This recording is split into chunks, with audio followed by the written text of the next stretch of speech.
Gonna be a fun one. Let's see. Let's see what we can rob here. We burglars have no limits? Type shit. First off, is OBS cucking me on the mic? No, it's not. Thank you very much.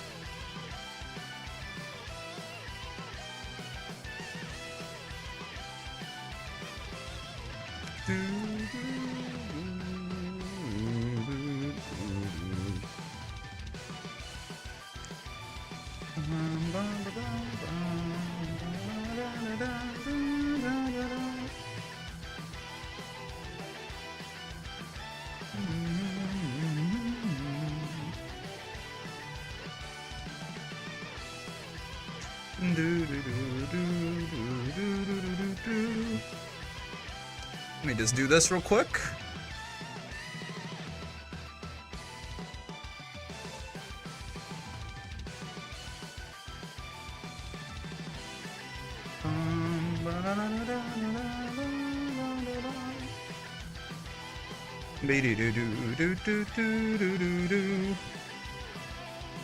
All right. Grab this, put it down here, and Rick reported for stealing. Don't snitch. I'm putting that in the notification, man. I'm telling. Don't snitch. You don't have to tell anyone. They don't have to know. It's not like a big deal or anything. Also, what's going on, Suki? How you doing?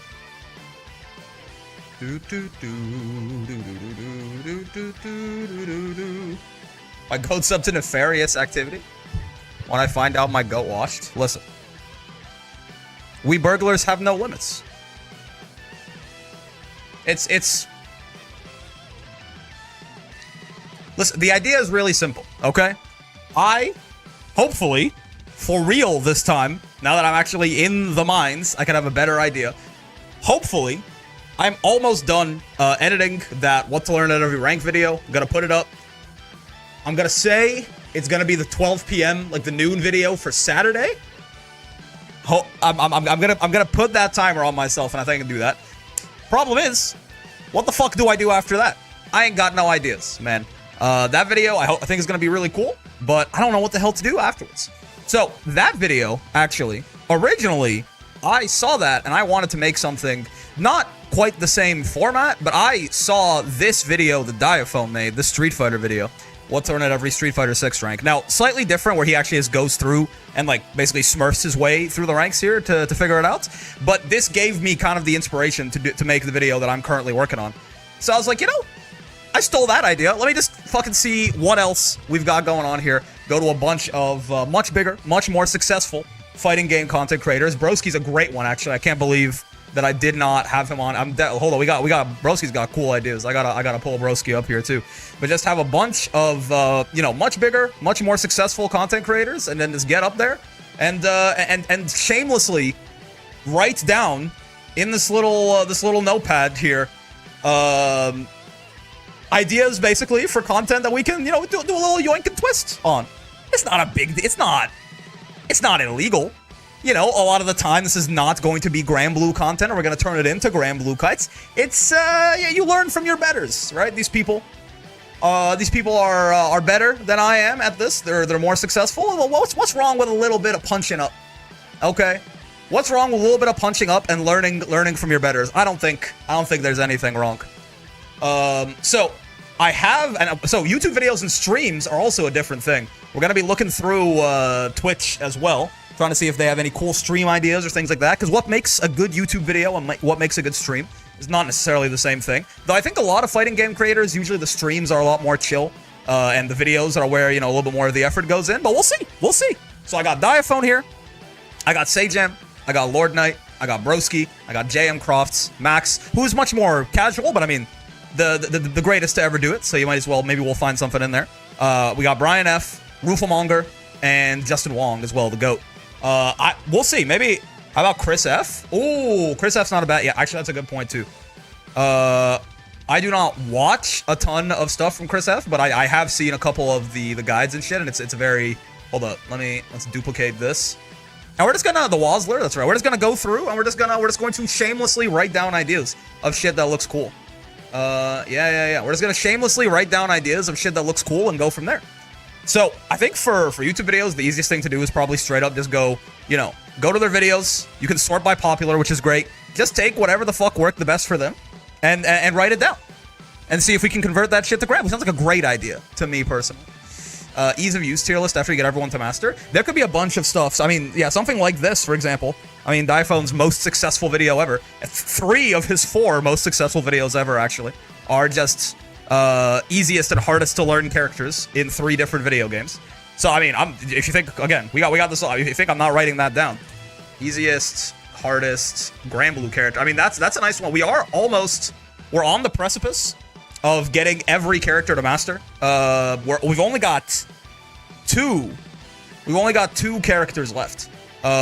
So is it 2? Yeah, we're working on Vayne, and then it's Catalina. So once we have everything, there's a lot more clouts to make these kind of lists too. What about Zeus's with his out-of-pocket thumbnails? Also possible. I mean, we'll see. It depends on how long it takes us to get through all this. Face reveals always get a lot of views. How about that? 1, I think you're kind of on like 2011 YouTube meta. I'm not gonna lie to you. And 2, slight problem with that. I don't know. You tell me. I think you're on a slightly outdated YouTube meta, but also slight issue with that personally. VTuber pivot into face reveal. Yep. Yeah. Okay, so that's a great one. Taking that. This is probably a little harder to just emulate. This one I'm currently making, so that's fine. Though again, it's a little different, but it's gonna have a very similar title. Wonder what this brick person looks like IRL. Yeah. You need a VTuber avatar first. True, they would have the big face reveal still, huh? It probably got a beginner guide like this is interesting. Like a shorter, just going over really fundamental stuff for just people who probably this would be something. A very quick overview of D rank to A rank or something like that in Granblue. It's you know what? Let's do for sure stealing. Okay, and we can do something like a maybe stealing. It's like a tier list almost, a tier list of ideas that we can steal. Sounds like a great idea. This is like some sort of Granblue beginner guide, maybe. But we'll think about it. I mean, dude, this feels kind of top 10 lists. This feels a little bit kind of old YouTube meta too. But you know what? I mean, this is his 8th best video of all time. I'll write that shit down. That's the kind of thing you can do. You can do to improve at Granblue. That's kind of shit you can do a couple of too. You can do follow-up videos to that shit. I could rattle off 100 of these. So making 10. That's yeah. This guy, obviously, these are the kind of things where, things like this, the editing and stuff like that's gonna carry it a lot, but that's a good idea. Paid actor, the Catalina player? True. How about a new outfit reveal VTubers do? We just have a new shirt on. So true, bestie. Just walk in with I usually wear either a black shirt, a white shirt, or a sort of maroon one to catch a scrub. Let's see. This is an interesting idea. I've seen people make these videos. Someone made a video like this for Granblue, but that doesn't mean we can't. That doesn't mean we can't do it again anyway. Something like knowledge checks, sort of I mean, I'm just gonna copy the titles one for one, right? Can you just straight up? Okay. I'm just gonna copy the titles one for one, but the general idea of 10 moves, counterplay to 10 annoying moves or something like that. That could be an interesting idea. Gray shirt reveal, so true. It was all knowledge checks video. Yeah, I remember something like this. Yes. Yeah, sure. Or it was one knowledge check for every character or something like that. Some of these are just kind of this is history. This is an interesting one. This is taking looking at replay. Diphone's done this a couple of times, right? Where he's got replays from some character and uses that as an educational opportunity. Could be interesting. 1 week. Playing a game for 1 week, seeing how far he could go, kind of documenting that is somewhat interesting. My Saiyans have no limits, OST, man. You know what? Let's go here. That'll work. Why you are not master rank is Street Fighter 6. Hold on, what is this video even like?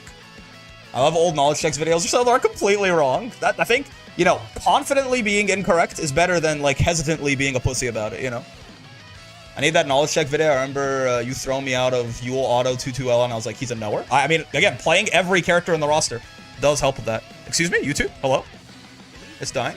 What? Hold on. Let's pause the Dokkan OST for a sec. What even is this video? Like, how's this? What is he? He got me clicked. Right, I clicked. I'm engaged. I've been baited. Right? Well, not baited. I assume the video delivers on its promise. But like, this is an interesting. I'm like, what does this even mean? How can you possibly? How can you possibly get something? Isn't there insane reads, obscure choice? I see. Okay, so this is kind of like a so this is a video where he just talks about consistency and the different. Oh, I remember. I watched this one. Yeah, it's talking about like. Yeah, like just how few mistakes they make. Like it's not necessarily they're like a different breed of human or something like that. This could be interesting. This could be interesting. I'll write that down. I'll write that down. Like what people think. Like basically, I think this is like the core. Because a lot of these videos, right? A lot of this stuff is like, you know, what people. There's a core theme, and the thumbnail just tries to present that in the most interesting way possible, right? The thumbnail / title. It's like this is basically a video on like what people who aren't good think being good at a fighting game means versus what actually being good at a fighting game means. Like what actually separates the great players from the good players from the bad players, etc., etc.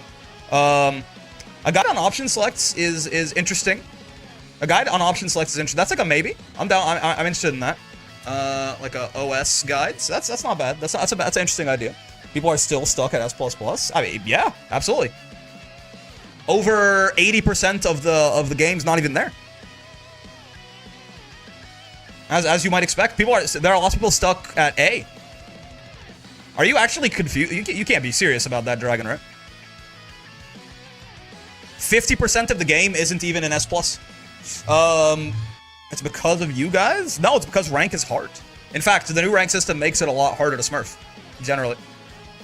Because you're out of there in a day. If you're smurfing. Let's see.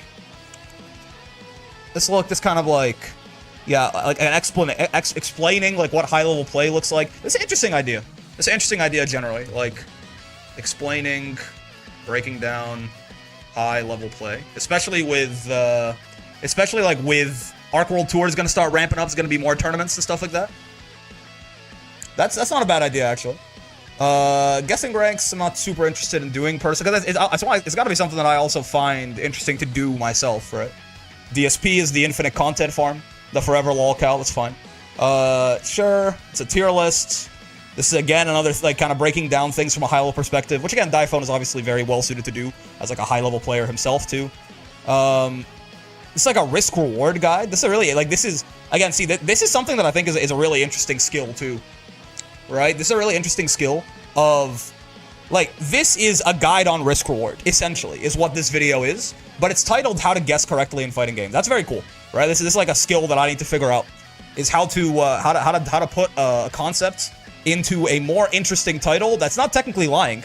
This is not lying, but it's much more interesting than, like, you know, risk reward guide for Street Fighter 6. You know what I'm saying? We committing crimes? That's the plan. Okay, and then I think a lot of this is just more of his, like, the normal kind of, like, going into tournaments, 10 tips again, winning tournaments. Yeah, tier list video, covering Tyler 1, playing Street Fighter, 1 a week. Yeah, I think we're past, like, the Giga Banger ideas. A lot of this, like, I mean, Daiphone, his videos just do well, but a lot of these now are more so, I think, just the kind of stuff that he makes on like somewhat of a schedule, right? Playing the new character that came out, getting to master, playing a new game, right? Getting a character to master. Yeah. Okay. I mean, that's not this is a great thumbnail, by the way. The fucking censored joystick with I can play one with one hand. Truly amazing. Yeah. Okay. I mean, that's not bad. That's one down, and we've got what? 7 ideas. What's Tyler doing here? He was playing some Street Fighter 6. Good old days where Grimnir was allegedly low tier. You know, character took a lot of developments to actually get there, right? It's as you might expect. This is not bad. If we keep this pace up, then I think this is gonna be really productive. But we'll see. I'm gonna put Daiphone to the side here. Sejam, okay. Sejam explains a lot of shit in a way that is very cool. But I'm not sure how much of this is recreatable. I mean, I watch a lot of Sejam. But maybe. Let's see.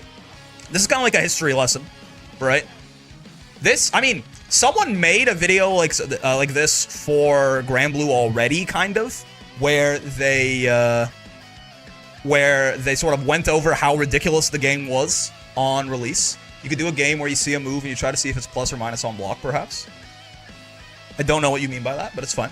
The thing is, the will kills it is so locked on stage jams. Oh no, I mean will kill you don't. I think you could try if you wanted to yoink and twist this, you would have to make like a different kind of like game show, right? But I think this also is the kind of thing that is a little bit more viable like once your community size increases a little bit. But yeah, like this is basically just a history lesson on like a fucked up game and like the state of a fucked up game. Someone made something like this for Grand Blue already, where they kind of talked about how broken it used to be. A shorter, more focused video like this might actually be interesting, because I mean, there is a lot of a vanilla Grand Blue to Rising history lesson would be interesting. Yeah, I mean the problem is I don't have a lot of knowledge on vanilla, but I do talk very often about how ridiculous Grand Blue was before the Versuja patch. Like a short, more focused video, kind of like this one, talking about that could be interesting. I'll put that in the maybe. I'll put that in a maybe. VSR, free Versuja patch, history lesson. Game was stupid. Shout out to BP Handshake Wars, for real.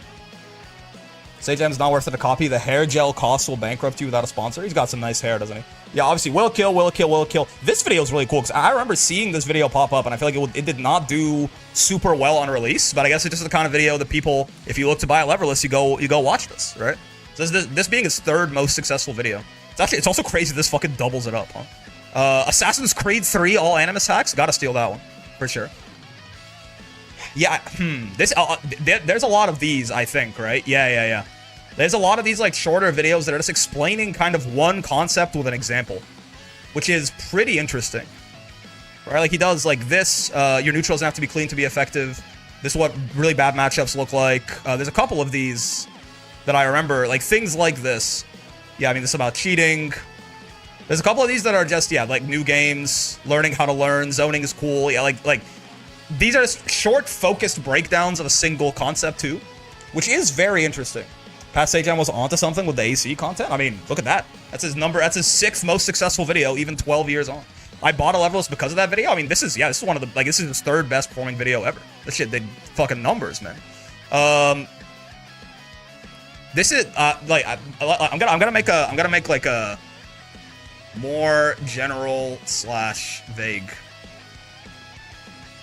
right? Focused concept breakdowns. About like 10 minutes, because I think these kind of videos lose their value if they get too long, right? Ruin Grand Blue by eating Chipotle on stream. Let's see here.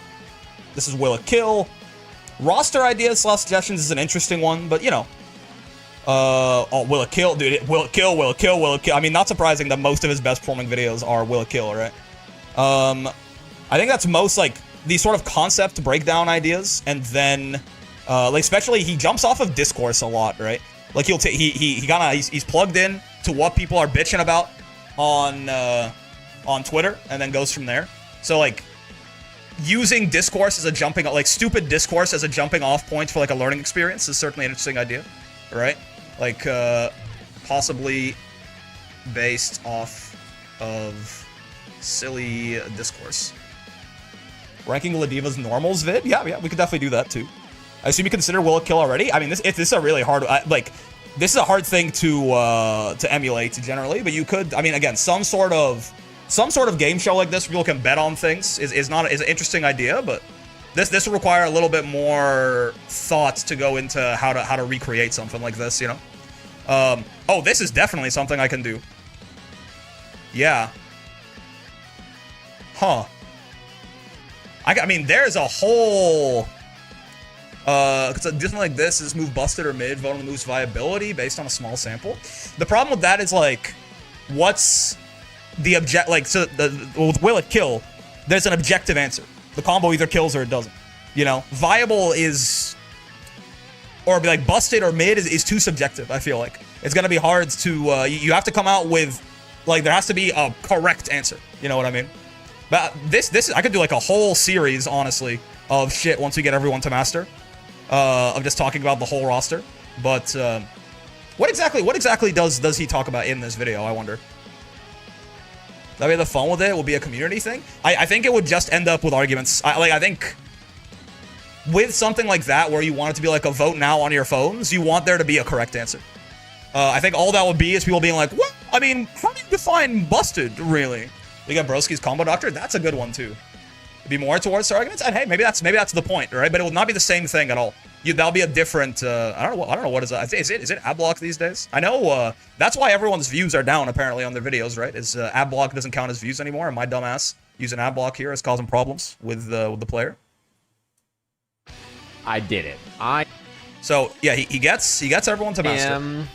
A master. Now what is he kind of combo? If I felt like I got closer to a ceiling than others, was like probably Honda. Probably he's kind of talking about easiest, hardest. He pressures, puts himself in burnout. Talk about Jamie a little bit. Characters like Aki, Lily, Manon, Zangief,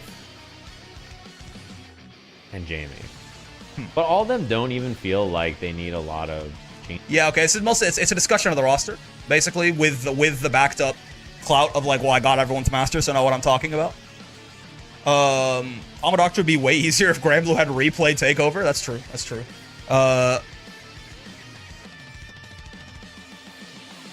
Let's see, like, I mean, I just gotta copy the title one for one, but again, like this general idea I even copied Street Fighter right there. To master, and I have some thoughts. Again, just more so copying the video so I can know what to go back to later. But yeah, just, you know, this idea of like you got every character to master, and therefore you can talk about them in different ways is an interesting idea for sure. Will it kill? Will it kill? Will it kill? Will it kill? Obviously, commentary specific stuff. That's a Sajam competitive advantage right there. Again, right, using like breaking down a concept based off of people being unreasonable about it online. Will it kill? Will it kill? Will it kill? Will it kill? Will it kill? React content is interesting. Reacting to interesting video. I mean, that's like the content creator goldmine, right? Will it kill? Will it kill? My God. Yeah, I think that's mostly what you're gonna find on here, right? Is in like broad categories of, I mean, certainly any one of these like individual breakdown videos you could try and emulate yourself, but it just at that point it would straight be copying, right? Unless you have a different opinion or something like that. But yeah, okay, cool. Will it kill, but more on rage. Call it will it whiff. True. I like the character retrospective. Retrospective on characters throughout Rising's history so far. Talk about what happened to them in patches and such. Yeah. Kind of like that patch, the patch history video, but just like, hold on. Let's do stealing from chat. Ranking normals. Oh god. Normals, tier lists, individual. I don't know why I'm capitalizing the first letter of every word. It just feels good. Individual character, patch, retrospectives. I think it'd be breakdowns. This stuff can be different dependent on games. A lot of what he's talking about, he usually talks about general FGC stuff, using one thing as an example. But yes, Will It Kill is basically a Sajam specialty. I mean, and you can see why, right? Of his like top 50 best performing videos, like, what is that? Like 50 of them are Will It Kill. Like 30 of them are Will It Kill out of 50. And that shit is absolutely peak. So, you know, who can blame him? All right, let's move on, because I think we've milked the cow for all that we can there. Let's see, Lord Knights, tier lists. That's fair. I got that one already. Oh, I like this idea actually too. Like this idea of specifically like having this like this tips and tricks, but like specifying that it goes like from beginner to advanced. This is kind of what I did with the corner offense defense guide that I made a while ago. But yeah, something like this again, where it like specifying that it goes from beginner to advanced is actually pretty cool. Like a GAB input, and that's input tips and tricks in particular. Yeah. But like tips and tricks from easy to hard. Yeah, like whatever concept. I think that's an interesting format for a video. Tier lists. Yeah, I mean, talking about stuff across like loads of different fighting games, especially like I think one of the, you know, there's competitive advantages that everyone's got. I think one of LK's things is just a fucking old head, so he's been around for a long time, so he can talk about a lot of different games to give context if maybe you're not as familiar. But my ass doing save jabs without knowing the math behind it, be like, yeah. Beginner guides. This is just a little bit of, you know, basically a 2x KO. Not a leak, but like early footage. Tier list. What is this? Because I see these, like, I know this is a meme at this point for LK. It's like the strongly dislike stuff. But I assume this is talking about why a broken character was broken. Sort of, right? Fan tactics, sure. He did this for 2xKO recently, too. Yeah, that's fair. That makes sense. Guides. Again, input guides. Terrible fighting game attacks. I mean, yeah, this is a lot like that. You know, bringing on people to go over like a large spectrum of fighting games and talking about a specific topic is interesting, but not something that I think I'm particularly interested in emulating. Strongly dislike tier lists. Again, this is again similar to the Diaphone video of why you aren't master rank. He always reaches them right when the character drops. Kind of impressive. I mean, he's on that grind. He's on that grind. You probably don't know what a bad fighting game character is. Again, a lot of this is like context, right? It's giving context through like a large fighting game community experience. Like played a lot of different fighting games to you know, people who are playing Dragon Ball FighterZ and they'd be like, wow, this Goku Black guy is horrible. But from like a different, you know, if you've played more games, you're like, no, this is what an actual low tier kind of looks like. Why Granblue players strongly dislike Meg like 15 seconds after release. Yeah. And ease of use tier lists. I do actually like this idea. I like the idea of overrated / underrated moves in Granblue. I do like this idea. Overrated / underrated moves. I do fuck with this. This I got steal for sure.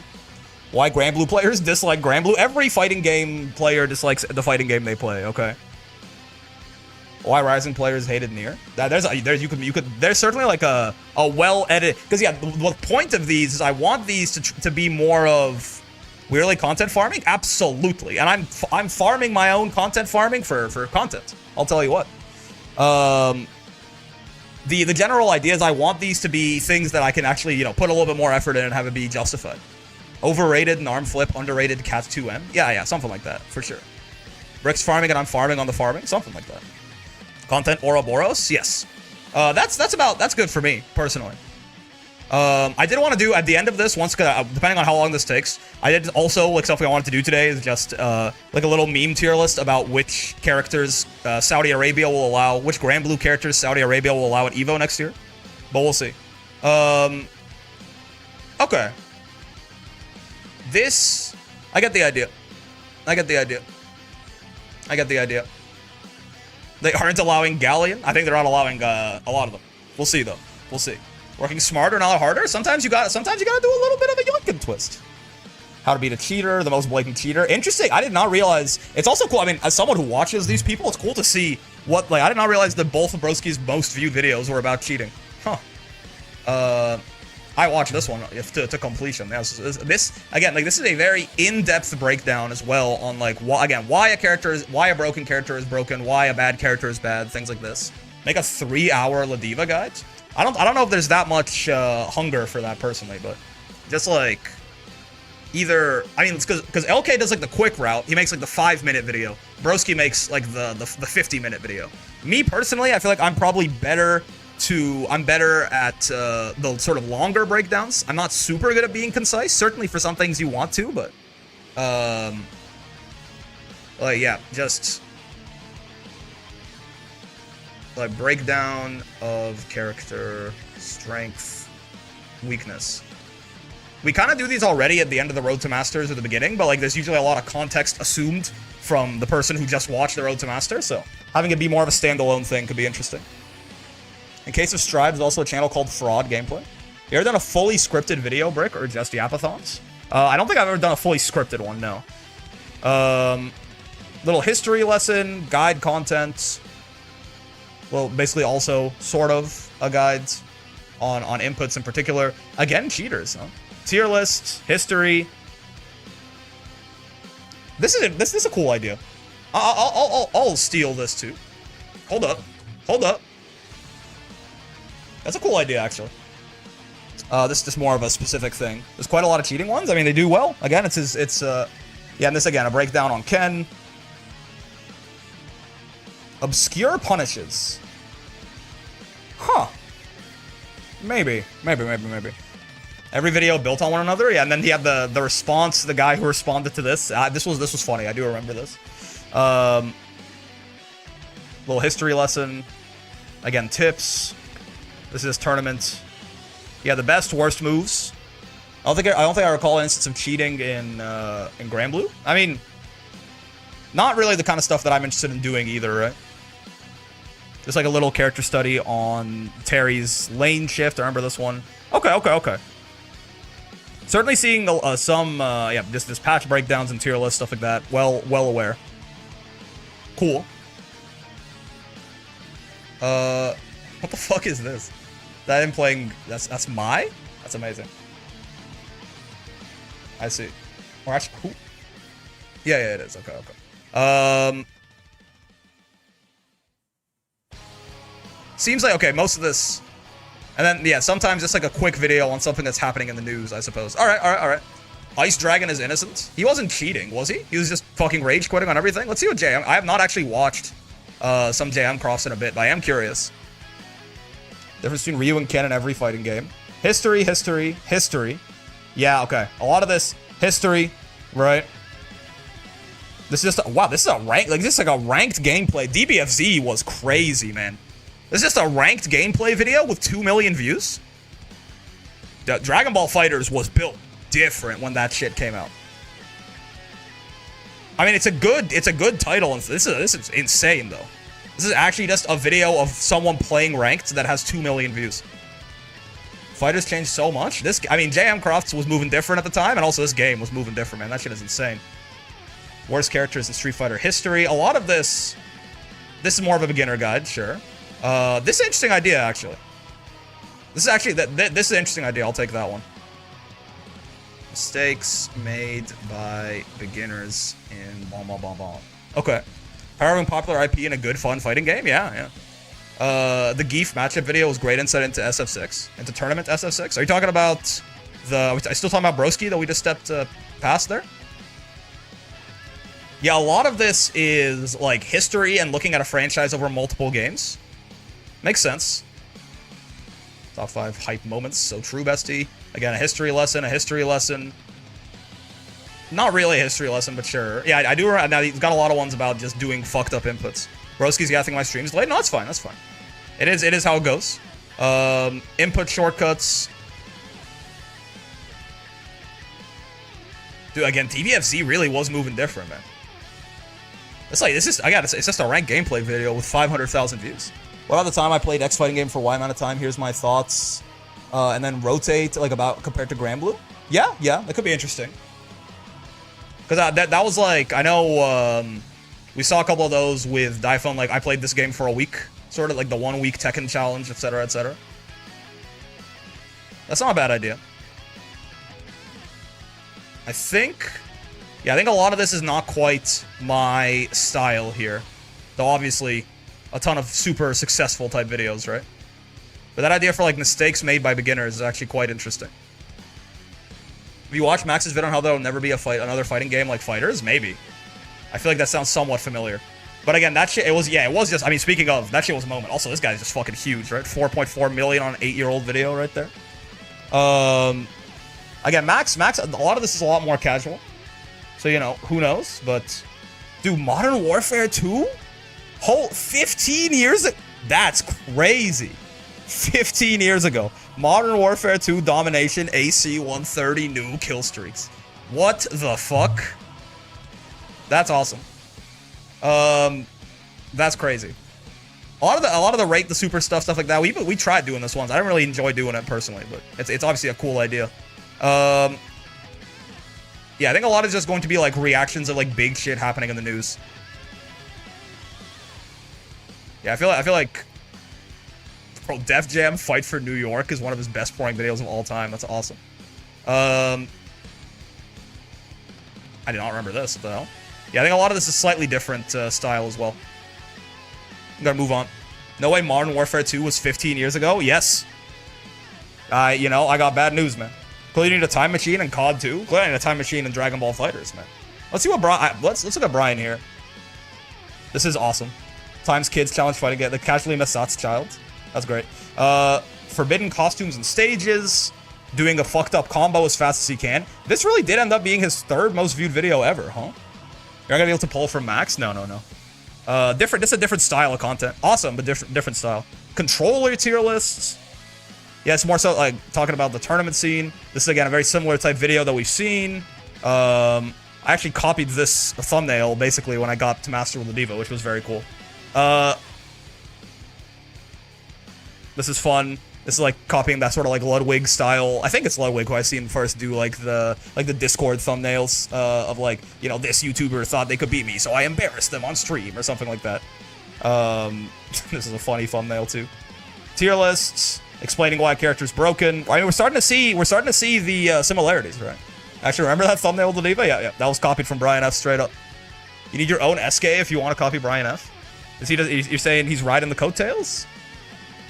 Most annoying things about fighting games. Interesting. A lot of cheating videos, huh? Talking about a broken character who just launched. Brian does a lot of tournament breakdown stuff, certainly. Yeah, like this, like kind of just summarizing what happens at a large tournament. This is an interesting idea, actually. Like, again, especially with, you know, Arc World Tour is gonna like start, you know, spinning back up. I mean, it already is, but like there's gonna be a lot more platinum events coming soon. Like kind of watching it on stream and then making a YouTube video out of it.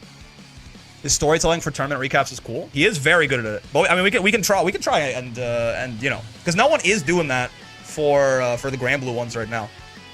I don't know if I'm gonna be able to do it like the GOAT, but like Grand Blue, Arc World Tour, tourney recap vids. It's an interesting idea. 6 mechanics Street Fighter doesn't teach you. Interesting. That's fucked up. Again, some history. Talking about discourse online. Huh. Tier lists, again. We get the idea on that one for sure. Watching high-level footage and breaking it down. Similar ideas, right? Similar ideas. Okay. Brian's podcast is all surprisingly good, but please don't make a podcast. There's enough dudes with podcasts already. It's okay. I'm not necessarily trying to. There's SK. We found them. Okay. I think speedrunning to legend rank. Yeah. Talking about top tiers. I got you. I think we're almost done. I think there's enough similarities now. I mean, I'm gonna tell you, this is a lot of shit. That's 1, 2, 3, 4, 5, 6, 7, 8, 9, 10, 11, 12, 13, 14, 15, 16, and then I mean some of these are like groups as well. So the only we have close to doing those is Khalil, but he isn't really doing a huge recap of it. Yeah. So Rufamonger is again more like he sort of does some content on a fighting game like right when it releases, and then usually moves on, right? So a lot of it is like how to choose your main. I mean, this is an interesting idea of just basically like a quick. What these videos essentially are is a quick summary of like what might appeal to you about every single character. So it's not a bad idea. Not super. I'm not super sure that I'm interested in doing it, but it is something that could possibly be recreated. I actually don't even know what this is. It's like must be like a little Tekken history lesson or something like that, like the lore maybe. Beginner's guides, some trailers, how to choose your main, beginner's guide. Yeah, I mean, there's gonna be a lot of that, right? I mean, you found something that worked. Explain, dude. Again, Fighters is crazy, man. This is just a random ass Fighters video, basically. It's a guide on one character in Fighters. Why is this so high up here? Fighters was actually moving different. It's insane. DNF Duel. Remember DNF Duel? I remember DNF Duel. Yeah, a lot of this is beginner's guides and choosing your main, right? 10 tips, which you already looked at. He does do patch visual guides as well, which is an interesting idea. Something that I've been, try to do every now and then when there's showing side by side kind of what changed. But he actually was doing like guide videos on DBFZ, like a little deeper too. League of Legends fighting game is real. Dude, wow, 5 years ago. That's crazy. Is this what it used to look like? Hold up. I know where this is like off top. Is it? Holy shit. This is what that used to look like? I mean, you can see how it became 2xKO, but I forgot. God damn. That was super early footage. Yeah. You can see how it became, like, it's still the same game, right? But I remember watching Roof Manga videos when I was playing fighters. Yeah. Okay. I think I it's mostly beginner's guides, choosing a main, stuff like that. That's fine. I actually don't know what Jaewong is up to. Like, if I had to put like a theme on Jaewong videos, I feel like a lot of it is, if I, like, my impression is that a lot of it is him just playing the video game, but because he's the Wazzler, you want to watch it. But let me see. I've seen these, yeah. Like playing, it's like playing like going to a tournament, having some fucked up challenge, and have people walk up and see if they can do it. It's the Wazzler, that's right. Jaewong's mostly just playing, yeah. A lot of the tournament players beat X or Y or Z. Interesting idea. Some guides, content. This is just ranked, like just playing the video game. This is a very Justin specific video right there. Poor guy, he's never gonna escape. He's Wazzling? Oh, he's Wazzling. Him live down the trauma. Some fucked up combos and stuff like that. History of me and Daigo. Fucked up arcade mode. That's an interesting concept. Yeah, okay. I think a lot of it is him playing the video game, but he's the GOAT. So you just tune in for that shit anyway. He leans into it, yeah. I mean, as he damn well should. That's very smart, but there's got to be a little bit of PTSD that triggers every time he sees Ken doing the parry animation, you know? Okay. I mean, interesting ways to title a video, like, I think because I do a lot of playing the game and just uploading a video too, right? So I think it's like a lot of interesting ways to title things too, right? Like if it's not necessarily that like super focused of a video, and it's gonna be you playing the game, like definitely looking at these to figure out how to like title and thumbnail shit could be interesting. I love that I know him as the guy who got parried, but I don't know who parried him. Wait, really? It's called the Daigo parry, right? That's fair. That's great. That shit really has gone insane to know Evo Moment 37, but not know both halves of the. Fair. If I think I'm pretty sure I know Jaewong more than I know Daigo. Oh, I mean, for sure, I would say he's definitely. I mean, obviously, if you're like, you know, deep in competitive fighting game, not even that deep, but like especially Street Fighter, then you know who Daigo is. But I mean, maybe I'm wrong. I don't think Daigo's pulling numbers like this. Maybe I'm wrong though. Maybe I'm wrong. Maybe Diego is still doing numbers. I'm not sure. Well, that's 2 million views on a video, man. This is the second biggest fighting game content creator in the West, man. That's like I think Max is the only person we've seen who's hitting higher peaks than that. This is the GOAT. I got Chris F up here too. What a nice smile. This is like a lot of guides, right? Top 5 new mistakes new people on Leverless make. Yep.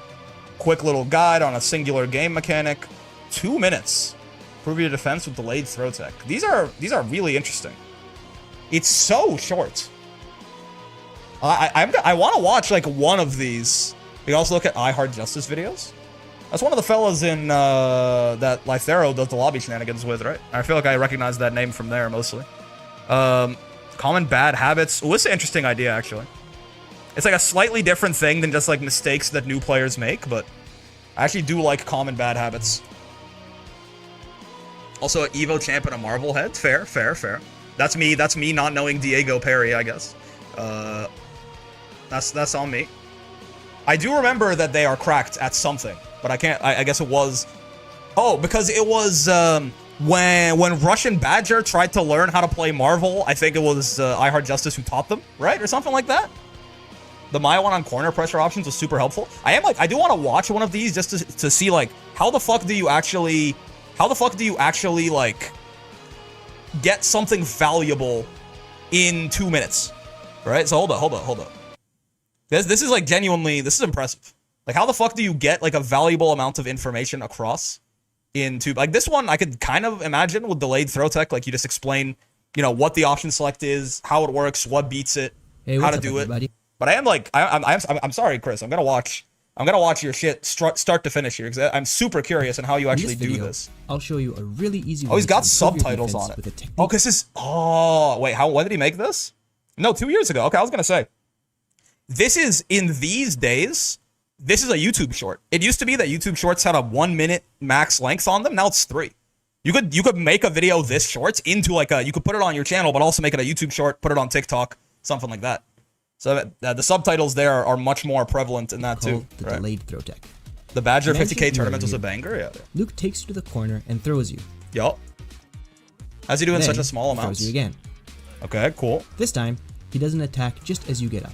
What am I I'm sure supposed to this has do? happened to you in online matches. I don't want to guess. You might think that you have to guess between throw or attack, but that's not exactly true. Right. This time, Ryu breaks every throw and blocks the attack. Holy shit! It's an option select. This is Make a vid because ranking all the Ryu brawl players did a subspace delayed emissary throw character tech. intros. So This true, technique Vesta. will always break a throw and block immediate attacks. Here's how to do a delayed throw. Look at the inputs. When you get up, block for a split second, about 7 frames, and then input a throw. Yep. Let me explain why this works. In Street Fighter 6, Yeah. Okay. So you I can mean, break a throw a few frames after the throw connects with your character. I mean, the timestamps are just amazing. Yeah. Okay. So the general. So he does it. He does it quick. He does it simple. It's just economy of words, right? He's just doing a great job. But yeah, like, explain the situation that this is gonna be useful in. You know, present a problem, present a solution, explain the solution in a little bit more depth, give them like a practical way to practice it, and then show the counterplay. It's just great. It's just efficient. Giving a scenario instead of just saying what it is, yeah. It's just efficient. Right? You just have to fit in whatever is the most important. Yeah. He's just the GOAT. He's just the GOAT. I mean, I do want to go back to making shorts, but I don't want to just make like any random bullshit. Something like this is unironically not a bad idea for like genuinely for like a short. You probably want to make it even a little, even though shorts can be 3 minutes, you probably want to make it even a little shorter than that, right? But like super short guides, like 1 to 2 minutes. And Chris F just for like, because that's that's gotta be studied. I think a lot of it is that, right? A lot of it is stuff like that. Okay. I mean, I'm pretty happy with that. I'm pretty happy with this, I think. Starter guides for characters. Training drills is an interesting one. Intermediate mistakes. That's, yeah, it's separated by, like, difficulties. You know. Some option selects. A lot of this is just very short, concise tips, right? I fuck with it. How to win with 2B in 2 minutes. I had the one that was like far H, far H, far H, far H. It's a 3-second guide, man. All right, you know what? That's good, man. I mean, I think that's a pretty good list. I think that's a pretty good list. A very valuable research experience. Yeah, it's a little inside baseball. The content I'm gonna get out of this is gonna go crazy. This like first hour of the stream here, probably not the best content, because unless you, like, Lazy is also trying to make videos. So, like, if you're not a content creator yourself, this is probably not as interesting to you. But you know what? I had other shit to do this morning, so I was like, you know, I'm gonna use stream time for this. It'll be fine. Well, we're gonna do the stupid in a second. Don't you worry. We'll talk about. I don't even know if I should talk about Saudi Arabia, but I guess we're gonna do that. You guys say it's a little too inside baseball. Where's the baseball vid? Super Mega Baseball? I'm pretty happy with that, man. This is gonna give me this gives me shit to work on. This gives me sub goals. This gives me shit to work on for the next like 6 months probably. This is great because again, I want all of these to be, you know, a similar level of not all of these are gonna be streamed either probably. I want all of these to be like a similar level of time and effort put into them as this guide video that I'm gonna put out. So. The first 4 minutes of your regular vids could easily be cropped to make good shorts. Yeah. I mean, I was doing that for a while too. I just kind of stopped. Baseball, yeah. I'm pretty happy with this. Stream ideas? I could be wrong. I don't think that FGC creators usually do like big stream ideas unless it's like an event. You know what I mean? I think I have to look in other spaces for that. I gotta yoink and twist from people who don't play fighting games. Weirdly enough, but that's a whole other thing. You know what? This was good enough. We'll start with this. Maybe we'll do it later. We'll do the other one later, or I'll do the other one on my own time. That's pretty good. I'll take that. Wallahi, Brick is finished in some parts of the Middle East with this one. Don't worry, I got my clout. Don't worry, Brick, I have a board game in the works. Excuse me. Say what? Well, let me fold this into my greater notepad ecosystem. There you go. Save that. That's pretty good, man. All right, all right, all right. Don't worry about it. Which Grand Blue characters will the Saudis allow in EVO next year? That's... Typing out that as a title for the stream feels a little wrong. I'm not gonna lie to you. I need a thumbnail for this one.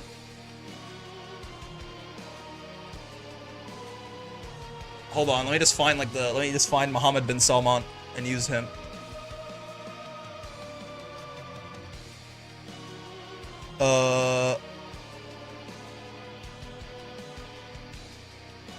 There you go. What a handsome man. That works. It's a crazy thing to just have saved to my laptop now, but I guess it's what we're doing. For woodworkers, every day is a board game. So true. Alright, check it out. There you go. Switch the YouTube thumbnail. File bigger than 2 megabytes. Alright, hold on. Sub Brick? Hello. You missed us stealing. First, I stole from... Watch this real quick. File too big? Don't even worry. We grab him right here. There you go. And then all we gotta do is like resize this. Simple as. In fact, we can do that. The aspect ratio on this is all fucked. Just grab this. Fucking make it a little... Oh, it's actually his beautiful head is too large. Hold on. I gotta like make. You gotta have a certain. Actually, no. YouTube will with the black background. YouTube will fill that shit in anyways. That's fine. Just make it a little smaller. It's just too high res, you know. It's too high res. Export that. Replace it. GIMP puts a little bit of compression on it, and suddenly it's fine. Ladiva's banned because the Saudis hate grapplers? Yeah, no, that's definitely why. That's definitely why Ladiva would not be allowed. What's going on? Don't worry about it.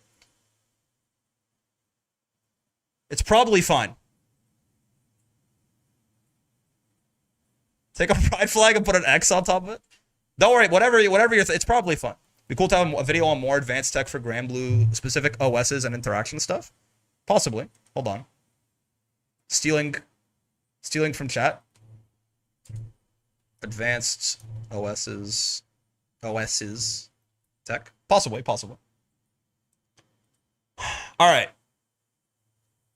Let's get to oh, I have a good idea for this.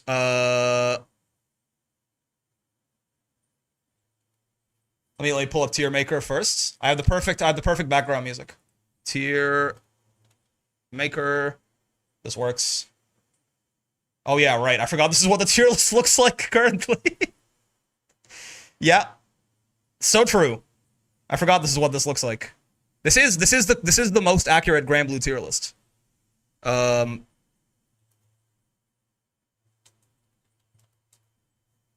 Wait.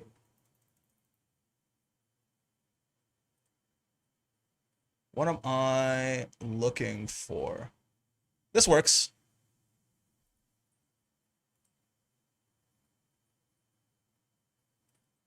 Europa Universalis 4 always got me on the OST. This works just fine. Nier will be allowed only if she's wearing the veil. 261 hours of Haunts Gal, it's true. Will Grand Blue even be allowed, let alone certain characters? I mean, we can only hope. There you go. We have the perfect background music now. Amazing. None of the women will be allowed since they don't wear head coverings. Surely that's fine. I mean, Fatal Fury, they have a partial ownership in Fatal Fury, okay? Can't remember who did it, but I saw a guy down specifically beat Akuma's 5 heavy kick. Would be cool to do how to beat this annoying move, short guides. Yeah. I feel like I'm at the hookah bar with this one. It goes crazy. All right, man. We're just doing things today. We were stealing content earlier, and now we're gonna be talking about. I mean, obviously, Evo has been, to my understanding, it's not like it's been fully bought out or anything like that, but essentially, you know, there may or may not be a controlling stake from Saudi Arabia in Evo now, or at least a stake that may grow over time. If not controlling currently, they've set their eyes on it and they got lots of money. So we're gonna have to deal with the ramifications of how it's gonna change our world. And one of the things is I don't know if there's gonna be any kind of actual censorship or anything like that goes on. I'm just gonna do it for the funny though.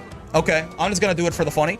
And just, you know, just a real quick, just a preface, okay? Just because this is the kind of thing, this can very quickly veer into territory that I'm not super comfortable doing, in that, like, you know, just straight up like Islamophobic shit. So that's what I want to preface this by saying, like, I'm a Muslim, okay? I'm not making fun of Muslims here. I'm making fun of the Saudi Arabian government and the Crown Prince because they are a little strange, in my opinion. Even as, like, not even in terms of, like, I don't think it's very representative of the actual religion, okay? أنا مصري, أنا مسلم, أنا بتريق على السعودية, أنا مش بتريق على المسلمين, okay? مية تمام? I promise, I have some clout. This is not, I can say it, okay? I can say it. Well, we're allowed in here. So what do you guys, so let's see, like, perfectly fine. And we'll be able to do Narmaya's SSBA, yep. I don't think we need that many tiers here. We probably need like 3? Maybe 4? Like maybe like chill if they convert or something like that. Can't do you well SSBA either. On thin ice. And no chance. And you know, we'll just think about it. It'll be a quick one. There's no problem. Like a perfectly, I like that color right there. It'll be a little bit of a, we'll figure out the lore of the characters, sir. I'm ignorant, but what is the difference between Muslim and Islam? Christianity and Christian. Islam's the religion. A Muslim is a member of the religion, essentially. So okay, some people are just chill, right? Matera's definitely not being allowed. Some people are just chill, right? Some people are just chill. Soares is probably fine. He's just a guy. He's just a dude. He's just a guy, right? Yeah, he like sort of, his clothes kind of explode when he does SSBA, but you know, I mean, they got Bijanet in Fatal Fury, right? They can't be they can't be that. It's okay. You can be a little naked. You can be a little naked, right? How does Prince feel about diapers? I'm not sure, but I think Soares is he's just a guy, right? I feel like in general, he's probably fine. Let's see you're totally cool, right? No problem with Vasaraga whatsoever. Naked man alive? He's not naked. He's not naked. Okay. He's just a big burly guy. There's no problem with that. Vasaraga's probably totally fine. Siegfried's probably totally fine. Ursi's probably totally fine. Similar thing with Vayne. Dwarf dudes hanging at the prince's penthouse. Excuse me. Female drafts might be impacted potentially. Sandalphon is probably totally fine. Yep. There's like plausible deniability on, like, you know, perhaps Vayne is like topping Lance, but he does it like behind closed doors in the Saudi worlds.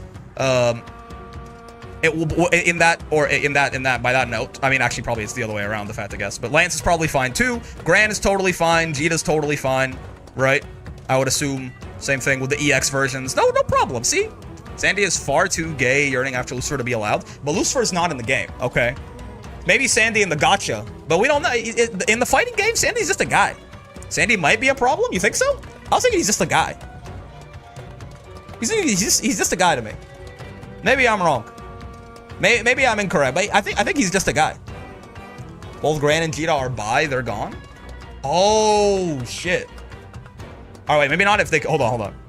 Chill if plausible. We'll call it plausible deniability. Thoughts?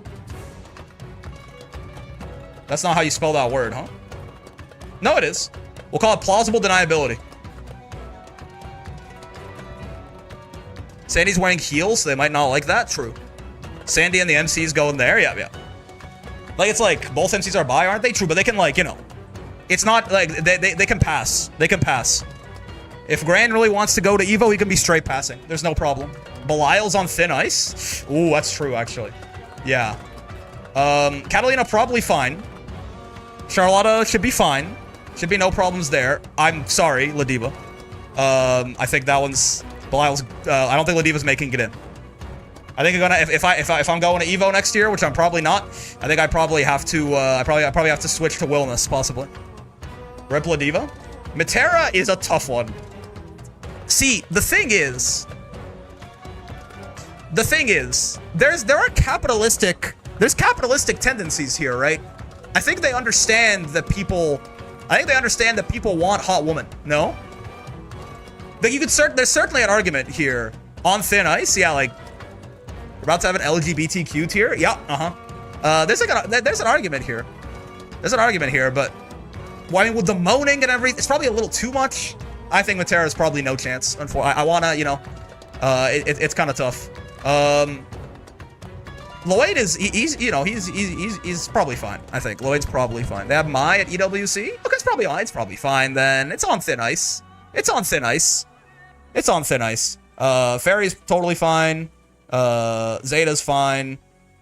I think in general, I don't think they have a problem with like sex appeal necessarily.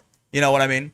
There's default outfit is SF6 outfit 4, no chance. That's true. She is not wearing any. Okay, no. I think like a little bit of sex appeal, there's no problem with that. They understand that that shit sells. You know what I mean? They do understand that that shit sells. Narmaya's on thin ice. You probably can't bring Black Butterfly Narmaya into the tournament, but you know, she's otherwise fine. Zoe's chill. See, so many people are chill. Everyone keeps making such a big deal about this. It's only like a very specific vulnerable minority group that seems to be being targeted so far. What's the problem? Kag is sent straight to hell. Hear me out. A lot of people don't even know that Kag is trans. I feel like Kag is much more plausible deniability, no? Like a lot of Grand Blue players think this is like they don't really know anything about this. So I feel like Kag, if they found out, it's no. But I feel like the Saudis, they don't know. They don't know, right? So I feel like Kag's got some plausible deniability. I didn't know until someone randomly dropped the lore on me. Exactly. So if you, a Grand Blue player, don't know, Mohammed bin Salman is not going to know either. Mohammed bin Salman's not going to know. So I think it's plausible deniability. I think it's really hard to hide the fact that you know, like Matera is who she is or Ladiva is who she is. I feel like that one is not as much deniability there. You know what I mean? UL is a lesbian, but not actually, right? Like Haras's BA, there's you know, she's just friends. They're just such good friends that they fight together. There's so few minorities that can be sidelined. Yeah, see, it's only one small vulnerable minority group that seems to be. Well, what do you think? Non-confirmed? Yeah, they're roommates. It's like Achilles and Patroclus. They were best friends. They were just such good friends, you all. But she's only allowed on JP dub. Yeah. They were just such good friends, they even slept in the same bed. How does the prince feel about furries, though? He's probably chill. Into them, but bans them anyways. Ooh. Meg is doomed from the jump. Yeah, Meg, there's not as much deniability there, I don't think. Uno's probably totally fine. Eustace is probably totally fine. Seox is probably totally fine. Vera is probably going straight to hell. If I had to guess. There's no deniability here, right? There's no plausible deniability. Oh, she just looks up to her a lot? Yeah, whatever you say, man. I don't think we're getting that past Muhammad. Bubs is probably fine. Belial's on thin ice, for sure. Again, if you can't bring out the cock ring skin. You know what I mean? Belial, he's like a little, but it's very, you know, in this, I feel like, you know, men, they get a longer leash. But you definitely can't, you gotta play the default skin, I think. You gotta play the default skin is the big thing. Similar thing with Avatar. Avatar's probably okay. He doesn't even have the cock ring skin. He's a little bit less dressed, but it's probably fine. Anila's chill. I mean, again, on thin ice, maybe a little, but I think she's probably chill. She's chill. I'm trying to show everyone they are good for events. We'll see about that. Nier's totally fine. Nier's chilling. Grim's a little twinkish, but I don't think they mind that necessarily. Lucy's probably fine. 2B is 2B's on thin ice. If you do the booty install, they might shoot you. They might shoot you straight in the head and kick you out of the venue. Would Cat be on thin ice because of how often Vera is proclaiming her love for her? I don't think that's more on Vera. I think that's why Vera is going straight to hell. Beatrix is probably chill. Didn't they host some events already? We'll see. We'll see. Versuge is probably chill enough, though she's kind of naked. It's probably fine. Vikal is chill. Galleon's maybe on thin ice. And Wallace is chill. Look at this, people. It's like not even bad. Everyone made such a big deal about I don't even want to watch Evo anymore. I'm conscientiously objecting to this. It's only like, you know, the trans person, the gay person, and the woman who's in charge of her sexuality. What's so wrong with excluding a small subset of the population for the benefit of the rest of them? I suddenly, immediately, I'm like, this is a horror. This whole thing was a horrible idea, huh? No Matera at Evo? That's true, actually. That's true. The more you think about it, this actually means that Matera, you're not going to run into Matera in your bracket. This might be a good thing. Thoughts? Might be kind of a good... Maybe I welcome our new Saudi overlords? But then wait, I can't... It's like, oh, I can finally play a Ladiva bracket without Matera, but I can't play Ladiva, man. That's tough. That's tough. Notice how the further down you go, the more women there are? Something like that. There's no good way to clip any of this. This whole thing was a terrible idea, huh? This is just a bad... This is a bad idea. Yeah. No grappler, no top tier zoner. That's true. That's true. But they have Voss fucked tier list. True. Voss, Percy's totally, he's up there, he's fine. Loane too plausible given how friendly he is with the other men. Maybe. Rewind, start a new vid. Abort. No Matera to hunt down Voss, it's over. Who else does he have another losing matchup? Maybe? Probably? Like Beatrix or something? Possibly? I could see that. Mayhaps. I do generally think Belial will be sent to hell, especially Abel. He's far too flamboyant with it. Possible. Possible. You have armed every one of your enemies with top tier out of context clips. I'm running away. I'm running away. How okay is Versuge actually? Yeah, I mean, there is an argument that like she's on thin ice because she is kind of naked. For sure. I think that's valid. Belial definitely 100% allowed. Again, I think if you have the regular skin, he should be fine. He should be fine. If you can't pull out the cock ring though, for sure. Right? There's no world where you can pull out the cock ring skin and be safe. I would have to imagine.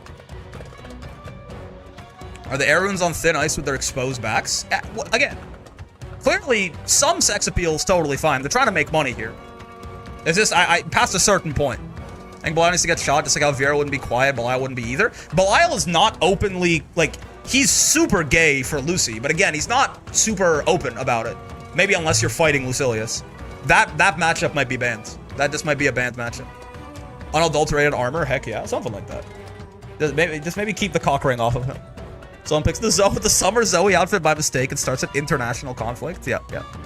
That's a tough one, man. That's a tough one.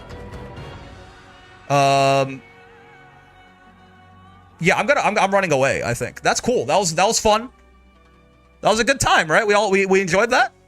We enjoyed that? Let's do something slightly I was gonna say let's do something slightly less controversial. And I was like, how do I go up from here? But I don't think I want to. I don't think I should. No one's gonna play Lucy in top 64. Belial's safe. That's true.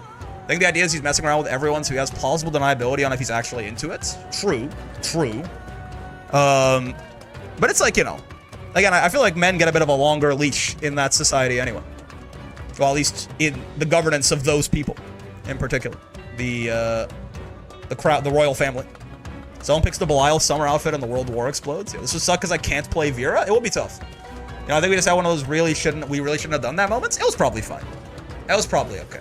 The other thing I wanted to do today is what your Grand Blue character says about you, which could be fun as well.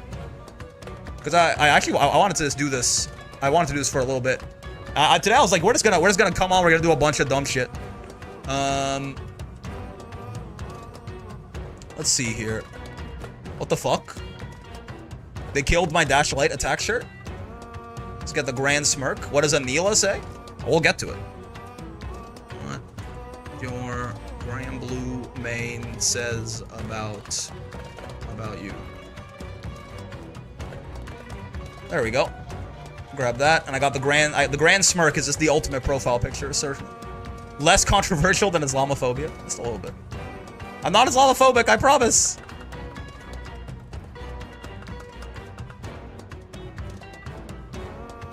No more anime fighters at EVO because anime is from Japan and the Japanese attacked Korea in the Second World War. The fuck-ass grand front-facing smile. It's a great, it's a great look, no? It's a great look. No more gag players. No. I'm not to the G word, I swear. Granophobic? Hold on, we gotta hop into the game for this one. We gotta hop into the game for this one.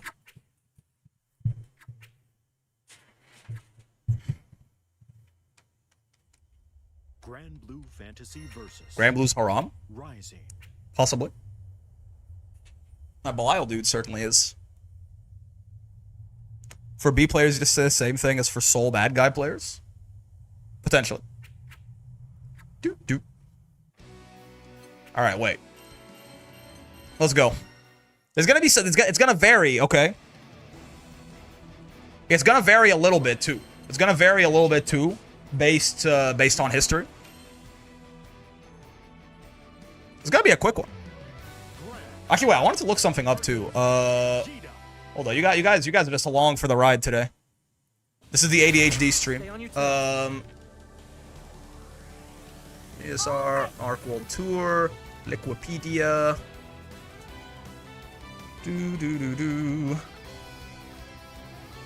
Hold the phone. I wanted to look something up because I know it's soon. Because I remember it being a while ago. Arc World Tour 2025, 2026.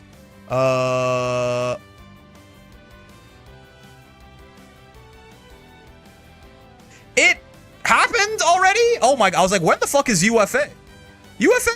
It happened. Oh, maybe we'll watch that then. Maybe we'll watch the top 8 after this. Because again, this is gonna be quick. I was like, what? I thought UFA was this weekend, not last week. Oh, I couldn't even have done it last weekend then. Okay, we'll watch it in hindsight. Maybe we'll make a recap video on it.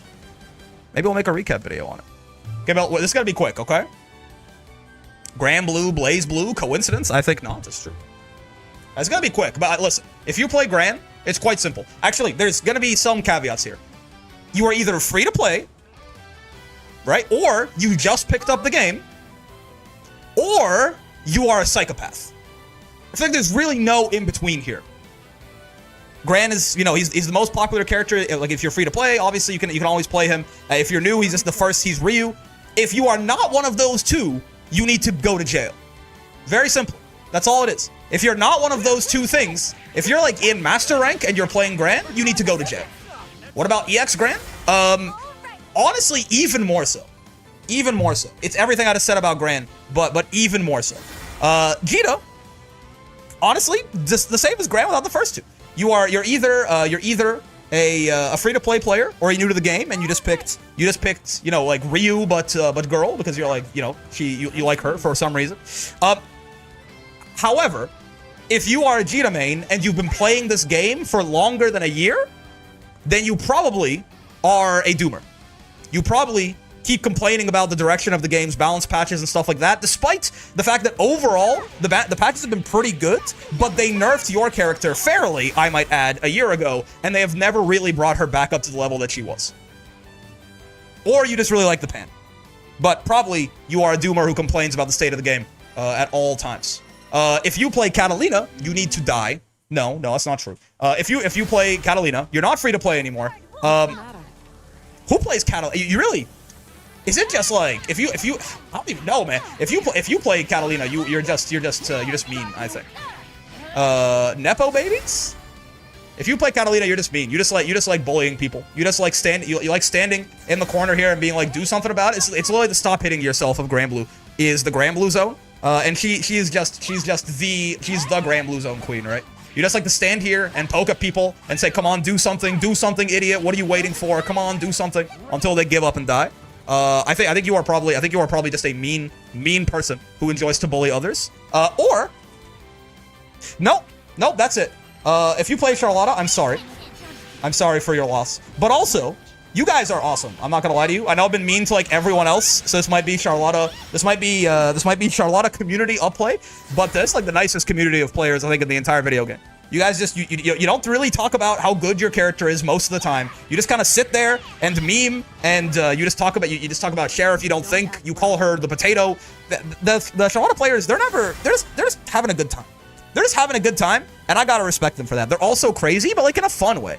They're crazy in like a cute way, you know. If you play Lancelot, you are honestly. If you play Lancelot, I can't tell if you're a masochist or a sadist. If you play, I mean, you've been on a roller coaster if you play Lancelot, right? Lancelot, one of the strongest characters on the game's release, got nerfed to oblivion, and now he's back to potentially. A lot of people tell me about top 5. If you've been playing Lancelot the entire game's lifespan, then your neck is probably broken. You have whiplash, and you know nothing is going to pay for that surgery. So I apologize. If you picked up Lancelot recently, within the last like month, you should probably go buy a lottery ticket. If you dropped Lancelot after he got nerfed before he got buffed again, then I mean that's honestly you're just a reasonable guy. I did not expect him. I don't think anyone expected Lance to rise back up to the heights that he currently has. But yeah, if you've been playing Lance the entire time, good on you. You are a character loyalist, and you have been rewarded. Right? You didn't drop him when he got nerfed. You stuck to your guns, and now you reap the benefits. If you are a Percy main, you probably for a long time liked Vanilla more than Rising.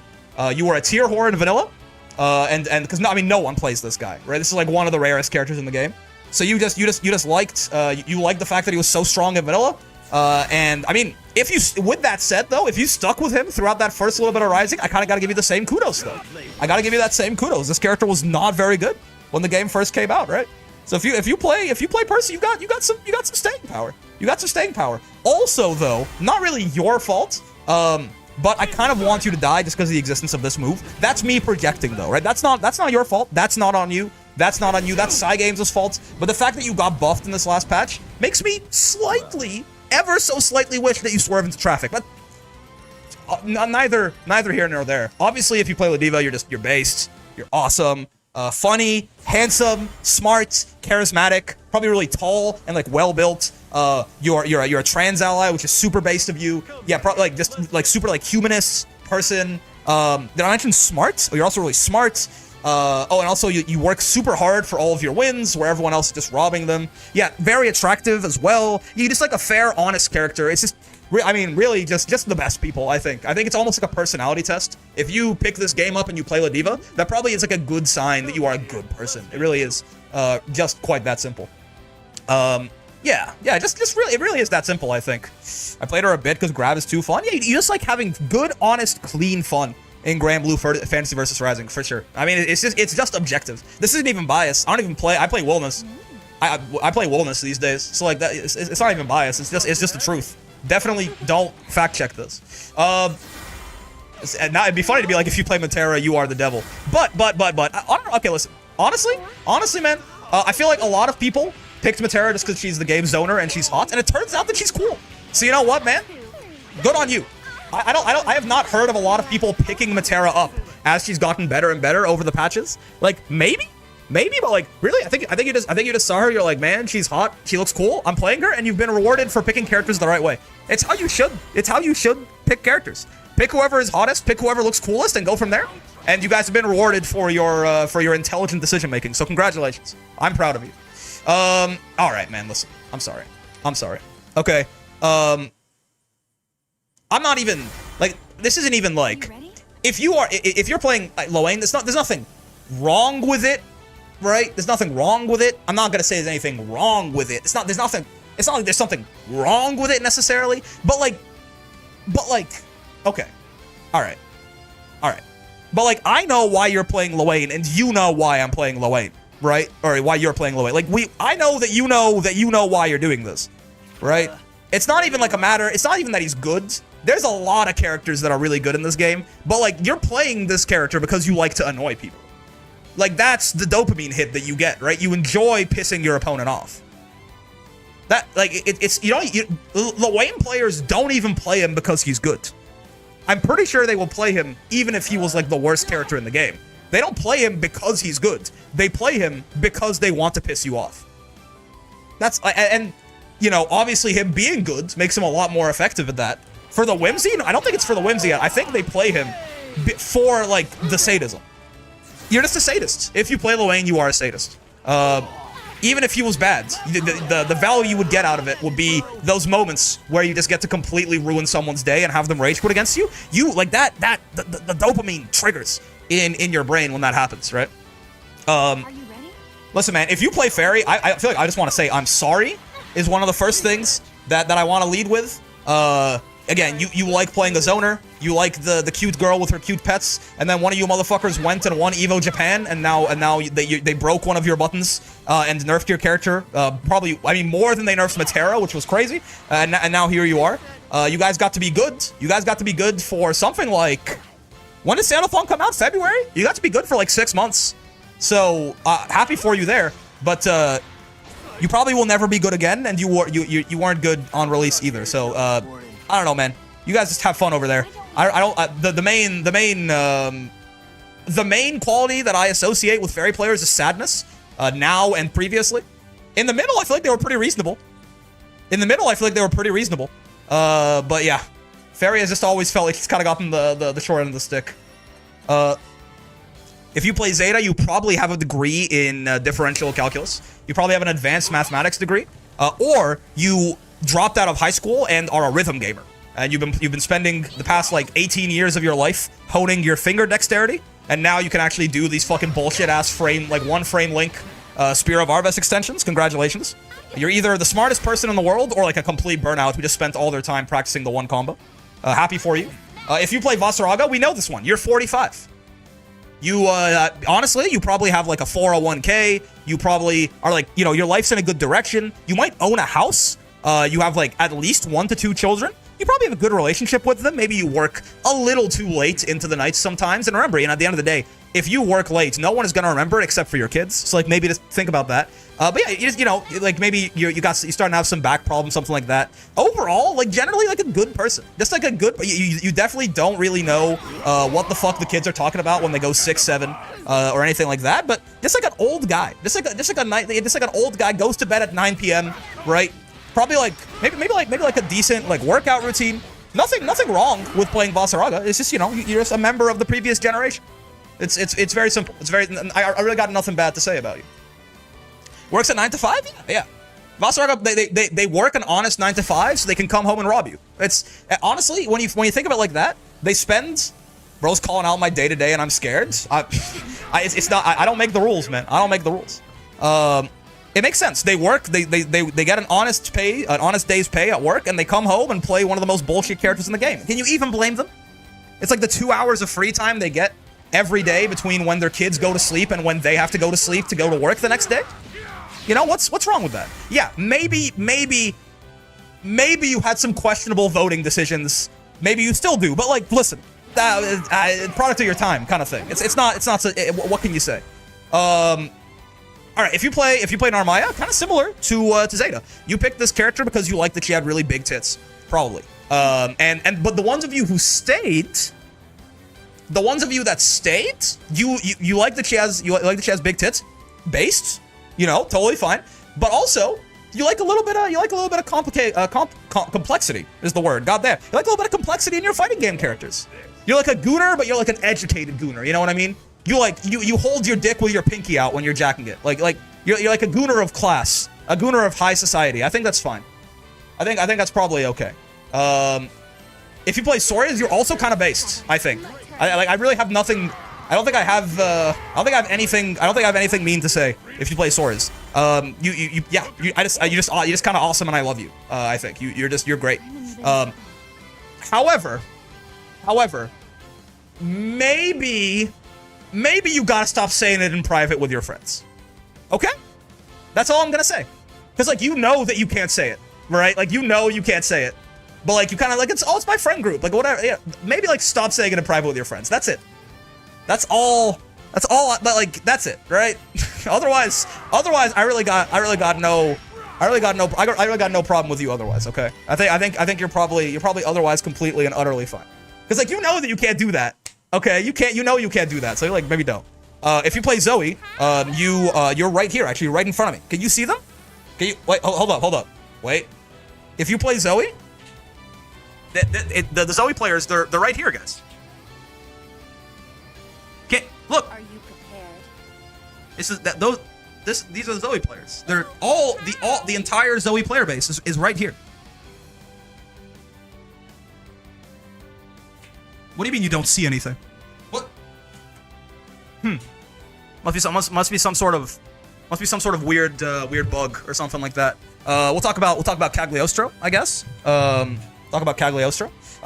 If you play Cag, you probably picked her because she looks cute. And then, honestly, I feel like Cagliostro players very similar to actual Cagliostro. You probably picked Cag because you like her because she's cute, and despite having like the side of you that's like, oh, I like the cuddly cute character, you're also a fucking supervillain. You're also maybe one of the most evil people on the planet.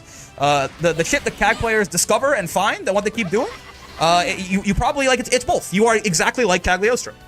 You might be cute and cuddly yourself. You may enjoy cute and cuddly things, but also, if push comes to shove, you might mow down an entire like room full of people to accomplish your goals. That's all I'm saying. That's all I'm saying. Maybe you are also trans or a trans ally, in which case based. But you know, no one's perfect. You can be that, and then also perhaps a serial killer. Both things can be true. Both things can be true. You are one of the most evil people I've ever met, but you like cute and cuddly things, and you have good opinions. We'll take it. Let's see here. If you play UL, you probably got held back a couple times in middle school. Trans ally but owns an Uzi for some reason. Yeah. You're the person who keeps getting us in trouble with the right wing media. Okay. So if you play UL, yeah, you probably like failed a couple of classes in middle school. You have to get transferred into like a different class. It's fine. You just like it's not like a bad work ethic necessarily. You're just like a little. Listen, not everyone is book smart, and that's probably you. There's nothing wrong with that. Outside of that, you guys you're very lovable. You're funny. You're just like the Charlotta players. You're like the Charlotta players in that you just meme a lot. Big fan of every UL player, but you probably just don't like. If I asked you your favorite subject, you would say recess. That's kind of what I'm getting at. That's really all it is. And that's fine. That's fine. If you play Uno, you are okay, I'm just real quick. I actually do have something to say for Uno, but also just like for statistical accuracy, I have to if I was gonna do it to Zoe. You ready? These are all of the Uno players right here. That's them.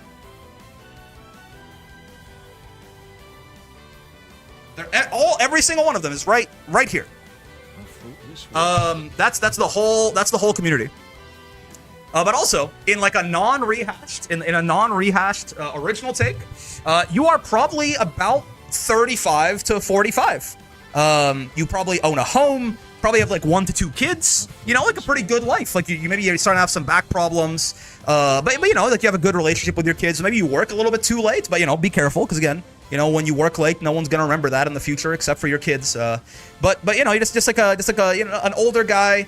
Maybe some questionable voting decisions here and there, but otherwise, kind of a nice guy, right? You don't really know what the kids are talking about when they're talking about 6-7 these days, but yeah, it's okay. There's nothing wrong with being 35 or 45 or 55 or however old you might be. You're sitting in the cubicle right alongside, like you are actually, you don't know it, but you are cubicle neighbors with the Vasaraga from earlier. You guys just, neither of you are like really open about your gaming hobby, so you haven't told each other about it. That's fine, and that's fine. Not everyone deserves to be in your private life. This is uncanny. Yep. All right. If you play Eustace, how many people can I pull out the chair for? It's just, at a certain point, I'm overdoing it, right? But like, yeah.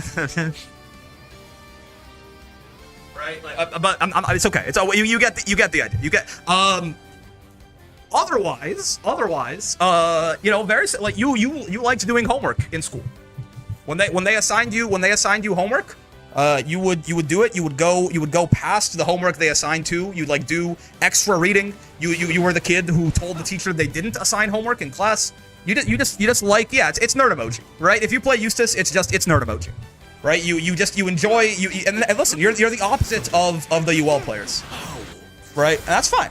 Teacher, you forgot to collect our homework as character. Just a little bit. Just a little bit. There's nothing wrong with that necessarily. It comes from having a good work ethic and enjoying the process of learning. There's nothing wrong with that, but like maybe people made fun of you for it just a little bit when you were younger, and maybe you carry that insecurity with you to this day, but that's fine. That's fine.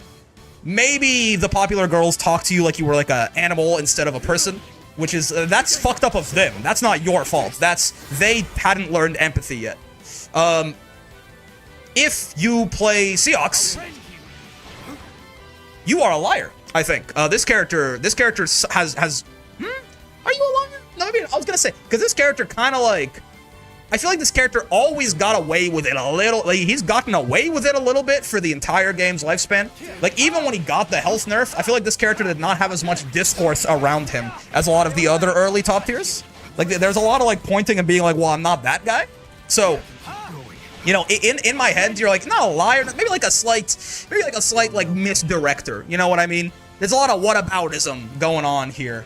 But besides that, also, I mean, again, you probably are, I'm gonna say, average age of the Seox community, probably 16.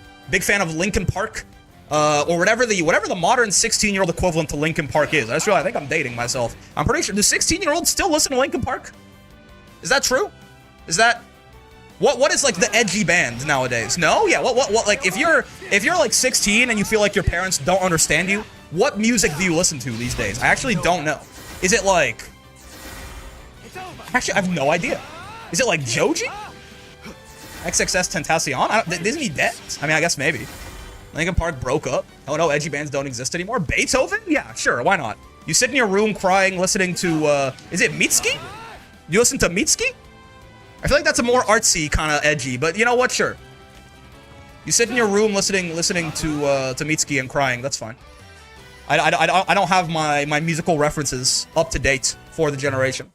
I mean, Vera, this one's already been done for me. I can't even push against the tides. You enjoy eating plastic. That's it, right? You like when you get all that excess. Maybe you're an environmentalist, you know. When you order something from Amazon and it comes wrapped in 7 layers of plastic, you don't want that to go to waste. You don't want it to like stay in the atmosphere or in the environment and like take 1,000 billion years to biodegrade. You just eat it. You store it safely in your hydrochloric acid in your stomach where it stays forever, I think. I don't know if that shit, do you shit out plastic when you eat it? I'm not sure. But yeah, you just enjoy, you keep all of the microplastics people talk about. You figure if you just balance that out with enough macroplastics, then it's fine. You hold all of the plastic in like a small section in your brain so that it can't hurt the rest of your body. And honestly, that's based. I think that's a good, eventually we're all gonna have to deal with the sheer amount of microplastics in our diets, and the Vera mains, they're just ahead of the game. They're ahead of the game. If you play Anila, this would be one of the more playing the game with one hand characters until Galleon came out, I think. But again, this is like where Narmaya is a gooner who, like, you know, they got their pinky up while they're jacking it. You're like, you're a gooner, but like as soon as you're done, it's just off to like moe posting. You know what I mean? Like you're a fan of cute things, but like every now and then you kind of have to shift gears. That's fine. That's fine. Right? Whole hogging? I mean, you know, maybe. But I think it's just, it's a really quick, you're like sitting on the couch, like looking at some like cute, like Chibi Doro edit or something like that. And then just like, you got like the Brock look where like your brain just switches gears suddenly. You become a completely different man for the next 50 minutes. And then after that, you're back to being like, you know, it's fine. Oh, I love the cute thing. It's awesome. I like the cute thing. It's a fine mix, you know? Just make sure to never combine them or else I might have to call the police on you. No one plays Siegfried anymore. I feel like everyone, if you played Siegfried in the past, there were 2 people who played Siegfried in the past. Either you played him because he was good, or you spent too much time on Tumblr when you were a kid, okay? When you were a teen, and you probably identify as female. That's kind of like really, that's the only 2 people who play Siegfried, I think. Most of the people who played him because he was really strong are gone now. And though you might think it's like, yeah, it's like the same kind of edgy, like Linkin Park aesthetic. No, I think if you play Siegfried, when your friend tells you something funny, I think you mash your keyboard in a string of random letters, and it comes out going like, you know what I'm talking about? Like you do the Tumblr keyboard smash. Really, at this point, those are the only Siegfried players remaining. Yeah, you're a Fujoshi. Exactly, you're a Fujoshi. That's all it is. Very, very simple. And yeah.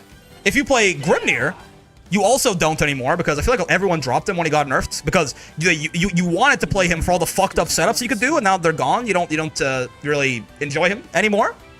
Someone asked Asto if true. Probably true. Anyone who's still playing Grimnir now, you definitely just enjoy the energy, right? You just enjoy the lovable goofball kind of energy, which I'm going to assume means that you yourself, not actually a lovable goofball, right? You yourself, probably like a little bit more of like a serious or like stoic person, and Grim just brings out a happiness in you that really like fulfills part of your life that you're missing in your day-to-day inner thoughts, and that's why you like it. So, you know, it's a nice chemical balance. Nothing wrong with that. Oh my god. Okay, I mean, Nier is a real different. We gotta go through a timeline for Nier for sure. Did you already go over CAG? Yes. If you play Nier, if you picked Nier up like recently, post Versuja patch, then you know she's just your daughter and you feel bad for her, and also maybe you like puppet characters. That's fine. If you played Nier before the patch and you are still playing Nier, honestly, wow, good job. Because I mean, there's all you could talk about. Oh, the character was so great. If you dropped her, then you were just like tear whoring. Sure, but also it's a whole other character. You must have some serious character. Like it's not only a worse character. It's just not the same character you were playing at all. So you must have some serious character loyalty. Like everything I said about the Niers that just picked her up applies to you, but double. Like you love the character so much that you don't even care about the mechanics. You don't even, like, she could play, Nier could be a rushdown character, she could be a zoner, she could be a puppet character, she could be a top tier, she could be a bottom tier, and you'll just play her anyway. You just, whatever is going on with her, you just fuck with a lot. And if your name is Eskaoof, you fuck with a little too much. Like, way too much, but it's fine. And technically, that still applies. That applies to them, too.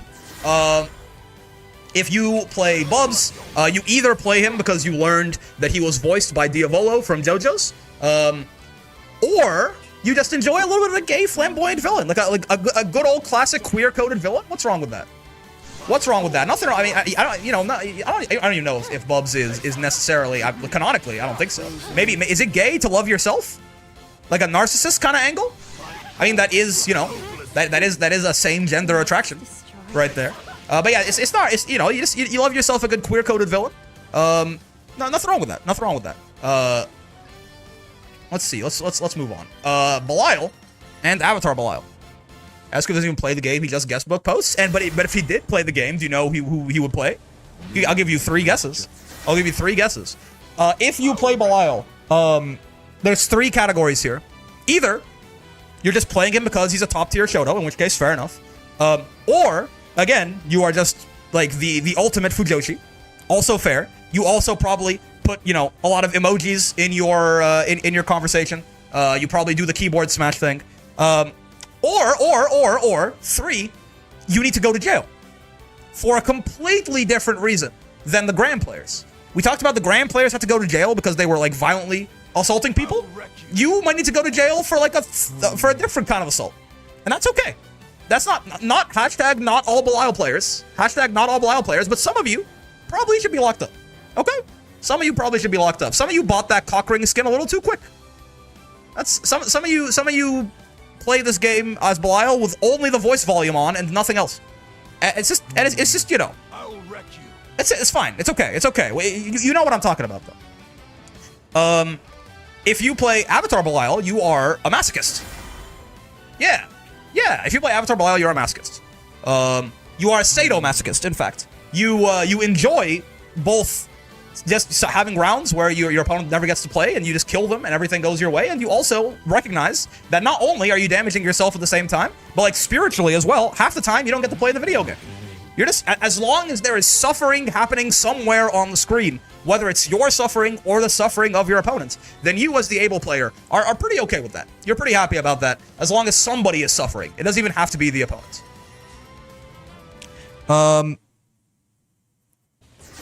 Okay, I think I kind of have to do this again, real quick. I think I kind of have to do this again. That's like, you know, if you play Lucilius,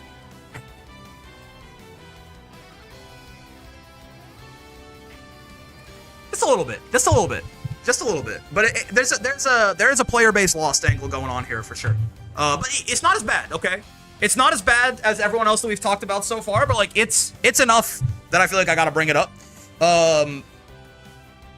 Yeah, I don't even know. I feel like most Lucilli to me, they feel kind of like Jitas. You know what I mean? They feel kind of like Jitas, where they their character was very good, and then they got nerfed in like a reasonable fashion, and now they're just sad about it, which is fair because, you know, at the end of the day, when you even if the level of strength you had was not, you know, the most reasonable, humans focus on the losses that we have, right? You lost something and you missed that something, and you know, Paradise loss, player-based loss, it's all the same thing. Reasonable nerfs? I definitely, yeah, I would definitely say that, yes. And Lucilia's player putting reasonable in quotes. Honestly, I mean, what else do I have to say? What else do I have to say besides Lucy's got turned from a top tier to a mid tier, and now they spend all of their days listening to Mitsuki in the room and crying. And honestly, you know, fair, understandable. Also Fujo's again, true. Also valid. I can't switch to the other character. That's not for some reason here. If you play 2B, probably a bit too harsh, but mostly reasonable, yeah. If you play 2B, I don't even know, man. This is another one of those things where, like, a lot of you are doomers, for sure, but also, I almost gotta, like, I feel like I gotta put my cape on again here. This is because people fucking hate you in a way, less so nowadays, but it still feels like that a lot of the time.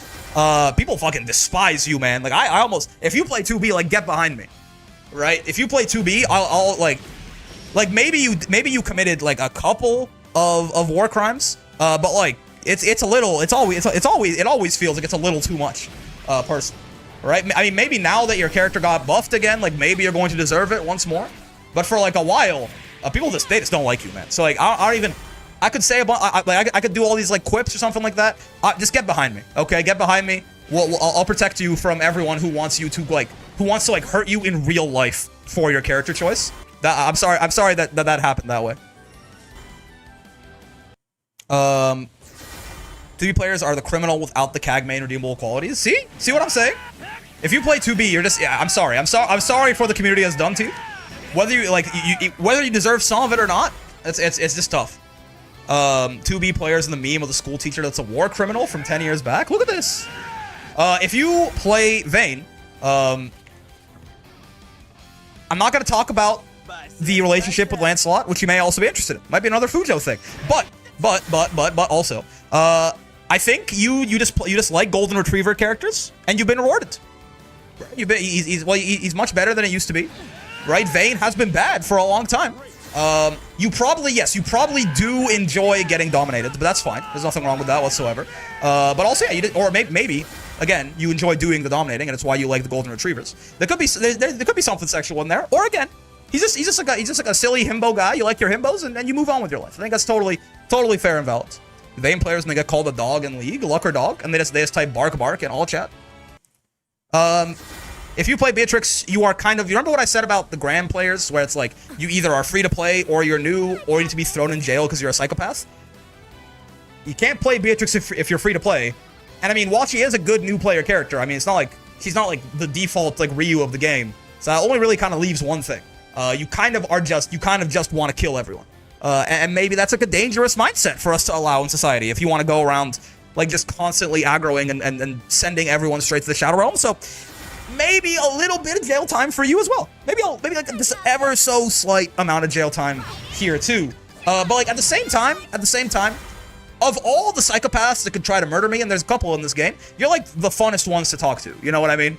Like you're the most whimsical mass murderers in the video game, I think, are the Beatrix players. Yeah, that's honestly, that's it. That's a good way to start. The most whimsical mass murderers, certainly. Big fan of them, but like maybe we just have to put them on like some sedatives. Dude, I don't even know. If you play Versuja, I believe you want to be stepped on. A good chunk of you want her to step on you. I think it's a big part of it. You just see you see big woman, and the dopamine hits, the neuron activates in your brain. As far as like the mechanics of Versuja, I mean, I'll be honest, I'm not entirely sure what you guys. Versuja's fun. I guess you just like blowing. It's just big. It's just, you know, big body with a little bit less commitment to the big body archetype. That's kind of, I kind of hate you for that. I kind of hate you for not fully committing.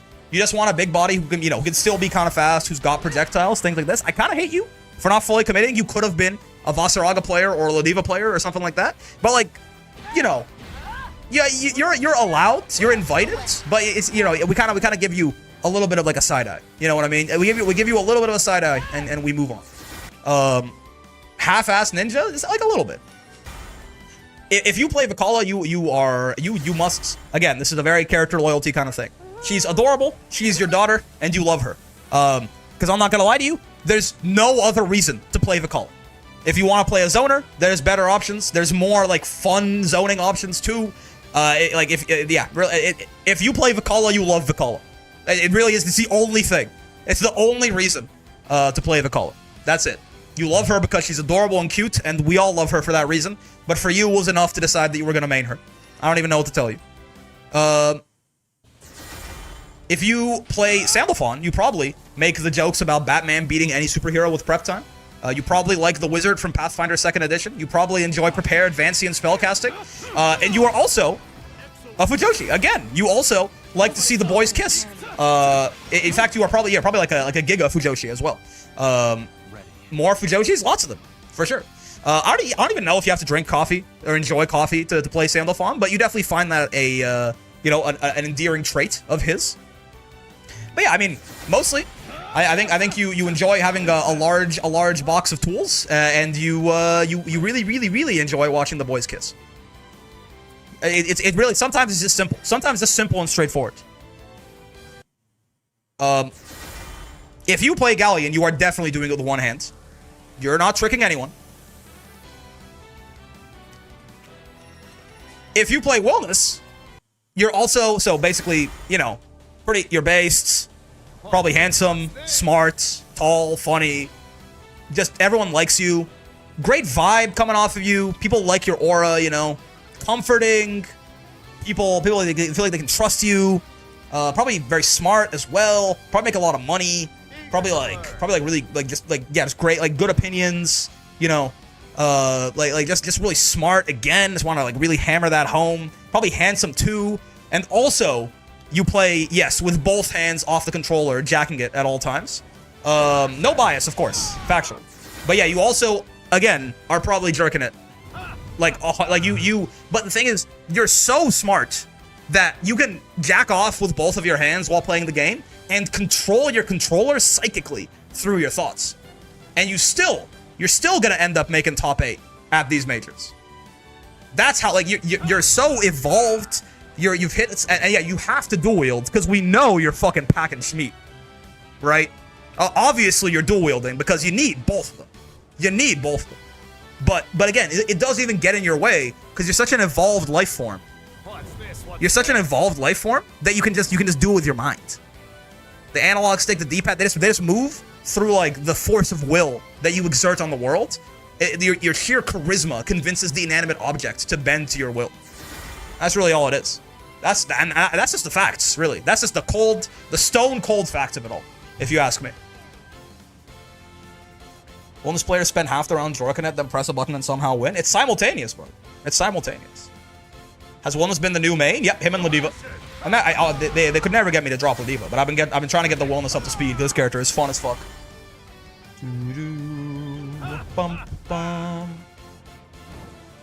All right. You guys want to watch, like, some UFA? I'm down to watch some UFA. It's always the Galleon goon joke. Maybe I'm projecting. I would like Galleon to kill me with her bare hands. Hop on the diva. I kind of want to watch some UFA, I think. How long? Wait, can I find the top 8? Hold up.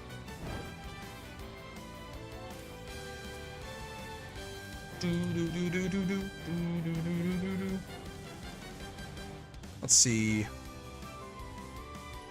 I can probably find a Twitch VOD for it, right? What's this? Where do they stream that shit? Sorry, streamer, she uses her thighs to kill people? Even better. You guys aren't fooling anyone? That's what I'm saying. So glad the truth about wellness players is out there. I had to spread the unbiased, fully accurate, taking the full picture truth of the matter. Otherwise, people will just get the wrong idea. Is Twitch down? Am I missing something? What's going on here? Why can't I load this shit up? Is the website dead? Am I dead? I can confirm I did main Narm, I play Anila, and I dabbled in Galleon. I'm the one-handed player? That's right. Let's just say my head is a watermelon. Yeah, imagine my head is a watermelon. Hold up. Website dead? I'm trying to find that, I want to find that UFA VOD, but I cannot do so.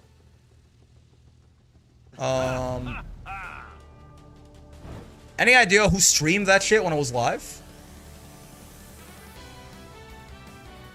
Oh. Well, I can see. I can rob Desley. Holy shit, look at this. First off, amazing starting soon. I can rob Desley. Where was he watching that shit? I can reverse engineer it. That Armada Galleon pipeline is very real. It's true. Yipes. Excuse me? Also, it's a very cute layout that he's got. He's got the Fairy Woe. He's got the McDonald's hat. He's got the Matera as well. Very cute. He was watching it on Yipes' channel. Interesting. Okay. I mean, Twitch is fucking dead. Why not, man? Help me. Help me. Okay. Well, let me figure this out on the other screen. I want to watch UFA. Hold up. What's this? Let's kill Grand Blue. There's no UFA VOD original. Either Rob Desley or Svampin. Grand Blue Fantasy versus. For real? For real? I mean, I guess I can rob Desley. Twitch really said no. He was watching it on Yipes' channel though, so I thought I could just go. What is that? How does that work, man? I wasn't on stream, so it sucks. BG is true. What is up with this? What does this mean? I also have a VOD I can publish. Can you do that relatively quickly? I'd appreciate if you do that, Samu. I do want to watch that shit. What is happening? Twitch broken? Because you'd think you could watch the stream VOD from like if he was watching it, like Desley was watching it on Yipes' channel. I could also just rob Divine Retribution for the Wellness bias. I don't think there was any bias there. It's wild there's no original stream for UFA. It is kind of crazy. I guess I'm just going to rob Desley for now. I guess I'm just going to rob fucking Desley. Breaks, it's fine. I'm just gonna mute it, and we're gonna watch it with no. Shout out Desley, man. Because the VOD got deleted somehow. What the fuck? Is it just UFA or the whole of Twitch? I can't load Twitch at all. The Japanese restream on Shio's channel. I want to get to top 8 though. Where does top 8 begin? 2xKO. Hold up. 2xKO, Tuco. So he plays Tuco until top 8 starts. Presumably. Let's see here. You should try Grand Blue someday. Fuck ass chat. Winners semis? Oh no, yeah, of course. You would start. Yes. You would. I thought it was winners finals for a second. I got confused. Oh, Toro was at this bitch? Alright. I'm sorry, Desley. You got it? Yeah. I got the Desley VOD. I'm sorry, Desley. I am gonna rob you blind to watch UFA because apparently there's no VOD for. I should have watched this live. In my defense, I remember that it was.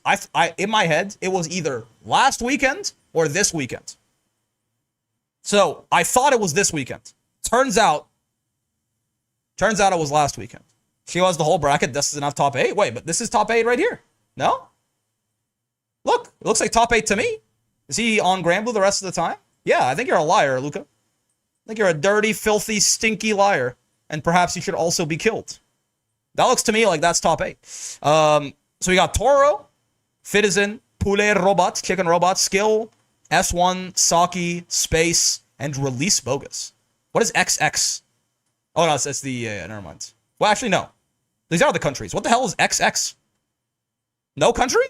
From parts unknown? Like the goddamn Undertaker? Okay. Toro, obviously. Percy / Siegfried. Citizen, also Siegfried, to my knowledge. I forget. I saw Poulet Robot at... was it the last? What was the one where Skill won to qualify for Arc World Tour? I always forget, Grimnir? Okay. Skill, Sora's. Saki is, Charlotta Catalina. Space is Beatrix Cagliostro, if I remember correctly. I don't know who S1 or Bogus play. XS just as Whimsy as a Lil player? Gotcha. Who's S1? Who's Bogus, Luca? Give me the context. Was Kayane Cup? Yes, that's what I'm thinking of. Yeah. That's I forgot the name. S1 plays Percy and Bogus plays Lil. Okay, so I mean, some repeats here, right? Percy / Siegfried. Grimnir, Sora's.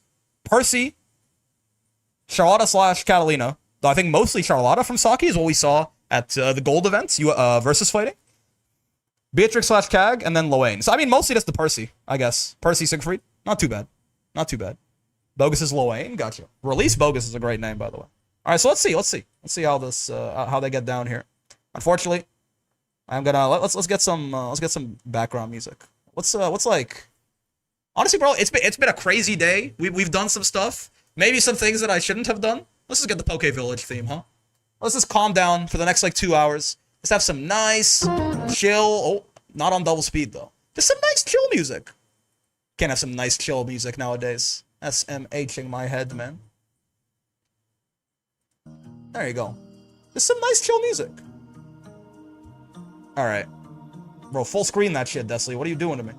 I am stealing this from Desley, but there's no VOD, so we're stealing it from. I'm rewatching Desley's stream. Shout out. That is top 8 of Granblue at UFA. I couldn't get into Twitch, man. Hold up. I like Twitch wasn't loading for me, is why I went. It was mixed in with Uni. It was mixed in with. I mean, this looks like Granblue the whole time. No, am I crazy? Oh, he does like a tier list in the middle here. For a break. Okay, cool. This looks like Granblue the whole time. I think.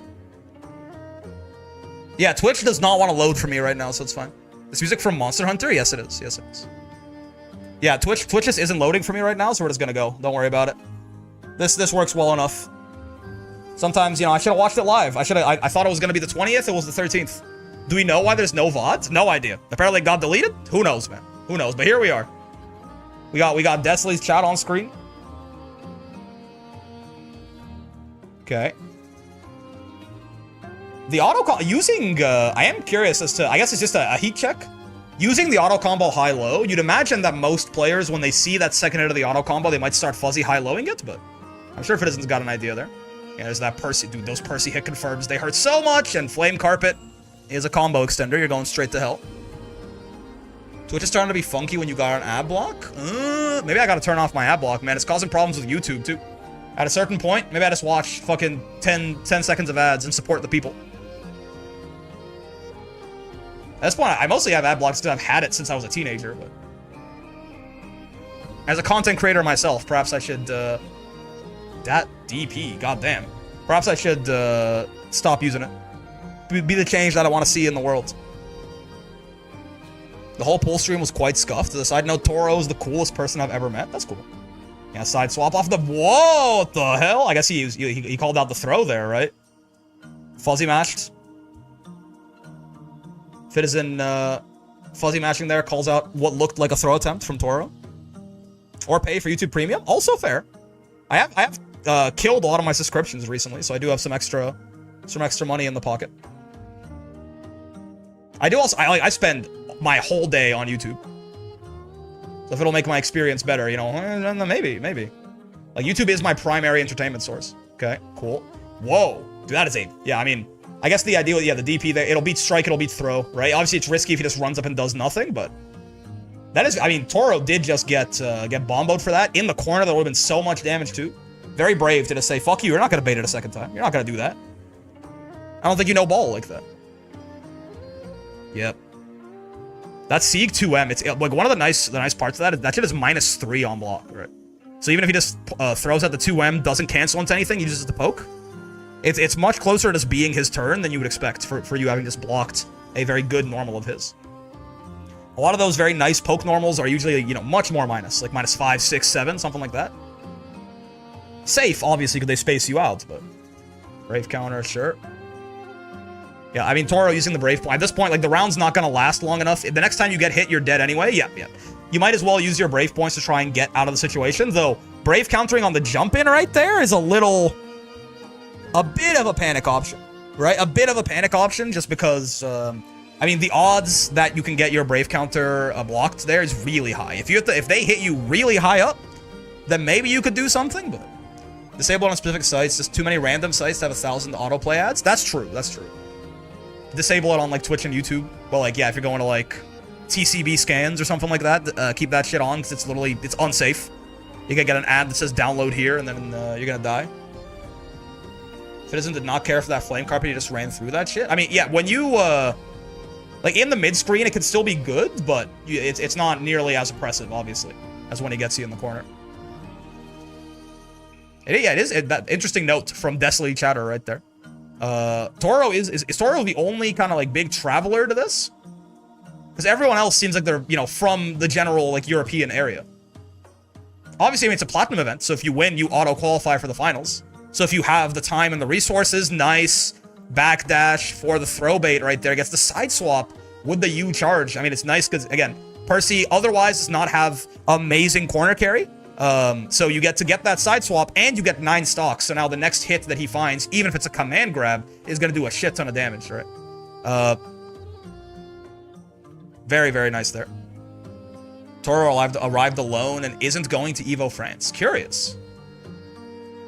Who's your favorite Fire Emblem character? There's I have that big guy with the axe and the heavy armor. His name is Hector, I think.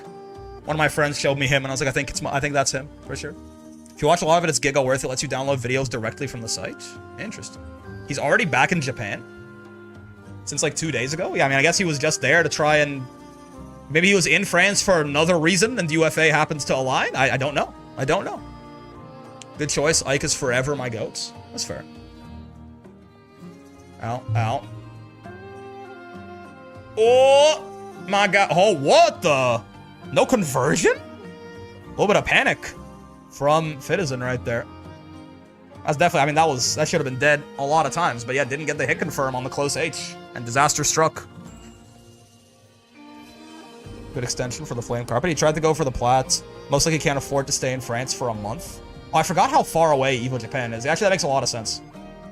Look at that. Really nice hit confirm off that stray poke right there. It's a nice thing about Sieg Super. Very consistent because of the time freeze. What did you say about Charlotta players asking for a friend? I said that you guys were honestly just really nice. Like, you know, like mostly Charlotta players just kind of sit around memeing. I don't really see anything from them except stuff where I'm like, what a silly little group of people. What's your favorite game series? Dark Souls is up there for sure. Big fan of the Souls games and all related, you know, like Elden Ring and stuff like that. Probably. As far as like a series where I've played multiple games, that's probably the main one. Oh! Ow, ow, ow. Because they have a lot of like one-off games that I'm super into. Like Europa Universalis or yeah, Pathfinder the tabletop game or whatever, but as far as like a series where I've played multiple of the same like series of game, it's probably mostly the Souls franchise. Let me turn this music down. Just a smidge of a hair here. Just because it feels a little loud for me. I'm not sure. Oh, if it's a little loud for you too. There you go. I gotta know your favorite Souls boss? That's a good question, man. It's a damn good question. Yeah, he's minus there, so you got no escaped. Good catch.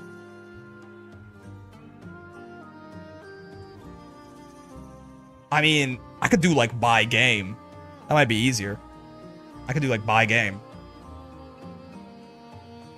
I have not played through all of Dark Souls 2. I just didn't like it.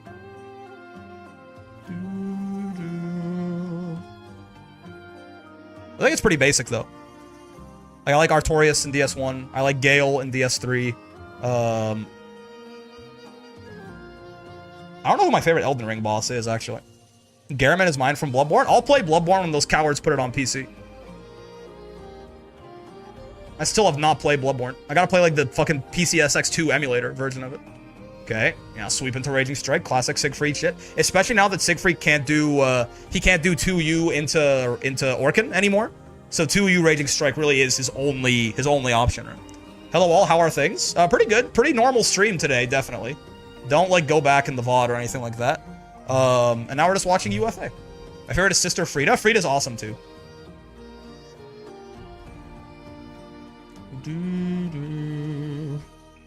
Trying to emulate it, but I need to find a place to download it.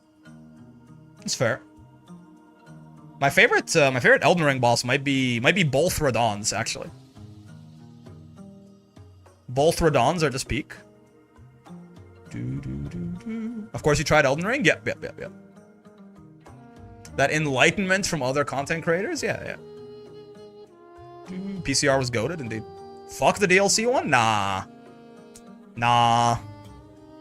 I think it's a really cool fight. Big fan of Melania as well. I like hard bosses, right?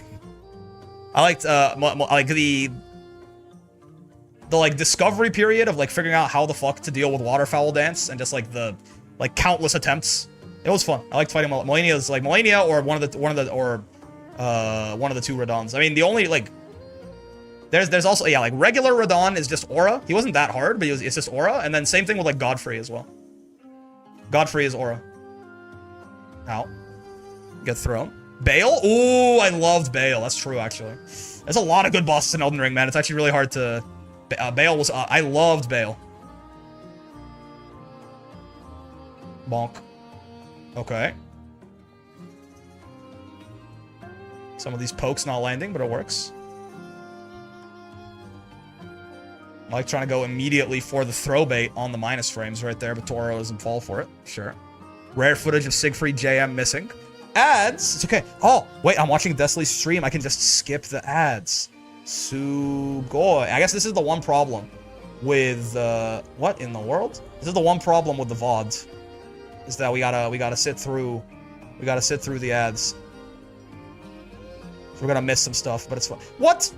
The match is over? That's crazy. That's crazy, man. Oh, well, it's 2-2.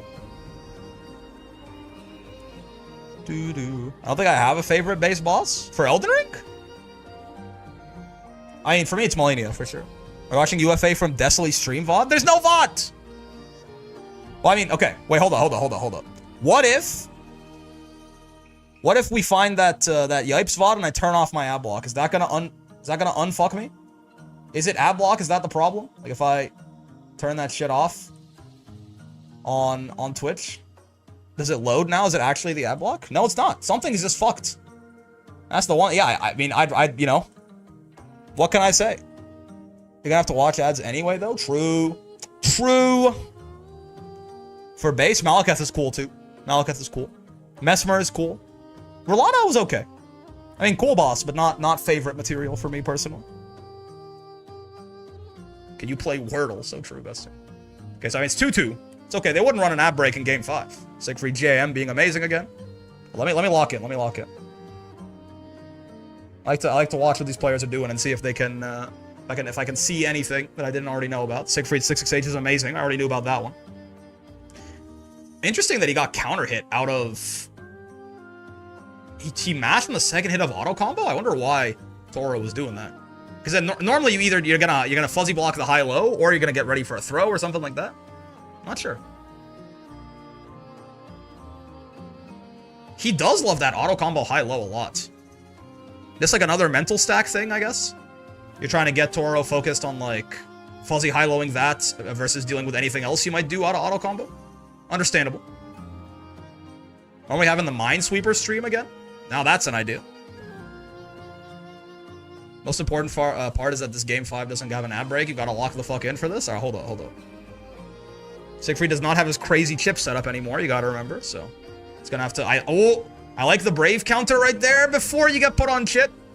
Right, Brave countered with a little bit of his life left before the Orkin put him on chip, but got Damocles anyways, unfortunately. Very funny the Twitch is broken while you're streaming to it, though. No idea what's going on with that. But apparently the stream's still fine, so. Nice little conversion there. Okay, sure. Counter hit 2M into the, I mean, that probably works off. I wonder if that works off regular 2M too, or if that was just a really nice counter hit confirm. from Toro there. I know he gets it off regular far M, but... Oh, did he get caught by this? Yeah, he does. All right. Hold up, chance. It's not the picture of Goku. Prowler Goku. What are we watching? UFA. Platinum event that happened last weekend. I thought it was this weekend. Turns out I missed it. Uh-oh. Stinky. Caught? Does he make these comebacks? Okay. Okay. Oh, that's disgusting. There's no way, man. The walk-up DP. I mean, it beats the Tech. UFA was a plat? Yeah, I believe so. I believe so. It beats the Tech. Throwing twice into run-up DP is good, but it's gross. It's good, but it's gross. There's really no other way to say that.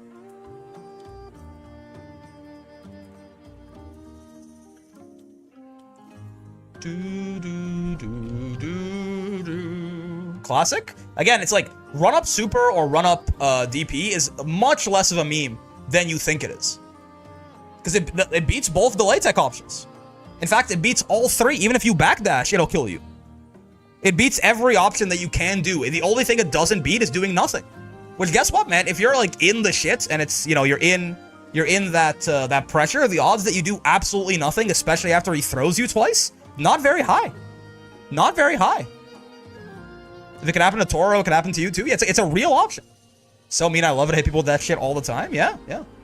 Like it's very risky, but I mean, he has to kill him right there anyways. Or if Toro gets out of that situation, it could turn around very quickly, right? So taking a risk to win right there, where you might lose right there if you don't.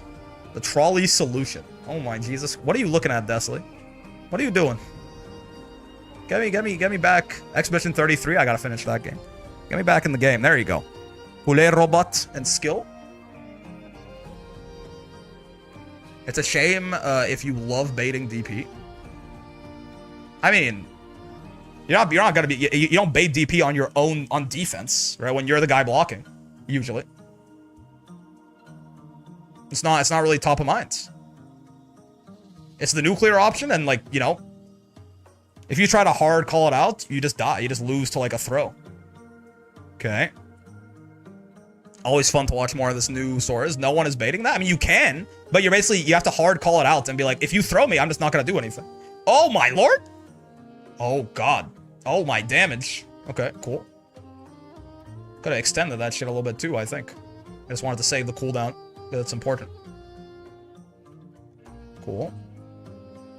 Skill is so good. Skilled, even, perhaps. Yeah, patient, waiting for Grim to do something on the seals. It's usually a bad idea to try and... Oh! That's a really interesting piece of counterplay. That's a good point. That's... Only Soras can do that, right? Soras is the only character that has an option that beats that, actually. Because, so what I'm talking about is Grim, when he does those seal dashes, normally Grimnir seal dashes are -2 on block, but if you air block them, they're even on block. Grimnir has a 5-frame JL. So if you air block if you block an aerial seal dash and he does JL, you can, if you have a 5-frame light, you can clash. A 5-frame close L, you can clash with it. If you don't, you kind of have to hold that shit. Soras has a 5-frame heavy or DP attackable move, 6/6H attackable move. So he blocks it, does the roundhouse kick, and if Grim does anything, it beats him. That's like really creative. That's a damn good point. I did not think about that. Very cool from skill. What the hell? Wait, really? He gets that on counter hit far H or close sorry 2-3-6H on the mid screen now, I guess.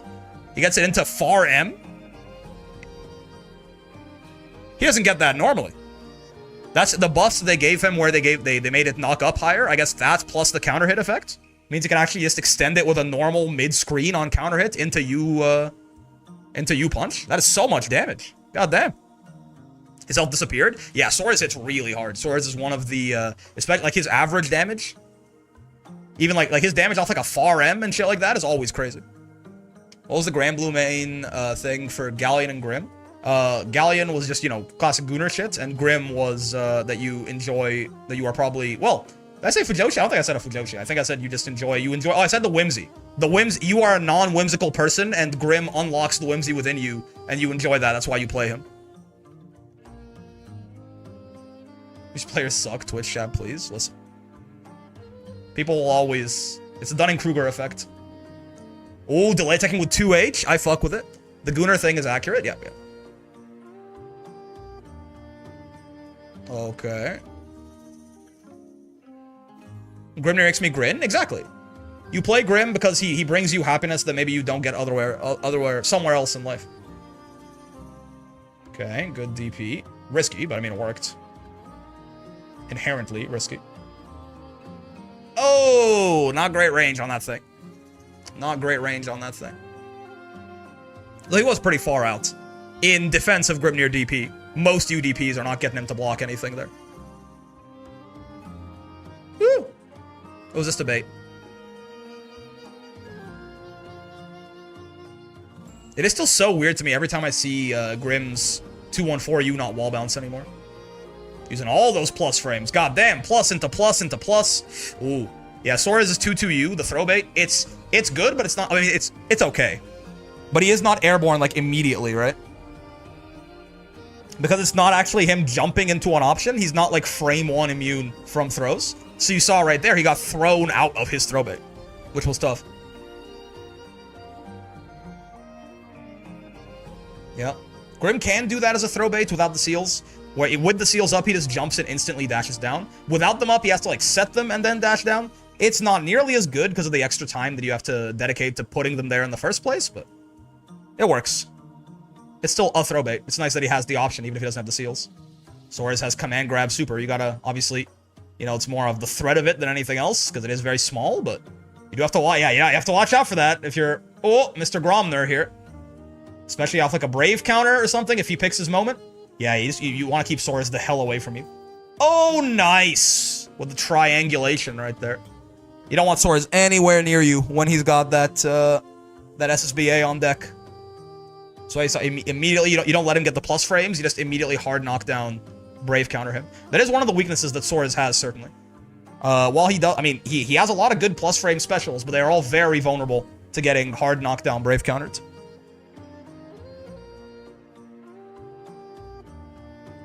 Okay. Whew. Sounds good. Roll through. Yeah, Sora's doesn't get a safe jump off his UDP. That also kind of sucks for him. But he can roll through and be +2. That's one of the prices he pays for that thing, having such a good hitbox. Yeah. Pretty good damage off of far M right there. Woo! Dude, jumping, I mean, Sora's 2H isn't amazing, but getting anti-aired by this character is terrifying too. He does so much damage off of those anti-airs. Very easily could kill Grim from the health total he's at right now with a 2H. Even if it's non-counter hit, really. Oh, caught! And it wall bounces if you're in the corner. It doesn't wall bounce in the mid-screen anymore, but if it does still carry a long way. And if you hit the wall, it is going to bounce you back. He's going to get a combo off it, so. Nice usage by Mr. Chicken Robot there.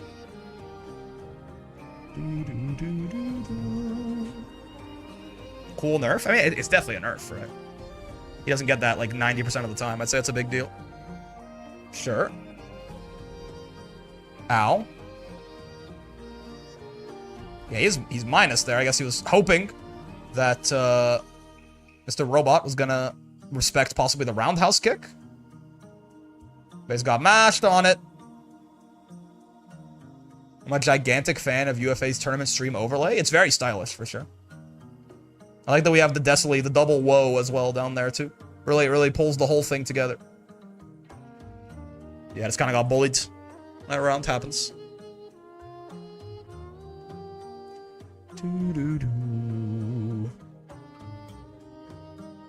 Yeah, that Grim 2U, I mean, would that thing even have knocked down from there? If it hits media enough, it doesn't even hard knockdown. She could be minus on hit very often.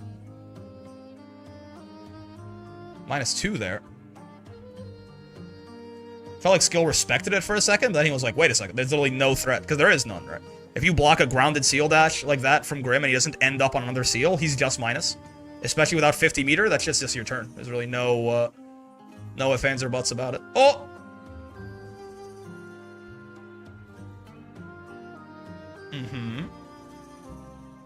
This would be a hell of a comeback. Any roundhouse kicks or anything like that, you're in big trouble. He just held it the whole way through. Amazing. I keep forgetting Sora's close M is even. Yep. And his close H is plus. Hi, Brickathan. Hello there. How you doing? Oh, the spot dodges on these dash punches are a little risky. We should move to the middle so we can see Fairy. That's fair. That's fair. Let me... You can spot dodge early enough to punish him, certainly. But especially on light and heavy dash punch, it's kind of like Wilderness Knee. You know, they've got little enough recovery to them that you can be in danger for sure. Or just fast enough too. Like little overall animation to them. Okay. I also got Eustace to Masters. He's very poggers. Nerd emoji. Oh. Get shimmied. Get murdered. Skill mashing on +7 earlier, though. He was mashing on his own minus frames a lot too. I don't know if like... I don't know, honestly. I don't know if it's maybe that he's expected him to respect DP or in like slightly less minus situations, like respect like the roundhouse kick or something, but whatever he's doing, I guess it's working. It's working. He's cooking up. I wonder if Saki's gonna play. Last time we saw Saki, he was playing a very footsies-based Charlotta, and I found it super interesting. Like he was just playing with far L. Like it was his only button, but he made it work. He made it work. He was doing really good work with it. Charlotta's far L is her best button, for sure. It's a good far L, too. Okay. 3 stacks on Mr. the Rizzler right there. Some damage reduction. And potentially, if he gets that SSBA later in the round, some healing, too. Nice extension.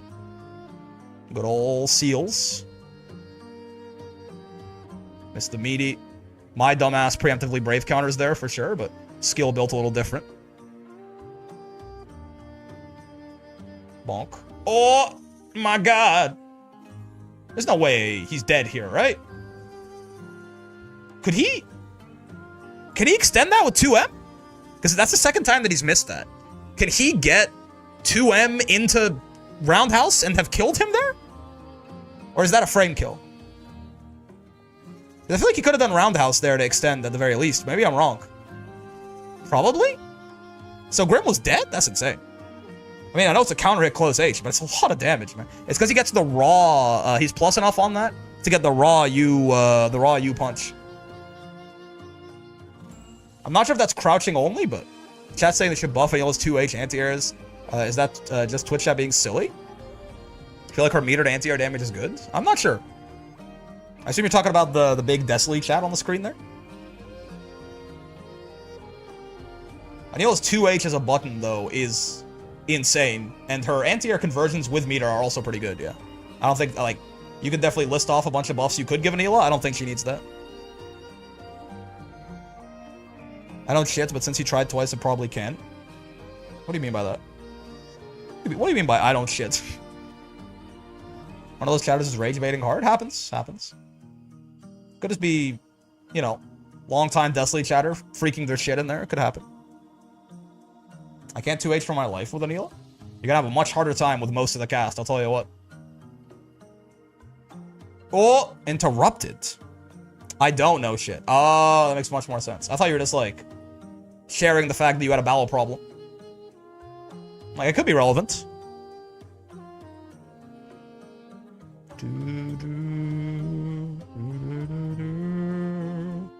Okay, let's see here. Let's see if skill closes this out. I actually don't know who wins this. When we watch Versus Fighting, I got pretty spoiled. I actually do not know who wins this tournament. I don't even know who top 8 or top 2 is, rather, grand finals. What just happened? What? I mean, I guess skill. It's like the memes where, like, round starts, Sora's hits you with a counter hit close H, and it cuts to the victory screen.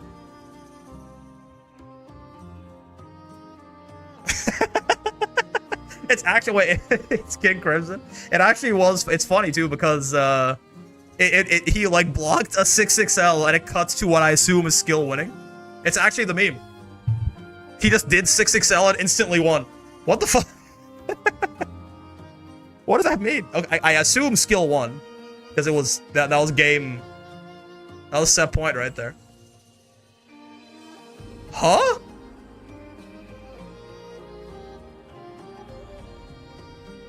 Yeah, sure. Block 6XL into lose game. True combo. Can I see the standings real quick? Rising Chord was right. Just pressing 6XL wins Evo. For real? As soon as he blocked 6XL, it just immediately... We cut to the victory screen. The IRL victory screen. Dealvo retired from the gang business, is now taking up the hobby of making really funny cuts. I mean, Beelzebub, he's in there. Alright, I want to see who Saki's gonna play. Okay, yeah, skill did win. It just, he blocked 6XL and... by the way, 6XL loses to spot dodge almost always? No. It can lose to spot dodge, but you have to be quite preemptive with it. 6XL is 29 total, or 25 total frames. Spot dodge is 29 total frames. So you have to spot dodge at least 4 frames before the 6XL starts. If you do that, you'll be even. So it's preemptive, right? If you spot dodge the 6XL preemptively, you'll beat it. I mean, not that you can react to 6XL anyway, but my point is you have to be, like, quite early. It can work as a call-out option. If you're going to try and call out a 6XL, I would usually backdash instead. Because then that animation is shorter than 6XL.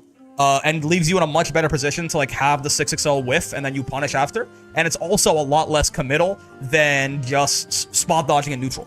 Because if they don't do a 6XL and you spot dodge in neutral, they can maybe, like, run up and kill you for it or something like that. If they don't do anything and you backdash, probably you're fine. So that's what I would recommend if you want to beat a 6XL preemptively, is just backdash. Depending on the range, of course. If you're close enough that, like, you know, even after you backdash, you're still in range of the move, sure, but at that range, you're probably not. 6XL is not necessarily the biggest point. Is Saki actually playing Catalina? Okay. Percy into Catalina. Interesting matchup. Two very similar characters. I know some people try spot dodging some of my strings, and I try baiting them and then punishing with 6XL, but I should run up and throw. Yeah, run up and throw, or you want to move with a lot of active frames to catch the recovery, because the last 4 frames of spot dodge are not invuln, they're actually counter hit recovery. So 6XL only has, like, 3 active frames? 2 active frames? Something like that? 3, I think. So you'd rather, like, either run up and, like, run up throw, or run up and, like, close H or far H or something like that. So you're more likely, or just use your move with the most, like, wild beat if you're Vayne or something. Use your move with the most active frames to blow them up. This matchup 5-5? I'm not sure.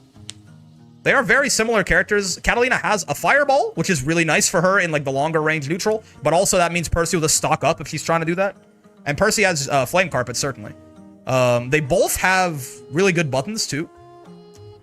Catalina's probably still a little better in the mid-range overall, but Percy is going to be more oppressive once he gets to the corner. So they're just the same character with, like, slightly different stats, right? Eileen slightly Kata favoring? Yeah. I haven't seen a Percival in so long, actually. There was one on stream earlier. Ooh, and this round's not looking Cat favored. I say that, hold on. Yeah. That is just the guess right there, because if you can't even block that DP, you'd have to spot dodge it, so. I mean, in lobby or ranked, he's super rare. Percy also kills quicker? Yes and no. Catalina will generally have better confirms in the mid-screen. And I believe with her back to the wall as well. Percy will usually do more damage in the corner. Absolutely. Again, Percy is just, he's Catalina, but, like, slightly worse in the mid-range and better in the corner. It's kind of how it's spec'd. I mean, I say that, like, noticeably worse in the mid-range, because he doesn't have a U fireball either. But yeah, noticeably better in the corner as well. Because of the existence of Flame Carpet. Oh, speak of the devil. Percy can do something like this with Flame Carpet, but it's certainly a little bit more inconsistent for him. And yeah, he doesn't get quite as amazing of carry as Catalina does right there. Flip the situation on its head entirely. Tries to go for the shimmy. He doesn't bite. Flame Carpet to buy some time and some space. Does that jump out Cat did risky? Oh, absolutely. But it's, you know. high risk, high reward, get me out of the situation. If you think they're going to try and bait a DP or like otherwise be patient on wake up, you can try and jump, they don't expect it. And you either get like a hit like that or even, oh, that wall bounce, nice. You either get a hit like that or sometimes you can just jump over them and reverse the situation on them where they're in the corner now. But it's high risk, high reward. Jumping basically always is. By its very nature. Especially with how anti-airs look in this game. Especially with how Percy's anti-airs look in this game. This Percival character does pretty insane anti-air damage. I think I'm putting too much on the 2-1-4H on any hits. Yeah, meterlessly, Percy gets more damage than Catalina unless we're talking auto combo, for sure. But with meter, she can convert better than he can usually. He also, you know, his damage is only better than hers once he has stocks up. Which, to be fair, he will have most of the time. Yeah, this situation, this is rough, though. Yeah. You can Brave counter Flame Carpet now, guys. All it does, like, I swear, all that fucking nerf did is make it a Brave counter bait. Like, now you can just be kind of ambiguous with the range and bait people's Brave counter. I swear to God. Yeah, you gotta do this right now. Because it's not just the damage. The big thing is S1 is sitting on 3 Brave points and Saki's on 0. That is, I mean, with the health disadvantage already, that's like a, you can't come back from that. So doing the SSBA here to take it down to 1-1 on Brave points, yeah, but he just UDPs again. But like, you needed to not be down 3 Brave points to 0 there. So the SSBA was definitely correct, but it was still just a tough situation after. Ooh! Round start far H, risky if it gets rolled through or something, but you're not going to round start roll either, so it's more of a call out. Oh, nice interrupt to Catalina 2M. Do Brave points affect chip damage? No. I'm pretty sure you don't take more chip if you're like on 1 or 0. But it's just more so that if he has 3 Brave points and you have 0, he's just gonna like he just spam Brave counter at will basically. Anytime, like you have to be right so many times to actually get it to stick and kill him. Oh, nice confirm. Lots of damage there again with when Percy is stall. Oh, this is what I'm talking about, man.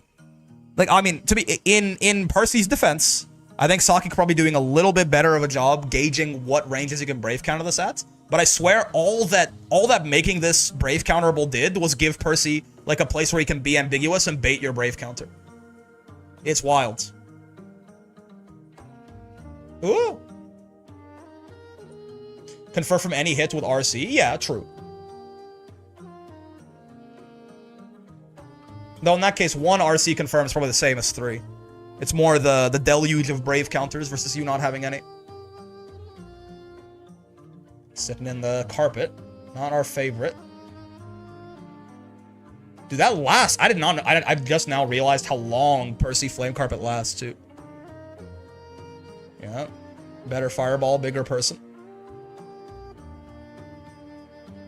Oh, nice interrupt.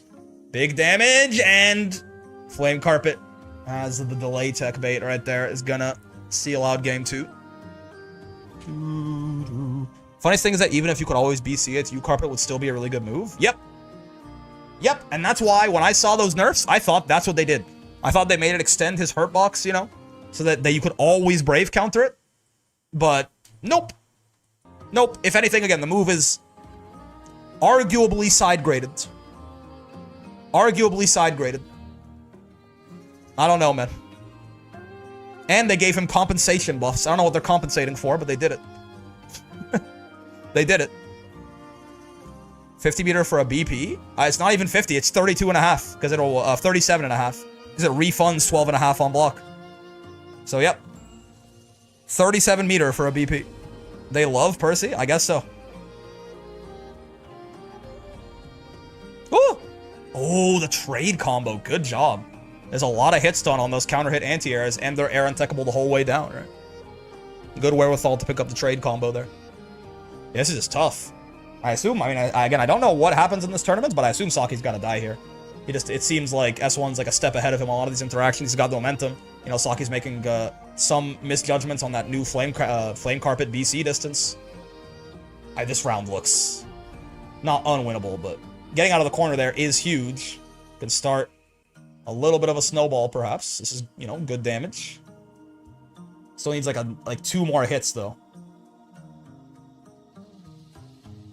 Now maybe 1? With those couple little love taps? Yeah, that was punishable. Risky. Chip is approaching. I mean, Cats can kill off any stray hit here into double... Ooh, into U Fireball, into what? Oh, that was the chance. That was also the chance. Oh, no. Hitting the H right there. Oh, he's so sad about that. Yeah, happens, right? Just got nervous. He's in losers top 8 for a platinum, fighting for his life. Happens. The H Fireball there is so tough. He had, like, obviously what you're looking for there is U Fireball into death. But it's got a little scared. Finger slipped, hit H instead of U, and everything went to shit. Shout out Saki. Rest in peace, a real one. Alright, what are we doing now? This is Mr. Bogus. Loane player on my screen. And then Space. Space who won versus fighting. With the Goku shirt, by the way. Incredibly based. But yeah, he won versus fighting. Let's see if he can do it again. He was looking spooky. I think he was mostly rocking the... actually, I think he did a decent mix of the Beatrix and the Cagliostro last time we saw him, so... Starting with Cag. I mean, in this matchup, I guess maybe Cag is nice for the spikes. Because the big thing with Loane is that, you know, a lot of his stuff, while it is very good, the sort of only balancing factor to a lot of it is that there is startup. Right, like Catabot Rockets is a ridiculous move. However, it is like he has to like go. He sits there for a second. There's like some amount of time, and then the rockets come out. You can 6XL him or otherwise like hit him from full screen, even if you're full screen there, and then it like interrupts it and the fireball doesn't come out. And same thing with like the bros, things like that. So I assume that Cag is nice here because of the spike just appearing underneath him wherever he is and yeah, exactly like that. Exactly like that is what I'm talking about. So I like.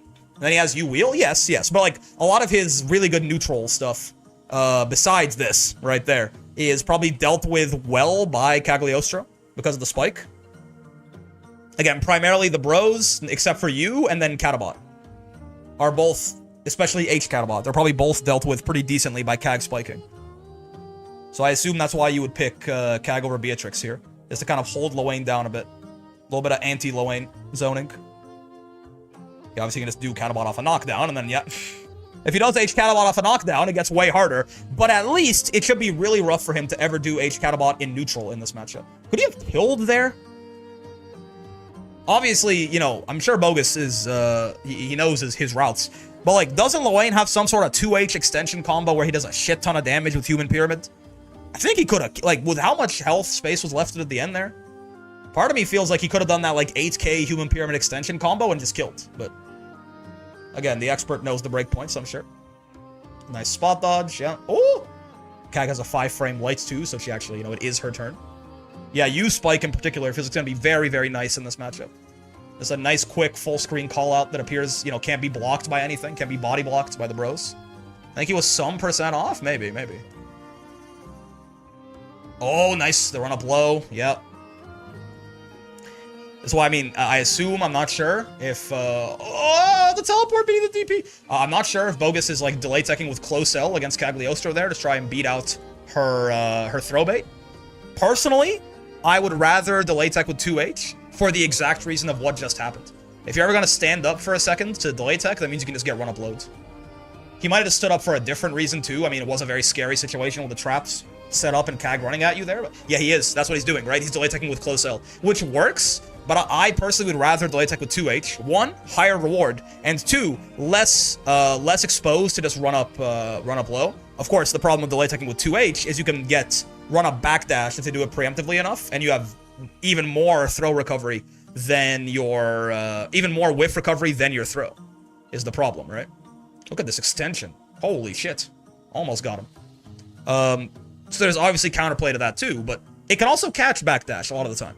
So personally, I like to delay tech with 2H more against Cag. The other argument, obviously, is that close L is also faster. It just hits on frame 5 and not 11. So you can get counter hits out of your 2H much more easily.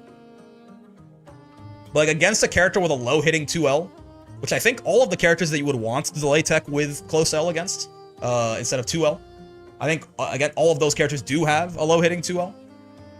I personally rather do it with 2H, but there's certainly pros and cons to both. Yeah, Catabot Rockets does not go away on hit for some reason. None of his fucking shit goes away on hits. This is still scary. Okay, got the traps up here. You're in the corner. If you ever let her run up at you, you're in a very unfortunate circumstance. Or you could use H-Bros. Doesn't even need... What, the eating combo? Doesn't even need U-Wheel for the reversal. Fitting in an extra eat there is crazy. Not sure if that was cool or if I hate it. I think it's both. I would wager it's probably both.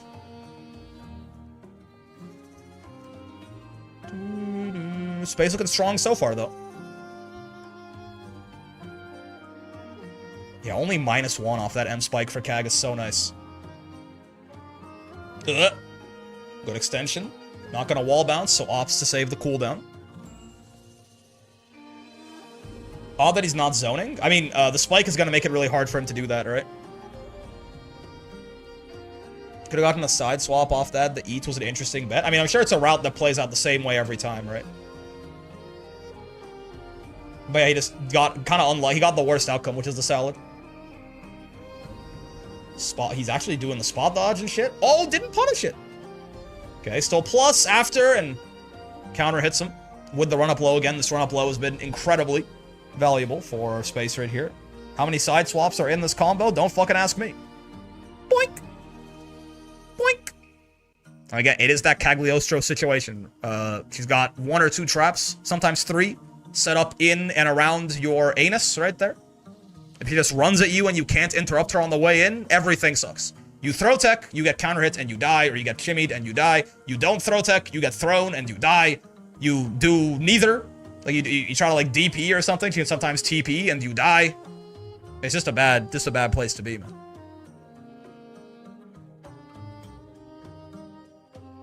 I feel like the Bogus has not been, he's not been bullied off of his delay tech by these run-up lows. At the end of the day, they are still, you know, less threatening than the throw bait, but... Ooh, you wheel.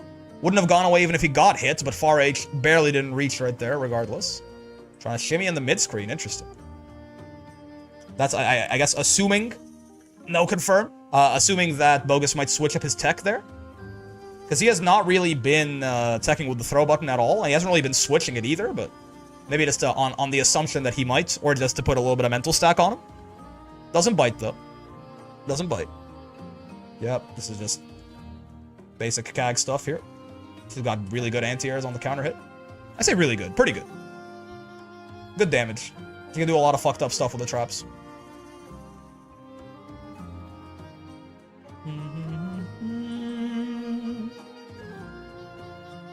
No fucked up eating combo here, I suppose. Luane's 6xm feels bigger than most 6xms, but I'm not sure if that's just, you know, I get hit by it so often because of the boys, or what. DP catches the backdash right there. Interesting. Whiffs throw, but is safe doing it. I assume that's going to be to catch Cag going for the handshake, and the Catabot Rockets would kill her. Trying to parry a spike there would be my guess. Because Cag after Far H, you know, usually the basic level 1 RPS, if she's going to do Far H into spike or Far H into traps. On the assumption, and spike is more of like a safe block string, there's no gap. Whereas the traps is a big gap there. So I assume he was trying to go parry to not get chipped out by the spikes, and then traps just happened and he died. I feel like the Cag conversation needs to be finished. What's the conversation currently? I thought she was pretty widely accepted to be really good. BC into DP, calmest Cag player? Yep. Are the Cag down players still around? I feel like they, I don't hear that much of it anymore.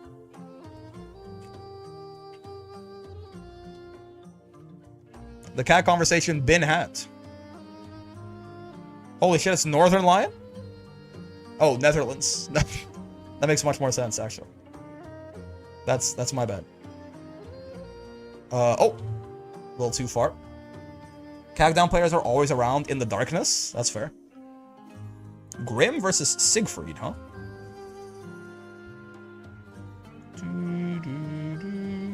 I mean, good anti-airs. DP and 2H for Siegfried, both very good tools to cover a lot of screen space and swat Grim out of the air. Slightly less so now that his DP doesn't do the full animation on whiff, but, you know, still, very just big active hitboxes for him to throw out. Bonk, bonk. This is punishable? Yep. 6 frames, Grim's got a 6-frame 2M right there, so works out. Didn't get a conversion off it really, though, at all. I guess, I mean, that is kind of the problem where Grim doesn't have, you know, amazing, like an amazing mid-screen wall bounce extender to use there. He would have had to Raging Strike, or otherwise just go for the hard knockdown off 214U and be happy about it. Get you Fireball, the idiot. Perish, even.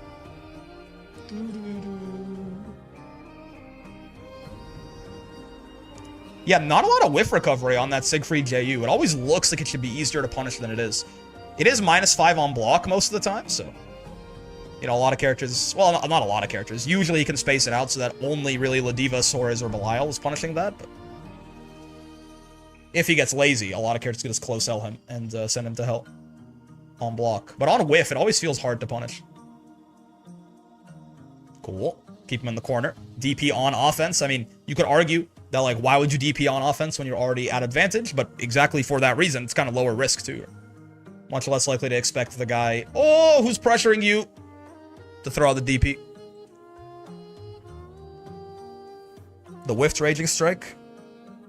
The calling card of Grimnir players everywhere, perhaps? Bro, Robot just yawned? Bro, maybe yawned too. He's so composed. Bro's yawning in loser's top 8? After losing game 1? He's the world's greatest? This is what it's like to be French? Nothing phases you, you never, like, experience any particularly strong emotions. You just kind of smoke, wear scarves, and talk about art. Now I'm yawning? Yeah. You know a thing where your brain, like, if you see someone yawn, you kind of want to yawn? Plays the guy with glasses on? Yeah. It's the Gamera strat? True. Is that, like, if your eyes interpret something as a yawn, does it trigger that reflex? Or will you just always yawn even if, as long as you're, sorry, does it have to, like, be a real yawn? You know what I mean? Like, how closely can you mimic a yawn and still get that reaction out of people? Are there, like, minor things that your brain can tell, like, oh, that's a yawn, that are really hard to fake unless you're actually yawning?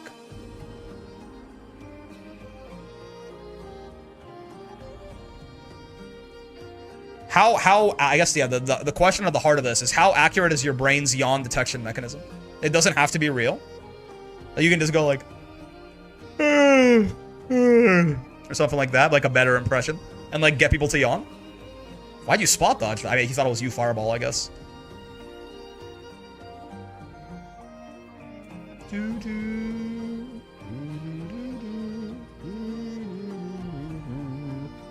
made myself yawn with that. I can make myself yawn by holding my breath usually. Get thrown. Fuck off. I felt the yawn. Well, there you go. I've seen enough people fake it to incite yawning others to be confident. Yeah. Apparently I just did it, apparently, so we'll take it. Science. Bitch. Yeah, see DP again, right? Very nice. This big active wall you can put up there. I tried to fake a yawn. I made myself yawn. That still counts. That's what I did to myself just now, too. The double bionic arm for the Oki there. Interesting. I wonder if that one's plus if it meaties. I know you can do that with the medium one. I think that was the medium one. Oh, yeah. Light clash level. Interesting to just hit the close L there. Oh, wait. That's true. Because if you hit... I mean, assuming the timing works out. If Grim does the seal dash, it'll clash. If he doesn't, you'll hit him. You'll, like, kill him out of the recovery of his seal place, right? So depending on the height, I guess that is just fake. The height in the setup. It's 2 AM here, to be fair. Oh, -6 is RNG, even offline? That's just punishable straight up, but you couldn't quite get it. Oh, your chip is approaching slowly. The dragon is waking. Here it is. It's arrived. Nice EX fireball, but then not enough range on it, and Damocles right into the loving arms of the tornado. I can do a real yawn on command. I can only do it once every 30 minutes. I thought you'd have to go like if I just hold my breath for a bit, I feel like I yawn out of, like, oxygen hunger. 2 a.m. here as well? Goddamn. The EU crowd watching UFA. 2 a.m., that's like the time that it is in like the UK and France right now, yeah? How many time zones is all of Europe? Because like North America is 3? From like Lisbon to what's the easternmost part of Europe? Like the Ural Mountain, like the west reaches of the Ural Mountains in Russia or something like that. Is it 3 time zones or 4 time zones? Because I know like distance-wise, it's only a little bigger than like Canada east to west, but out. South Africa as well. NA is 4? Oh yeah, true! Mountain time! I always forget about mountain time. Wait. Central and Mountain aren't the same? I thought Central and Mountain were the same. They have Western, Eastern, and Central. True, true. Canada has another in the East. Do we? Do the Maritimes have their own? They might. I honestly didn't even know. Mountains like the Rockies? Yeah, yeah. Do we have one for like Nova Scotia and Halifax and shit like that? New Brunswick? I forgot Mountain Time was even a thing. Yeah, yeah. Don't forget Hawaiian time.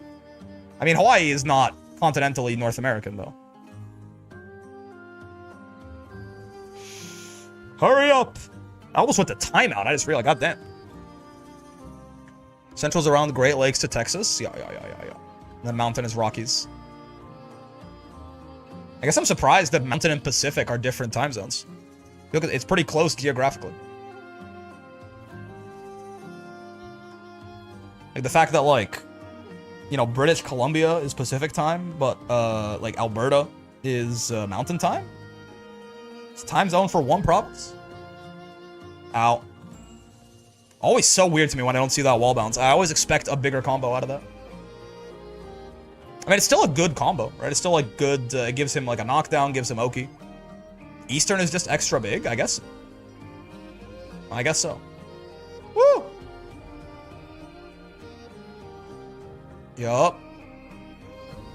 Nice extension there with the seal.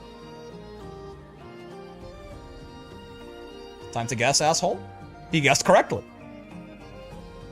Oh no. Yo, he just tried to walk up slowly and down smash? What the fuck was that?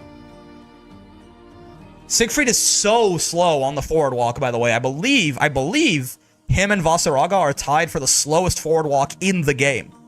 At 69 speed. Nice, by the way. So like Siegfried is like he takes so long to get there if he's just gonna walk up slowly and down smash. With Sieg of all characters? Yeah. You like saw it happen in real time. Should have used the unblockable somehow. I don't think that would have hit, but maybe. If it's 2 a.m. in France right now in this VOD too, then maybe. Are you dead? No, huh? He definitely doesn't believe in it anyway. I feel like he maybe could have been, but Raging Strike, Raging Chain, obviously scaling is gonna come into play. Nice catch on the 6XL. 2H Abare. It's not Abare. He's trying to delay tech there.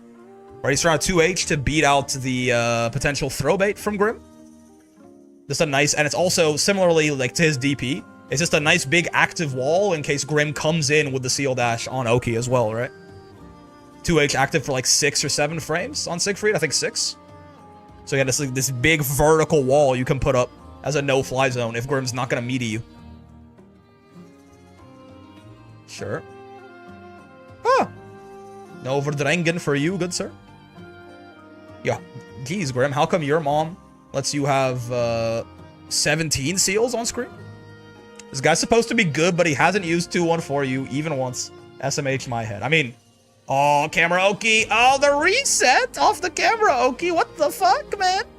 I'm dead. I'm fucking dead. Scavengers? He got to like top 64 in Evo or something, and he was hitting people with that shit all the goddamn time. Maybe even top 32, I forget. He got way further than a guy using 214U, Siegfried 214U, as much as he was, quote-unquote, should, but... Wallahi, I'm finished. That's right. Out. Ow, ow. Making the goddamn blitzcrank noises. Ow, ow, ow. Sieg players, the Sieg player still knowledge checks people the old-fashioned way? Yeah, yeah. 95-year-old Sieg boomer. Still knowledge checks people the old-fashioned way.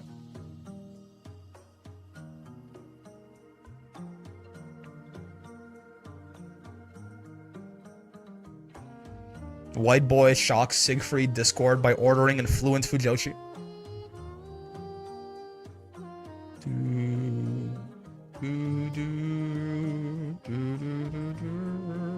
Yeah, couldn't really kill there. It's one of those times where having more brave points would have been nice, certainly, but Siegfried's mid-screen in general a little lacking, especially with meter. He has no real way to extend his shit. One of the weaknesses of the character certainly gets shimmied, however. You absolute buffoon. Man, buff Grimnir for real. We're gonna watch him lose both sets that he played on stream so far. And the only 2 sets he'll play in this top 8, assuming that things go the way they look like they're about to. This poor character. Ugh. Yep, Siegfried JM, my beloved, behated, etc. Hold on, wait a second. I shouldn't have said anything. Grim's actually cooling. Still gets the wall bounce from about half screen there. No, please, I got matched with the GM Grim with 20k games on my 700. I mean, to be fair, that guy's probably gonna rock your shit no matter whether or not they buff him, right? Alright, hold on. Hold, he's not dead yet. Do not... What, Vayne? Oh. Interesting. Is the idea here Vayne? Is the idea here that the bigger shield can maybe stop some shield dash approaches? I mean, similar idea on, like, you know, Grim is pretty aerial. If you can find the 2H, you can make his life miserable. Energy destruction, again, just big active hitbox to make a no-fly zone. Is this, like, considered a good matchup for Vayne? I feel like Grim might just zone him out, honestly. So I'm not so sure about this one. Yeah, like, what stops Grim from doing that? Zane actually hates fighting Vayne? Curious. Again, I would think that Grimnir just becomes the zoner in this matchup. Maybe I'm wrong. Grim wins. Now I have to see Grim lose to Vayne, for fuck's sake. 5U can ignore the mix. He can he 5U the camera, Oki? Does he have 3 frames to start it up there? This matchup is obnoxious, but Grim wins. So I guess that's like the idea, is just like try and put him. He's been playing Siegfried for the past 4 games.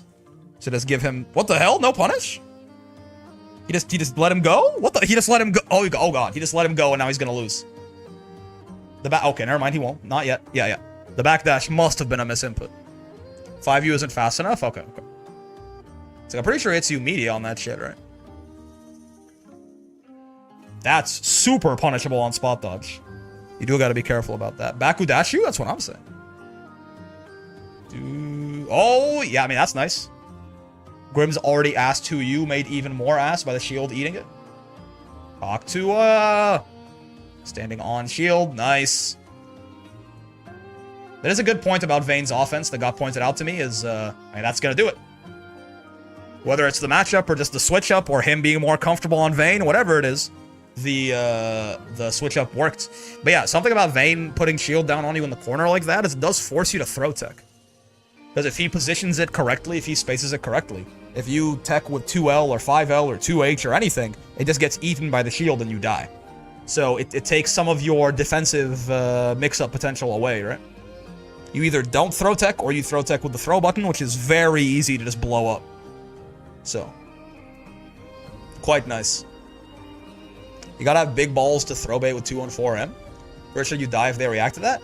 Yeah, but see, again, the thing is, with Vayne 214M, because if you place shield down, they can only really throw bait with throw.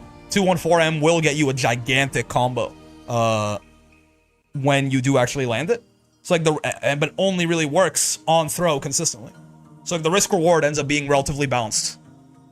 Yeah, if you spot dodge it, they're gonna kill you. But I mean, also, it's back to the wall, right? Grimnir back to the wall is not gonna do that much damage to you, even if he spot dodges it. So, he, like, the risk reward is in Vayne's favor doing that throw bait, especially with the health lead, with everything like that.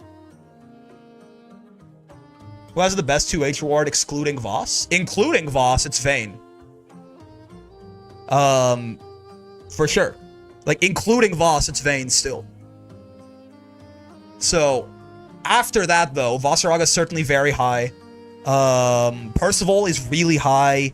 Vayne is obviously number 1. Soriz is insanely high, too, which is something I feel like he doesn't get quite enough credit. Still Vayne? Yeah, Vayne hits like 9k on a 2H with Super, and like 10 with SSBA. Vayne gets crazy reward, even non-counter hits. I mean, Voss, too. Voss is hitting like 7 to 8k, both counter hits and non-counter hits. Voss is probably number 2. And if Voss can go into SSBA for like 8.5 to 9 as well, in certain cases. But yeah, Percival's really high. Swords is really high. Ladiva can do a shit ton of damage because the corner carry that she gets off of her 2H is crazy. So Ladiva will often end up in a corner combo into like raw SSBA. But back to the wall, she's gonna do a little less. Who else gets like crazy 2H rewards? Because a lot, like, I would say, like, a lot of characters that get good anti-air damage are hitting, like, 7k on counter-hit 2H. Like, really good counter-hit 2H damage when you start going, like, 8, 8.5, 9. I mean, 10 is basically only in the case of Vayne. And then, again, the characters I would say are, like, stellar are the ones who get good combos, even without counter-hit, right? Yeah, Willness is up there. Willness gets, like, 6.5k without counter-hit and, like, 9k with counter-hit. Willness is definitely up there. Gran is up there only on counter-hits, right? Gran does... I mean, Gran will do U-boot into, like, close H, H-fireball, U-boot, close H, MDP, and it's, like, 7.5, 7.7k, or something like that. But he doesn't get nearly as good of combos non-counter hit, I don't think. Unless he has, like, a highly charged up 5U already. But yeah, Gran is, he's on the higher end. Willness is still less than Vayne, how odd? I mean, yeah, because Vayne just gets, he gets 2H, 623M, like, close H, 623H into close H, like auto combo into super or something like that, and it ends up being just a truly absurd amount of damage. Even like fully meterless, Vayne is rocking like 6k on his anti-airs anywhere on the screen without spending a single U skill or a super or even a raging strike. Vayne is the anti-air guy, so he's definitely number 1. There's a lot of Willness is on his tail. Willness probably is also, like, yeah, vaguely in that top 5. I hate to, you know what, maybe we should do this. I hate to, like, figure out everyone's optimal anti-air combo and compare them. That could be a video idea. Who does the most anti-air damage? I'm back, welcome. Welcome back. Ow. Space and Tororo, okay. Let's see. Beatrix versus Percival. I mean, Percy Fireball being grounded is nice, but, I feel like this might just be tough, no? I'm not sure how, well, I mean... Yeah, I feel like the problem with B, like, even though Percy's Fireball can stop her, the problem with B is I feel like she matches up decently into a lot of these more defensive style, like, mid-range Shotos, because, like, Percy, Catalina, stuff like that, because of the fact that Riding Free can just go through your button and kill you. Right, all of these normals tend to be rollable, and Percy's 2M is certainly viable here, though, is the thing, right? Percy has a nice 2M with a lot of active frames that will stop Riding Free. He's got a nice 2U with a lot of active frames, but it's like forces him to use different buttons sometimes that are worse for general poking. Unironically, something Vikala might not be the worst at. I'd say, like, yeah, like, bads, like, everyone should be getting, like, 5.5 to 6k on a counter hit anti-air if they're spending some resource, right? 7 I would call good, 8 I would call great, 9 is amazing, and 10k is like basically never happen. Like Vayne can get like 9.9 or something like that. Percy Fireball also needs stocks to be zoning, true. But in the mid-range, you can throw it out anyway, and it'll stop her. Like in the, you know, pseudo mid-range, because it's not full screen. EX is not full screen without stock, but it still goes like 70% of the screen or something.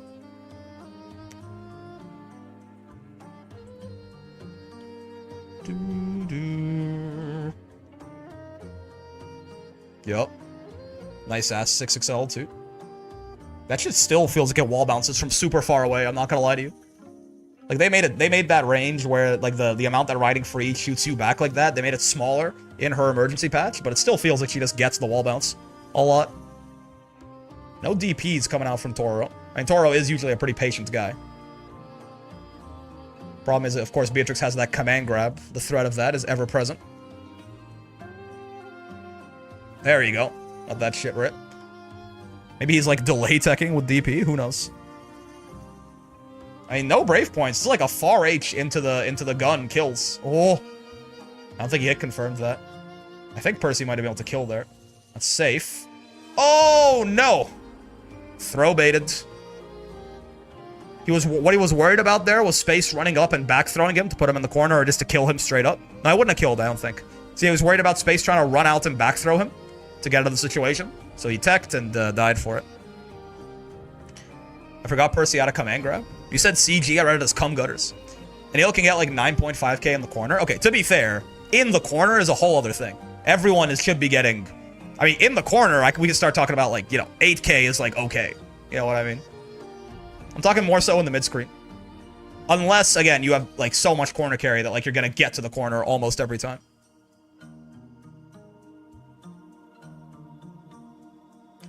Percy definitely has some killer CGs in that armor, though. I mean, I could believe it. Probably run deep. Oh!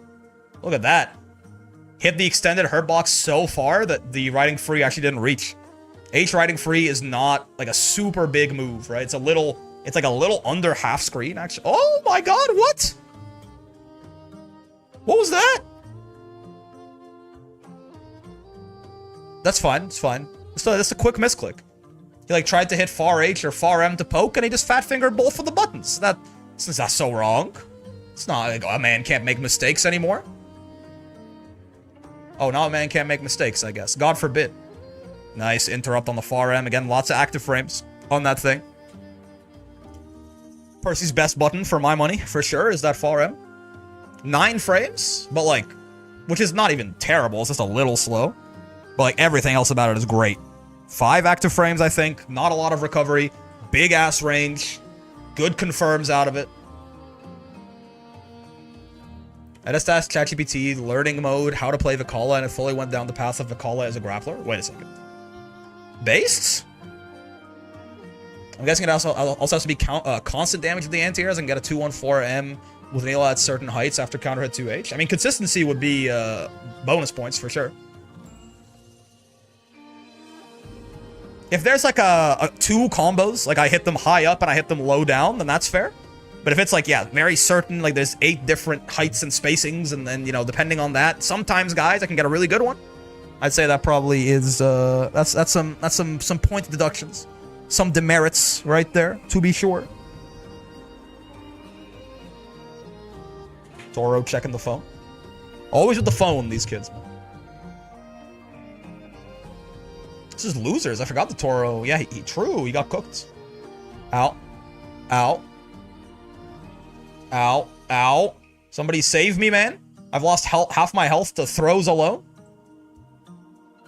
The only damage Beatrix has taken was done by him. Okay.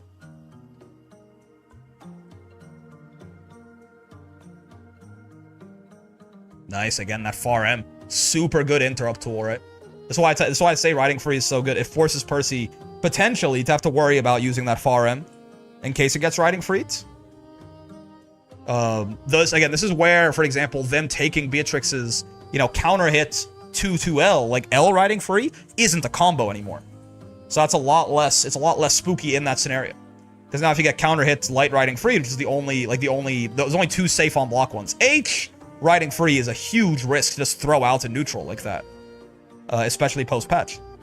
So now, you can't really do L riding free for good reward, you have to do M, and M is just not going to counter hit anything that's an actual normal.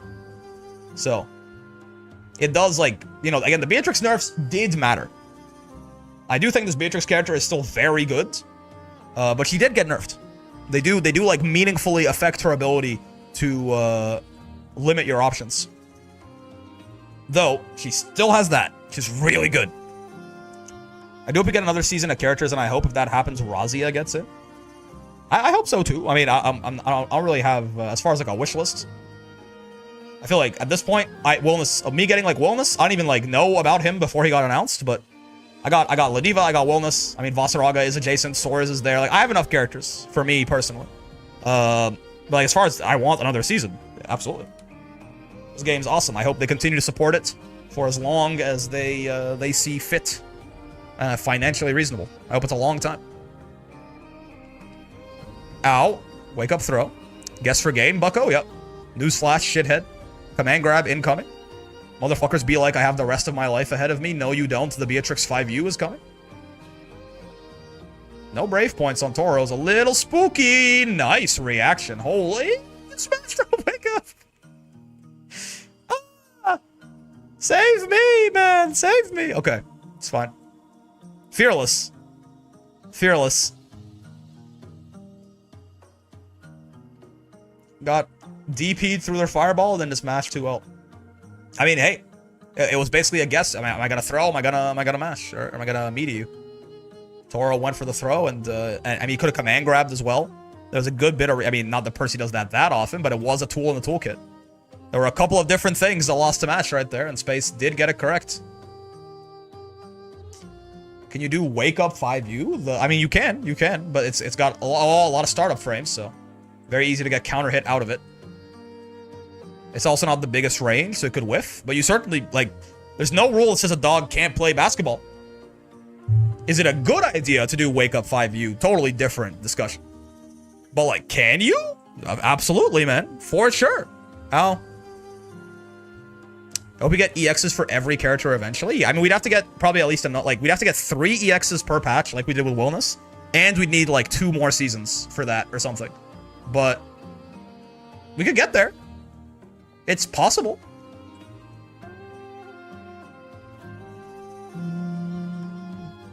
I forgot that Percy had cum gutters.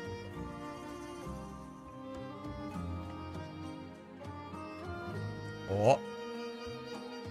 Get off of me. Dude, the sheer amount of throw. I mean, Toro was playing in a very, like, measured way right now, right? I can take a bunch of throws. At the end of the day, one Beatrix combo is going to do the same amount of damage as those 3 throws I just took. Like, he really is just, you know, he's taking 3 throws and then mashing on the 4th one. He's playing the risk-reward very straight. You're dead, I think. Oh, yeah. With 1 BP left after the super there, that's definitely death. Space gonna eliminate Toro from his trip to France? It's kind of rude and mean. Oh, I mean, it looks like it, though. This is a bad start. In the corner, he's not taking those throws anymore. He's gonna get no escaped instead. Not like this, man. Okay. Oh, nice jump on the command grab. Didn't really get a good punish, though. Yeah. Didn't really get a good punish. Couldn't turn it into momentum, and now he's dead? He's not dead. Raw super? But it's not. Is that enough with the raw? No. That's gonna do it, though. Hope EX Zoe is just the Grand Order boss from the story modes. I do not know. I gotta play the arcade mode in this game, too. I think there's a couple of fucked up bosses there. Let's just skip ahead. What is he doing down there?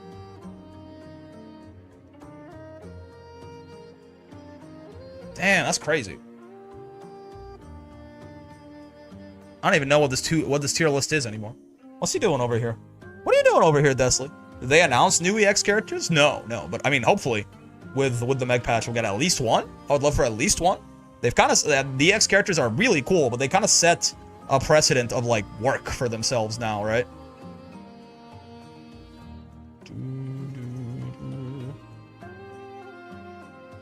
Let's go. Not that far forward. Hold up.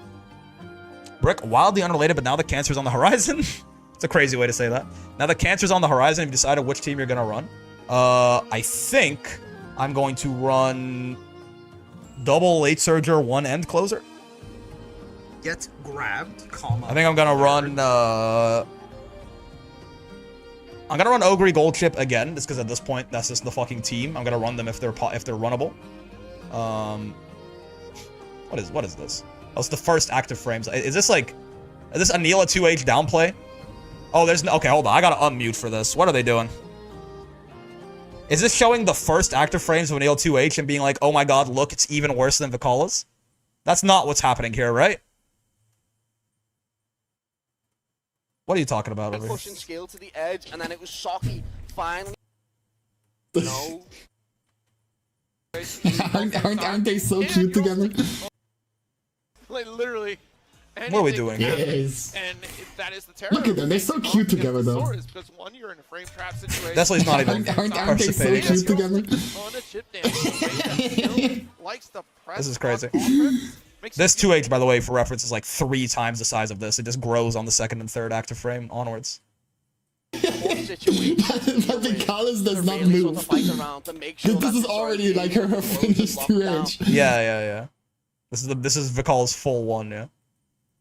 They do be pretty cute. It's true, it's true. But yeah, they're gonna run Ogre Gold Chip and like maybe vodka?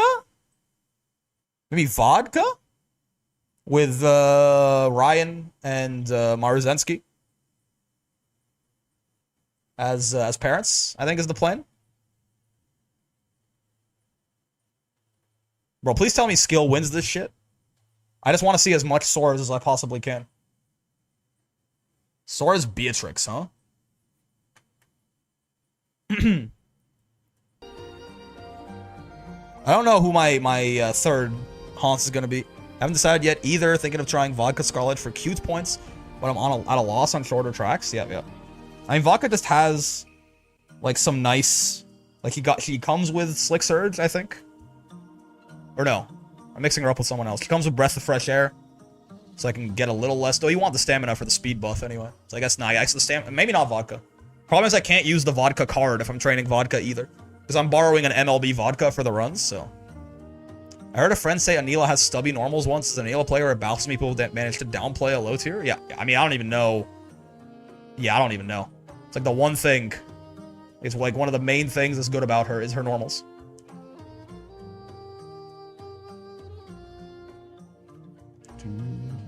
Oh no, the Beatrix Mind Control Ray. Wait, is game 1 over? What? Wait. Vodka has Furious Feet, the potential fly, which is supposedly good. I gotta look for a third. I also just don't have that many haunces. I only have, like, the amount of haunces I have with Mile Aptitude that is low. Like, I just, yeah. So, Mile Aptitude haunces that can late surge or end close is like 4 or something like that. So, it might have to be Vodka just because after Ogre and Gold Chip, I don't think I have that many other options.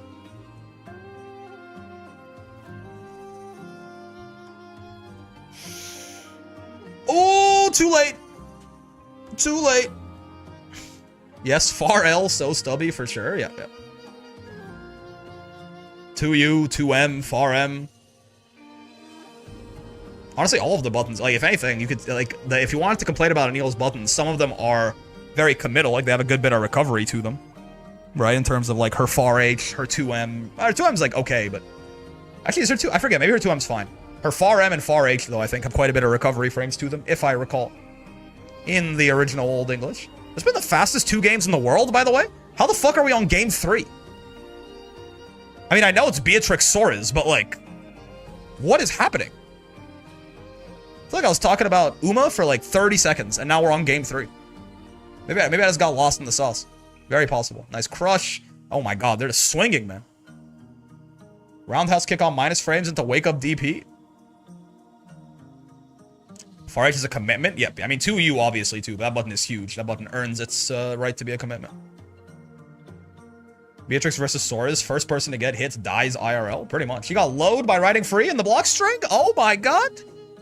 Wait, skills is blocking high by default. What's the deal with that? Bro's just hitting back and not down back. He got load mid block string twice. What overhead is he afraid of? I guess maybe he's trying to walk back to make command grab whiff, but like not in the corner. Not in the corner. Oh my god. Bro, not like this. Don't let it happen like this. Not to my goat. Ooh, no conversion. Oh my, whiff punish. That's good damage, man. 2 specials back to is like 3.5K. He tried to 2H that? I guess you maybe could if you were really early, but I feel like most of the time that's a death sentence. That's why we tech with the strike button right there. Much safer. 2 shimmies. However, nowhere is safe when Beatrix is on screen. I mean, he lives these easily, but he's not. I mean, he's a command grab away from death. Yeah, I think with the 1 brave point for sure, right? No conversion. Oh, no. Oh, that's punishable, though. And he's going to convert that one. Yep. That is the thing with the Beatrix overhead, right? It's a lot of those, you can, like, space them to be safe. I'm pretty sure Beatrix's is always, like, minus 14 or something like that. Nice throw on riding free. I mean, that was the old tech before they made it minus. Right? 2-2M used to be plus. It was like, just throw it on the way in. And, like, it's doable. It's just like Wilderness Knee. But, like, it's tough to do, realistically, consistently. But it is doable. And it is technically, you know, preferable to even blocking it, because you do get the hard knockdown. You have really good, but I mean, that's just... Skill put his fucking nutsack on the table there. Very well done. Just goat shit, I fear. Always nice to see someone throw riding free. Not very common. It's not that, I mean, with 2-2M, that's like 28 frames till it hits you. So it is like a 24 frame reaction check. You can do it. The problem is, even if you react and go, oh, I'm gonna throw now, the timing on the throw can be finicky. It's not just the reaction check. It's also, once you react, you have to time it correct, which can be tough. Cool. Nice DP. Nothing.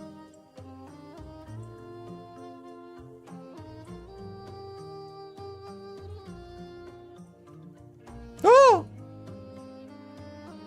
I'm very biased here. I see Soares, I like Soares.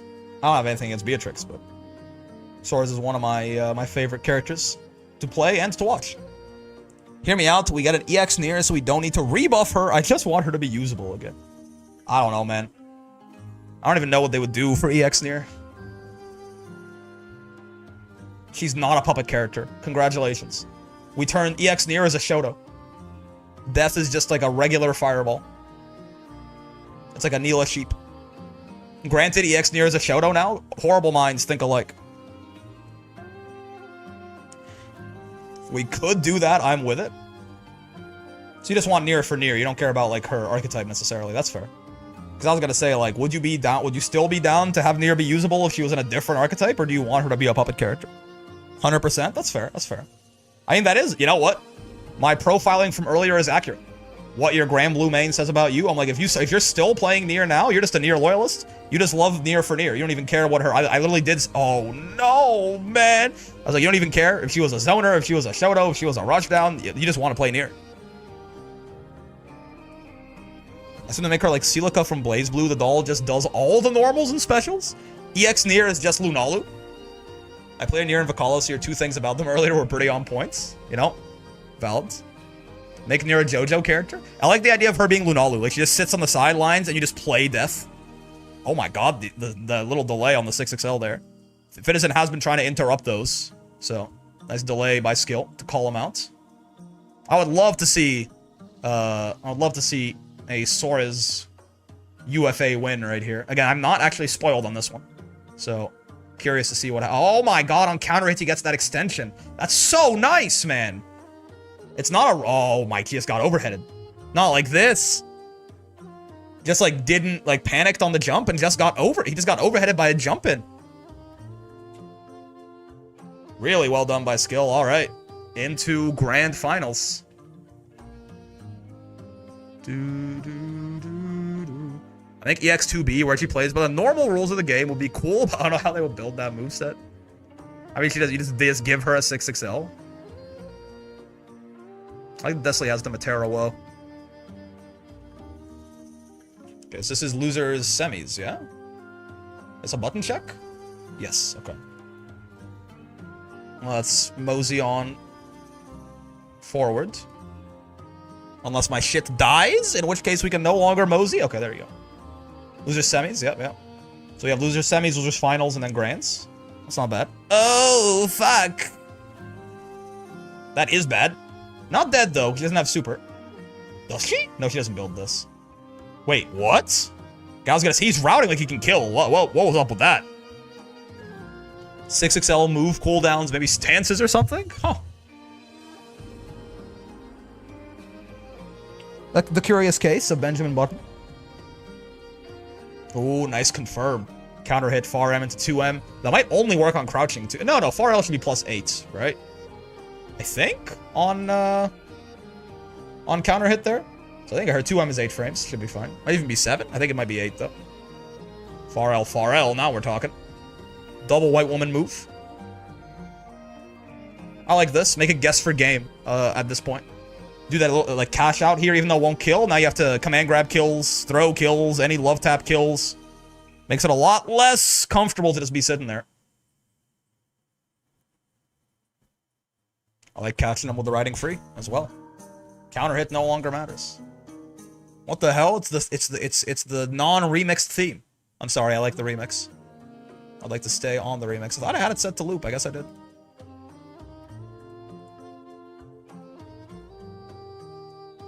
Doo-doo-doo. Ow. Sure.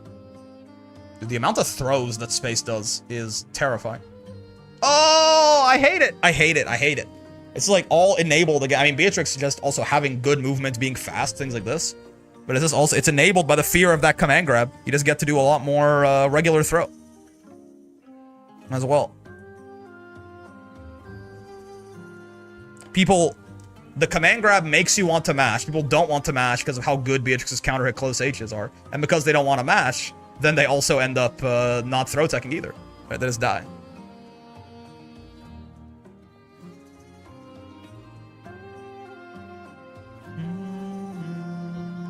Okay. This is looking a little rough so far. Whoa. Ships in the night. Far L whiffs, 2M whiffs. Made like a little square there for a second. This is also guess for game? Yeah, I mean, command grab kills from here too is the problem. He just blocked low too early. I mean, obviously you have to block high, then block low there in case they land, like empty land on the safe jump or even, you know, well, yeah, empty land on the safe jump into all you, but the slight mistiming there. Everything went to shit. Really late JH by Space. Safe jumps are broken. Safe jumps are very good in this game. True. Ask Chatter, Kirigaki, I see you. Ooh! What the fuck? Okay, good trade for S1. I suppose. 1 brave point on Space. He's fucking Noah the Prodigying this shit right now. Spending all of his brave points immediately just to get that advantage rolling and try and kill. Before it comes back to bite him. Let's see.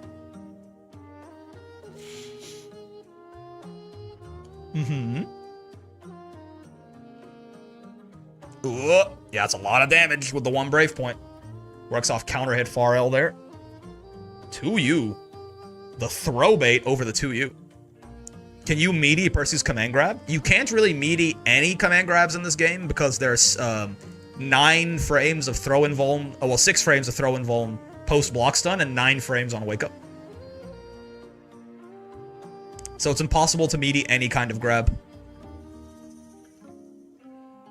Generally, command grabs, if the spacing works, command grabs will always lose to mashing. Ooh! He's just swinging Beatrix far H. It's a good button. It's her best button, don't get me wrong, but he is... What the fuck, man? This is Grant. Let's ask Grand Blue Zone 101 right there.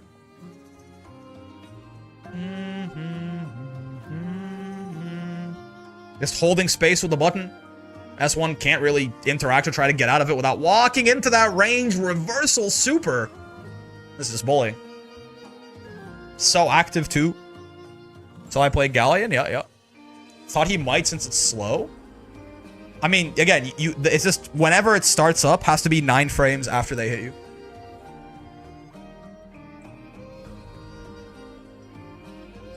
Okay. Owie. Holy shit. I feel like when I watched Versus Fighting, it felt to me like the Europeans were playing like a much slower game than I normally see in North America. I guess that was an exception, huh? I guess they were just, I guess that, you know, they just had like sedatives in the water at Versus Fighting. I feel like a lot of these sets have just been You know, guy matches on wake up. It works. He knocks the guy down in front of him. Other guy wakes up DP. Other guy wakes up DP. It's great. They're very different to what I see when watching you. I mean, they're a lot better than I am. That's certainly one thing. Meg is near. Meg should be sometime in October. I'll say, I think I play even more aggressive than your average bear, for sure. I try and go over there and kill the other guy very often. Just get up and leave, bruh. I would not shake his hand. That's crazy. It's a fucked up thing to say. But it feels like a lot of the sets today have been relatively aggressive for, like, you know, pro level play. Though maybe I'm just what's it called? Tunnel visioning on like the funny moments of like DP. Is this a Matera matchup chart by Desolate? No, it's not. Wait, what is this? This isn't the Matera. There's no way he's got a Matera matchup chart and Percy's an even, right? I don't even know any. Listen, I'm not gonna question what Desolate was doing on his stream. He's got the Riot client open. I think that means he needs to be killed. It's okay. I don't know what he was doing over there, but I don't know about that. It must be something else. Must have been the wind. All right, Fitizen in space, losers finals, skill, waiting in the wings. Would love to see a Saurus W, but we'll see. If it's a Saurus W, who would you rather win? Probably. I mean, he beat space to get there, but it was not easy. It's not. No one's gonna be easy at this point. And it's gonna be Beatrix or Beatrix, I suppose. So it's just whoever you think is better, or whoever you think matches up into skill worse. It's just gonna be Beatrix or Beatrix. I imagine you probably. I mean, space chose Beatrix into Saurus last time, I think. Or no, was it Fitizen? Was it Fitizen who was in winners? I might be Beatrix profiling. I might have forgotten which one it was. I have to search EU since it's the closest area to South Africa. Yeah. I feel like generally, when I see them play, they play like closer to the Japanese game, which is a little bit, a little bit slower, a little bit more whiff punish heavy. But still, like, more aggressive compared to Japan, less aggressive compared to North America is usually what I feel like I see. North America is the most force the issue button pressy region, in my experience. Though obviously still personal playstyles vary, but then you have the Chinese Grand Blue gamers. I know very little about the Chinese Grand Blue gamers. I also don't really know the meta in South America either. I know a lot of the SA Grand Blue players are like really good, but I don't know like generally what like if there's a regional playstyle. I don't really know what it is. I haven't really watched any, or enough. I think I watched one, but I haven't really watched too many, like, fully South American tournaments. Chinese Grand Blue is tempered aggro? Interesting. Sounds kind of like Europe. Where again, like, it's still, like, there's certainly moments where people go off, but it feels a little slower paced. The SA players, I thought they went by Belial mains nowadays. Yeah. Oh, good conversion. SA's like NA, but people are really RPSy. It's very common for people to throw haymakers regardless of risk reward. Interesting. Ow. Sure. I like the swap there because it also, yeah, exactly, right? Ending the combo with the U-trap, I don't think you could have killed anyway. I mean, if you could have, Space would have done it, probably. And you preserve the trap for the next interaction. Right? You still got a shit ton of damage. You make it a guess for game situation on the next wake up. Or at least a very high price. Kag doesn't have, like, necessarily the craziest, like, guessing mix, but you at least make it a very tense situation where the next time you're wrong, you die. And you preserve that trap to make it so it's much more likely that that happens. Oh, nice stagger. Yup. Some good damage. I mean, one brave point. What it does to a motherfucker. I asked good old ChatGPT about Galleon and misgendered her and said she was a rushdown. You know? Motherfuckers be... They be playing Galleon like she's a rush down. So maybe ChatGPT is just... This link off far out? Yeah. Maybe ChatGPT is just taking it from that. All the motherfuckers playing like rush down Grappler Galleon and being like, this character sucks.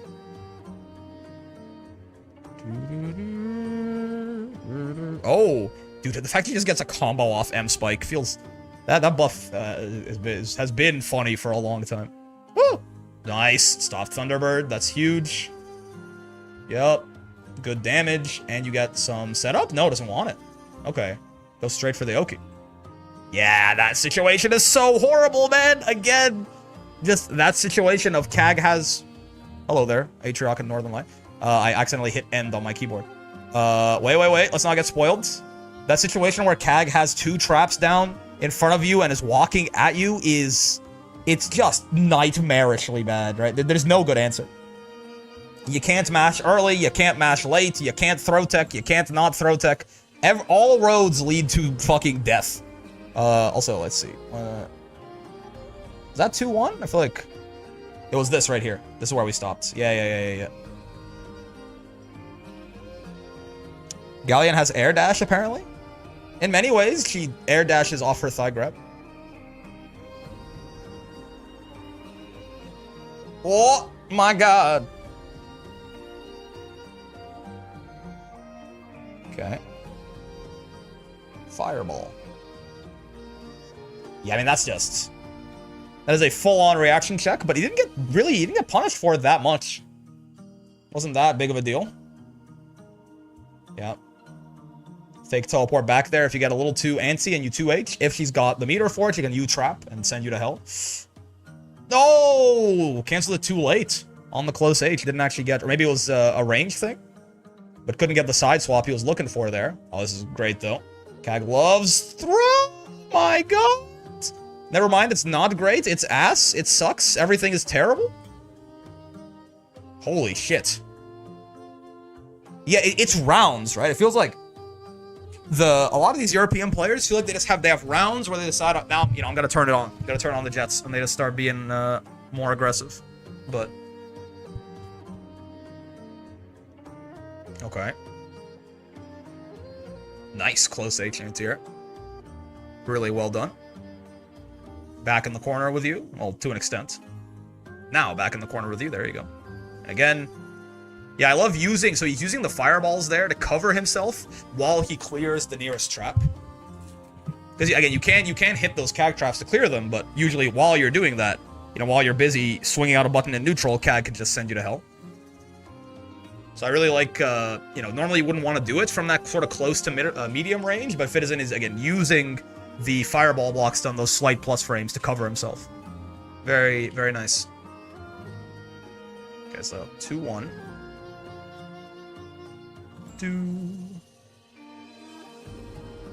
Good old Brave counter. Never hurt nobody. What the fuck? That was a misinput of some kind. I'm not sure exactly what he was looking for. I believe that Kag... One nice thing about Kag Far H is I'm pretty sure it stops Beatrix riding free. No, you can definitely roll it. No, I'm wrong. You can roll it, which means you can riding free it as well. So I was gonna say maybe he was looking for riding free. Misinput on Fireball? Was there the little goods? Did he get 623 instead of 236? If he was doing to the tech input Fireball, that makes sense, actually. I could see it being that for sure. Okay, ads over.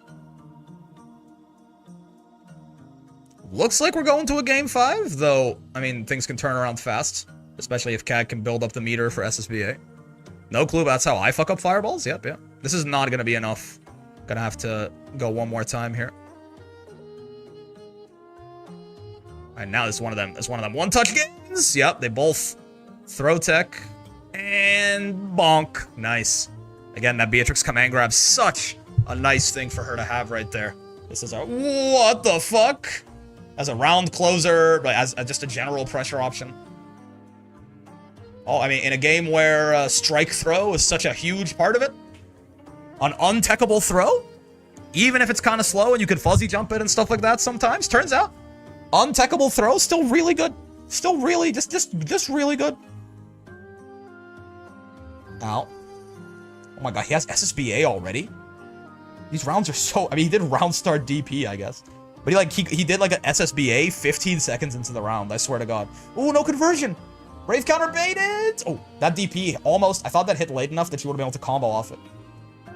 But no. Nice DP on reaction. Guaranteed kill right there. And let's see if Space can close it out. Get it. If I remember correctly, get what I believe is his run back against Skill. Though again, it was one of these two who fought Skill and winners. I think it was Space, but again, I could be Beatrix profiling. Nice 2H. Get back down there. If I recall correctly, Kag doesn't get a ton off non-counter hit 2H, so it really is just a matter of keeping them in the corner, holding position. But yes, bullying now. Kag far H in the corner is so oppressive. No confirm. Thought it was going to be blocked. That could actually make a difference, too. Not going to build SSBA. We have to let Beatrix get a turn. Not going to matter. There's a kill here for sure, right? Yep. By quite a while as well. Alright, Space. So, Sora's Beatrix in Grands? Or Sora's Kag in Grands? I'm not actually sure. Who, Beatrix, okay. In my head, I'm like, I feel like Kag could maybe do a decent job of keeping Sora's away, but I guess Dash Punch maybe causes a few too many problems. So, looks like... Yeah, I'm gonna go with the Beatrix. Okay. Makes sense. Fight fire with fire. For what? What? What? That's not a button. They just did the button check. I'm sorry? I mean, I guess he has the grand finals cushion? Big Willie? I guess he has the grand finals cushion. You see Space switching to Kag when he sees him switch to Willness there too. Sora's got bigger and younger and can use fire now. So true. I mean, I don't think Willness is... Like, I think Willness is a very strong character, but I also... Skill... I didn't realize Skill played him at all. I'm not sure if this, again, he's just like, he wants to try the character out in the setting, and, you know, in Grands, you have a little bit of a cushion, or if he actually thinks this is, like, better into Beatrix than Sora's was, and Space ended up picking Kag and fucking him over. I'm not sure. Blind pick, Skill called blind pick. What do you mean by that? He's right up Skill's alley, not gonna lie. Maybe? He's a different kind of character from Sora's. So... I'm not sure. Oh, that double clears the Kag traps. Well, that's very nice. Dude, she's dead? Yeah. That's one of the reasons that I think that character's pretty good. That's one of the reasons I think that character's pretty good, for sure. Is, the reward that he gets. I saw this, I won't spoil it. Yeah. The reward that he gets is quite something. And by quite something, I mean top 1 in that situation. Hello, Azriel? Yeah, that's true. GG's shake my hand that moment. Yeah, spaced out of throw range right there, so even though that is -4. Kag could not actually punish it in that case. Dude, he could have killed her again. She was dead a second time there, by the way. 2U into Euhadron kills again there. But he fucked up the confirm. Would have been a crazy way to go out back-to-back. He'll never be Azriel. Azriel has real aura. The idea that Willness does not have aura is crazy. You're just a hater. Oh, God.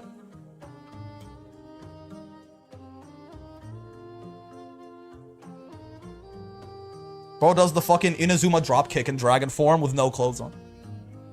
If that's not aura, I don't know what is. Oh, nice. Sweep. Play some footsies, take a bit of damage, make one mistake, and die for it. His need is like 9% chip, too. Yep. Blind pick means your opponent say to TO who you pick to play, and the players won't know until they start the set. I see. And they gentlemen to that, I guess. Space agreed. Oh, no!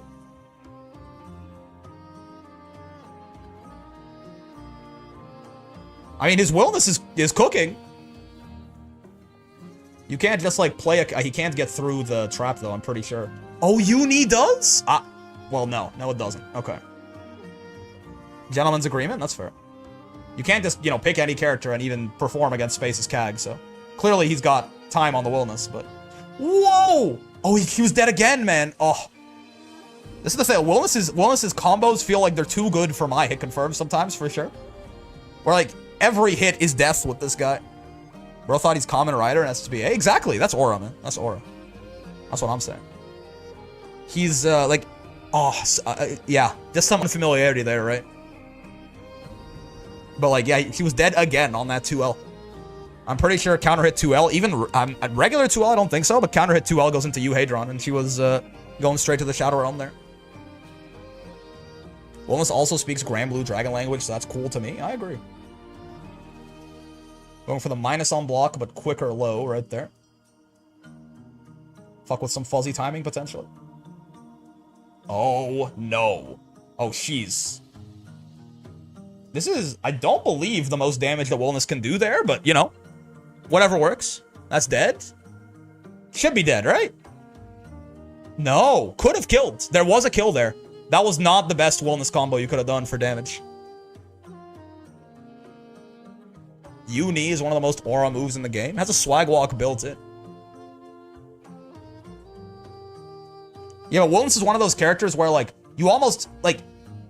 You have to start looking for kill range, like realizing that you're in kill range and looking for that killing hit confirm earlier than you all do on like most characters. So it's just, it's kind of weird. Oh, he's dead again, man. He didn't even have all his cooldowns up. Oh my god. Wait, I think I love skill. He plays Soriz and Wellness? I think this is my guy. My lord, man. And his Wellness is fucking ridiculously clean. Oh, counter hit. He's using the 6P really well, I will say. Usually in my head, I feel like I go into a mode. I either do the 6P way too much or not enough at all. He's using it. He has a good balance with it. I love that 2-2L for clearing CAG traps. I'm stealing that for sure. Boink.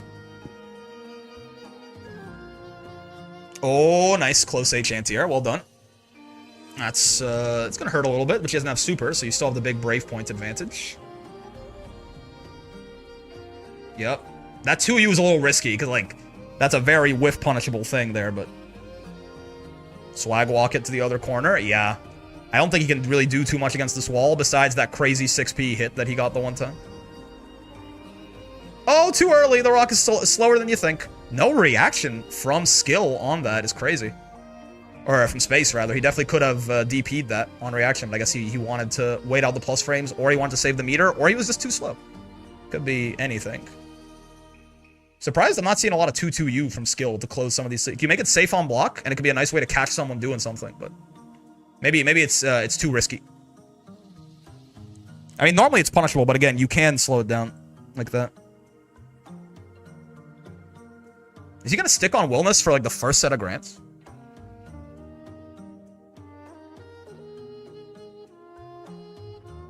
Ugh. Oh no. Dude, if he had knee, she was like almost dead again, by the way. Like straight up. If he had knee when he got that ant. Oh, speaking of this. Yeah. Close L there, because it's a little bit finickier to combo off that sometimes when they're that close to the wall. Wellness 2H damage is disappointing. Bro. There's no shot. He didn't have his like combo special up, and he did 6k. Woo. Motherfuckers don't know. Desley has not taught his chat well. Mr. Streamer, could you move your cursor? I'm sorry. I got too enamored in the Wellness gameplay.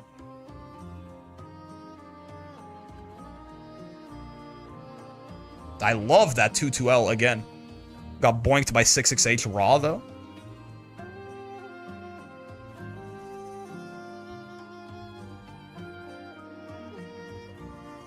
Oh, but if you're... Okay. If you're right point blank, you actually die before you clear the traps. That's good to know. That's not your cursor? Oh, yeah. I had it in a very similar spot. But now it's Desley's. My cursor is on the other monitor right now. That's Desley. I'm sorry. Bring your qualms up with him. Is he gonna stick with Wellness? I mean, it's not working. But you'd expect, again, that his Sora's would be his much more comfortable character. Maybe Sora's CAG is really bad? But, I mean, it looked like Space was picking Beatrix into Sora's earlier, so... Maybe he'd rather play Wilness CAG than Sora's Beatrix? Is Sora's Beatrix really bad for Sora's?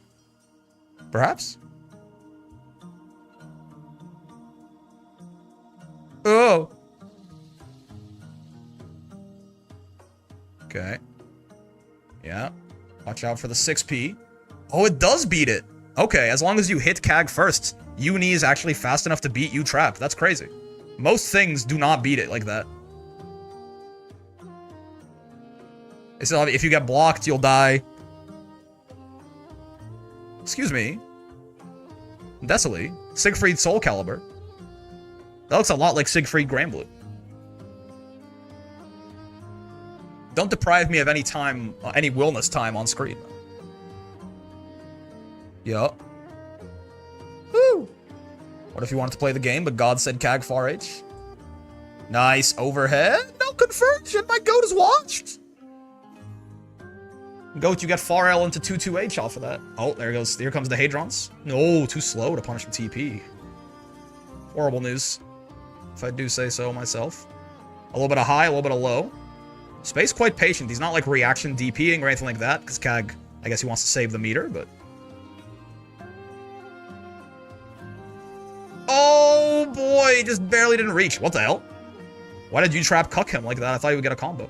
That's throw punishable, not spaced. He went for a bit of a risk there to try and get, because it would have killed. Had it hit, there's the interrupt. Well done. Dead? I think so, right? Yeah, oh no. UDP, I mean, if you're gonna UDP, I guess it's harder to save jab than SSBA, but you'd think you'd just go for it anyway, but I guess, yeah, it's the safe jab diff. So that's a reset. Is he sticking on the Wilness?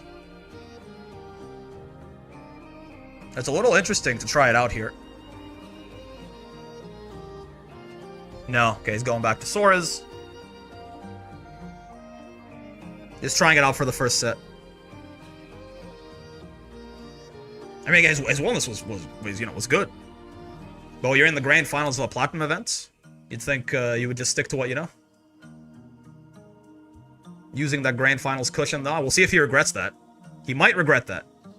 He might wish that he didn't do that if this set does not go the way he wants. Oh boy.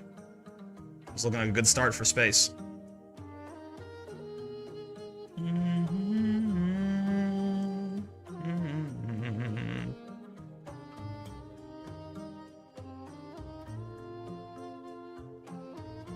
Good spot dodge. He's just kind of getting zoned a little bit. He's getting a little zoned, I think. He's just getting a little bit zoned. It feels... Oh, never mind. He's in. Easy dubs now. Oh my god. No! Drops the conversion. Horrible news. Oh boy. He gets close H off that on counter hit these days, too. Raw super, it's a lot of damage. Tiger Dragon. Really cool SBA animation, by the way. As far as the ones that aren't, like, cinematic, one of the coolest. JL anti-air, curious. Sora's can JU anti-air into a full combo often, but I guess he just wanted a quick get out of the air guarantee there. Didn't want any shenanigans with U-Trap or something like that. Woo! That's horrifying, because you could have gotten comboed into your whole life right there. Whiff punishing the trap with dash punch is crazy. This does look harder for Sora's than Wilness. I think in general, Wilness is much harder to zone out than people might expect for a character without a fireball or a U-fireball. But yeah, like, you know, his primary neutral skip being plus instead of minus, like Sora's. And also the Gourd, the 6P, I think makes him a lot harder to zone than you usually would expect. As well as just, like, you know, good walk speed, big buttons. Like, the effective striking range for him is not so bad. How's Wilness versus Fairy? I have not played that much of it. In my, like, from what I've seen, from what I've experienced, it feels like the only zoner who gives him a really hard time is Matero. Fairy feels pretty decent. It's because Gourd will also crush. Like, it's not just an anti-projectile move, it's also a heavy attack level move. So you can just kind of throw it out there and crush her her normals too. And the risk-reward difference in that matchup is just like, he does so much damage, and Fairy does so not damage. Especially once Fairy got nerfed, there's also a bit of like just a power level gap there. Even if normally her tools might match up into his. He's just like level 35 and she's level 2. And he's bringing it back now that he brought the swords out. Ow. Ow. Ow. Nice conversion. I don't know what it is about Sora's combos. Maybe that's like there's so many specials or what, but that happen in rapid succession. But it's just so satisfying for me to watch Sora's. Oh no, man. It's just so satisfying to watch Sora's combos.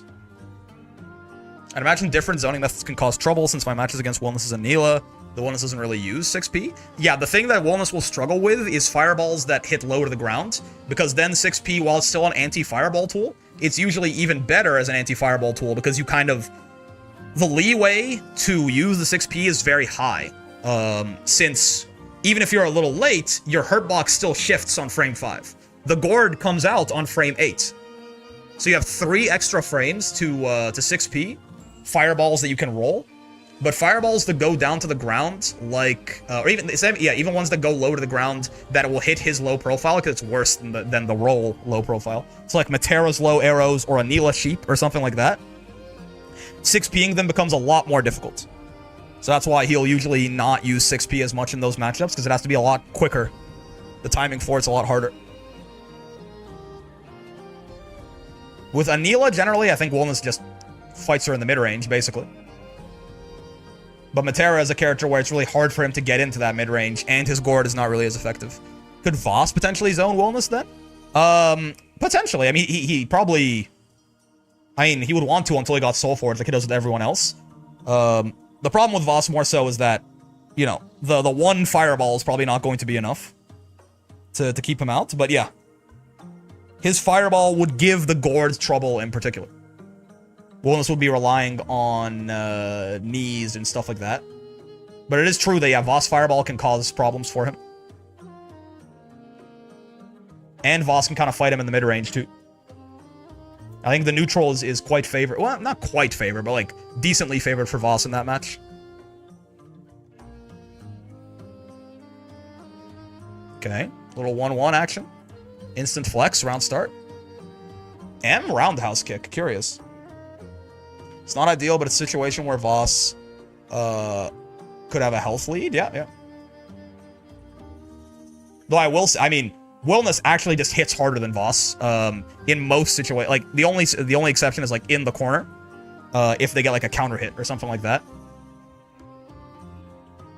Like, Wellness really, he hits harder than everyone. Like, 90% of the time. So even there, it's like, you know, the risk-reward is, even with the 18,000 health, the reward, at least, is not necessarily in Vossaraga's favor. But I do think he has an easier time enforcing his will in neutral.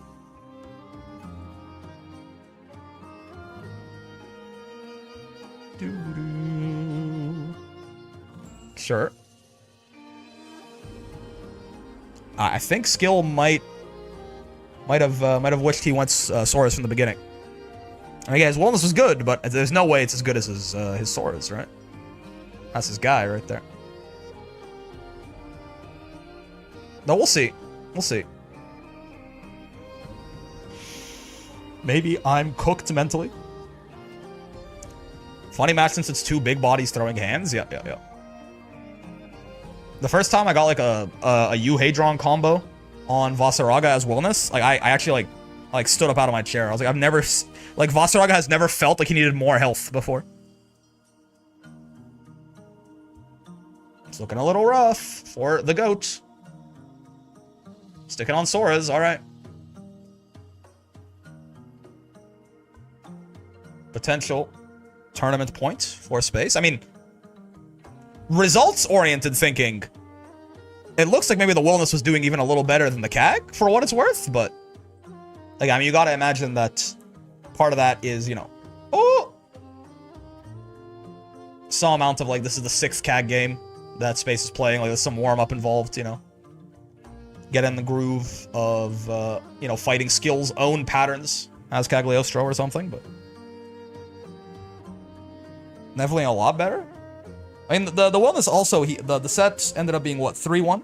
He lost 3-1. So if he loses 3-1 here as Soares too, then it's about the same. It felt like the rounds were going better, but then maybe that's just the fact that Willness sometimes got a hit and deleted her. Okay. That shit has so much reach. Soares DP is so good. Oh, too early. Oh, no, man. He brave countered. What? Was that a setup, actually? I mean, he brave countered the trap. But if you just had hit her there, you would have gone away. I think that was just a little bit of panic. Nope. I'm first. Is she dead? I don't think so, right? No, he doesn't quite have the horses. But she's got no DP. She's got no brave points now either. I just like... I feel like if I'm skill here, I just spam... Oh, that works too. I was gonna say, you just like spam U skills, right? Like you do like dash punch, or I guess 2-2-H you had just used, but you do like 2-2-H into 2-1-4-U just to eat all that chip. Chip versus pot kind of matchup. A little bit. That's Seox Wellness for sure. Is really funny. Like that. Owie. Okay, never mind. The sword's doing better. I lied. I mean, again, you know, it is the main.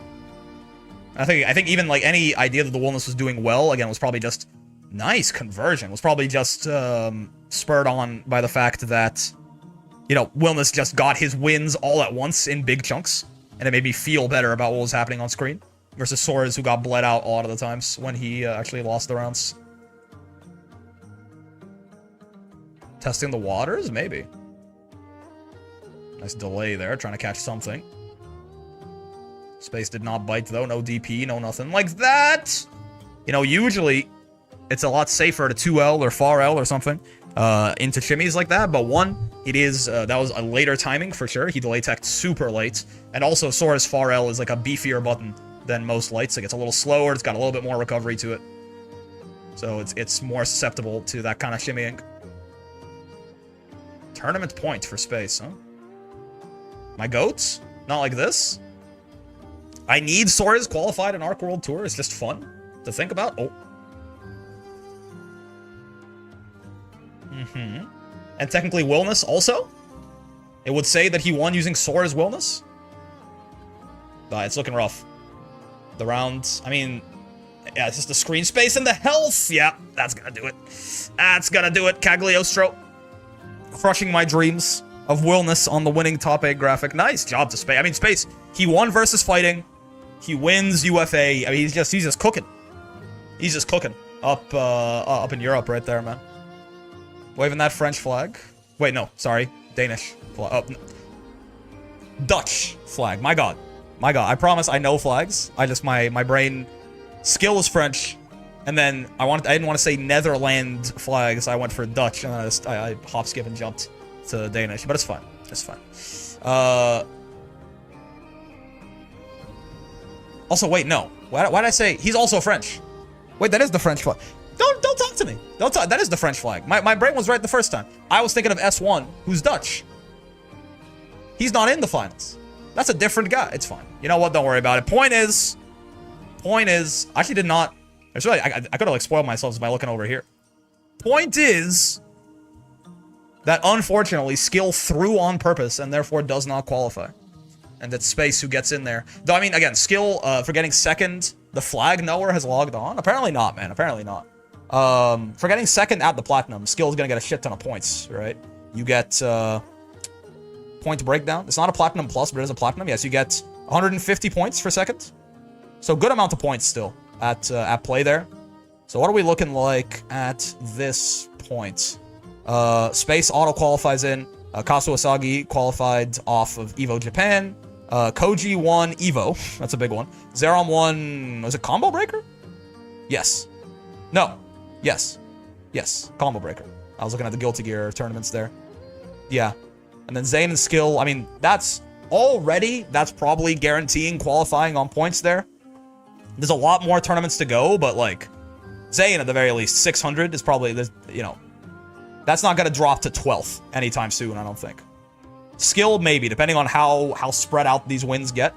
he might be in a little trouble, but he's also probably good to qualify just on that. So that's cool. Next one is gonna, next Platinum Plus, in fact, is gonna be Evo France. Otherwise, this is Southeast Asia. Where's Thunderstruck? In Monterrey. Is that? It's a Mexican flag right there. Yeah. It's got the little eagle on it. Interesting. Okay.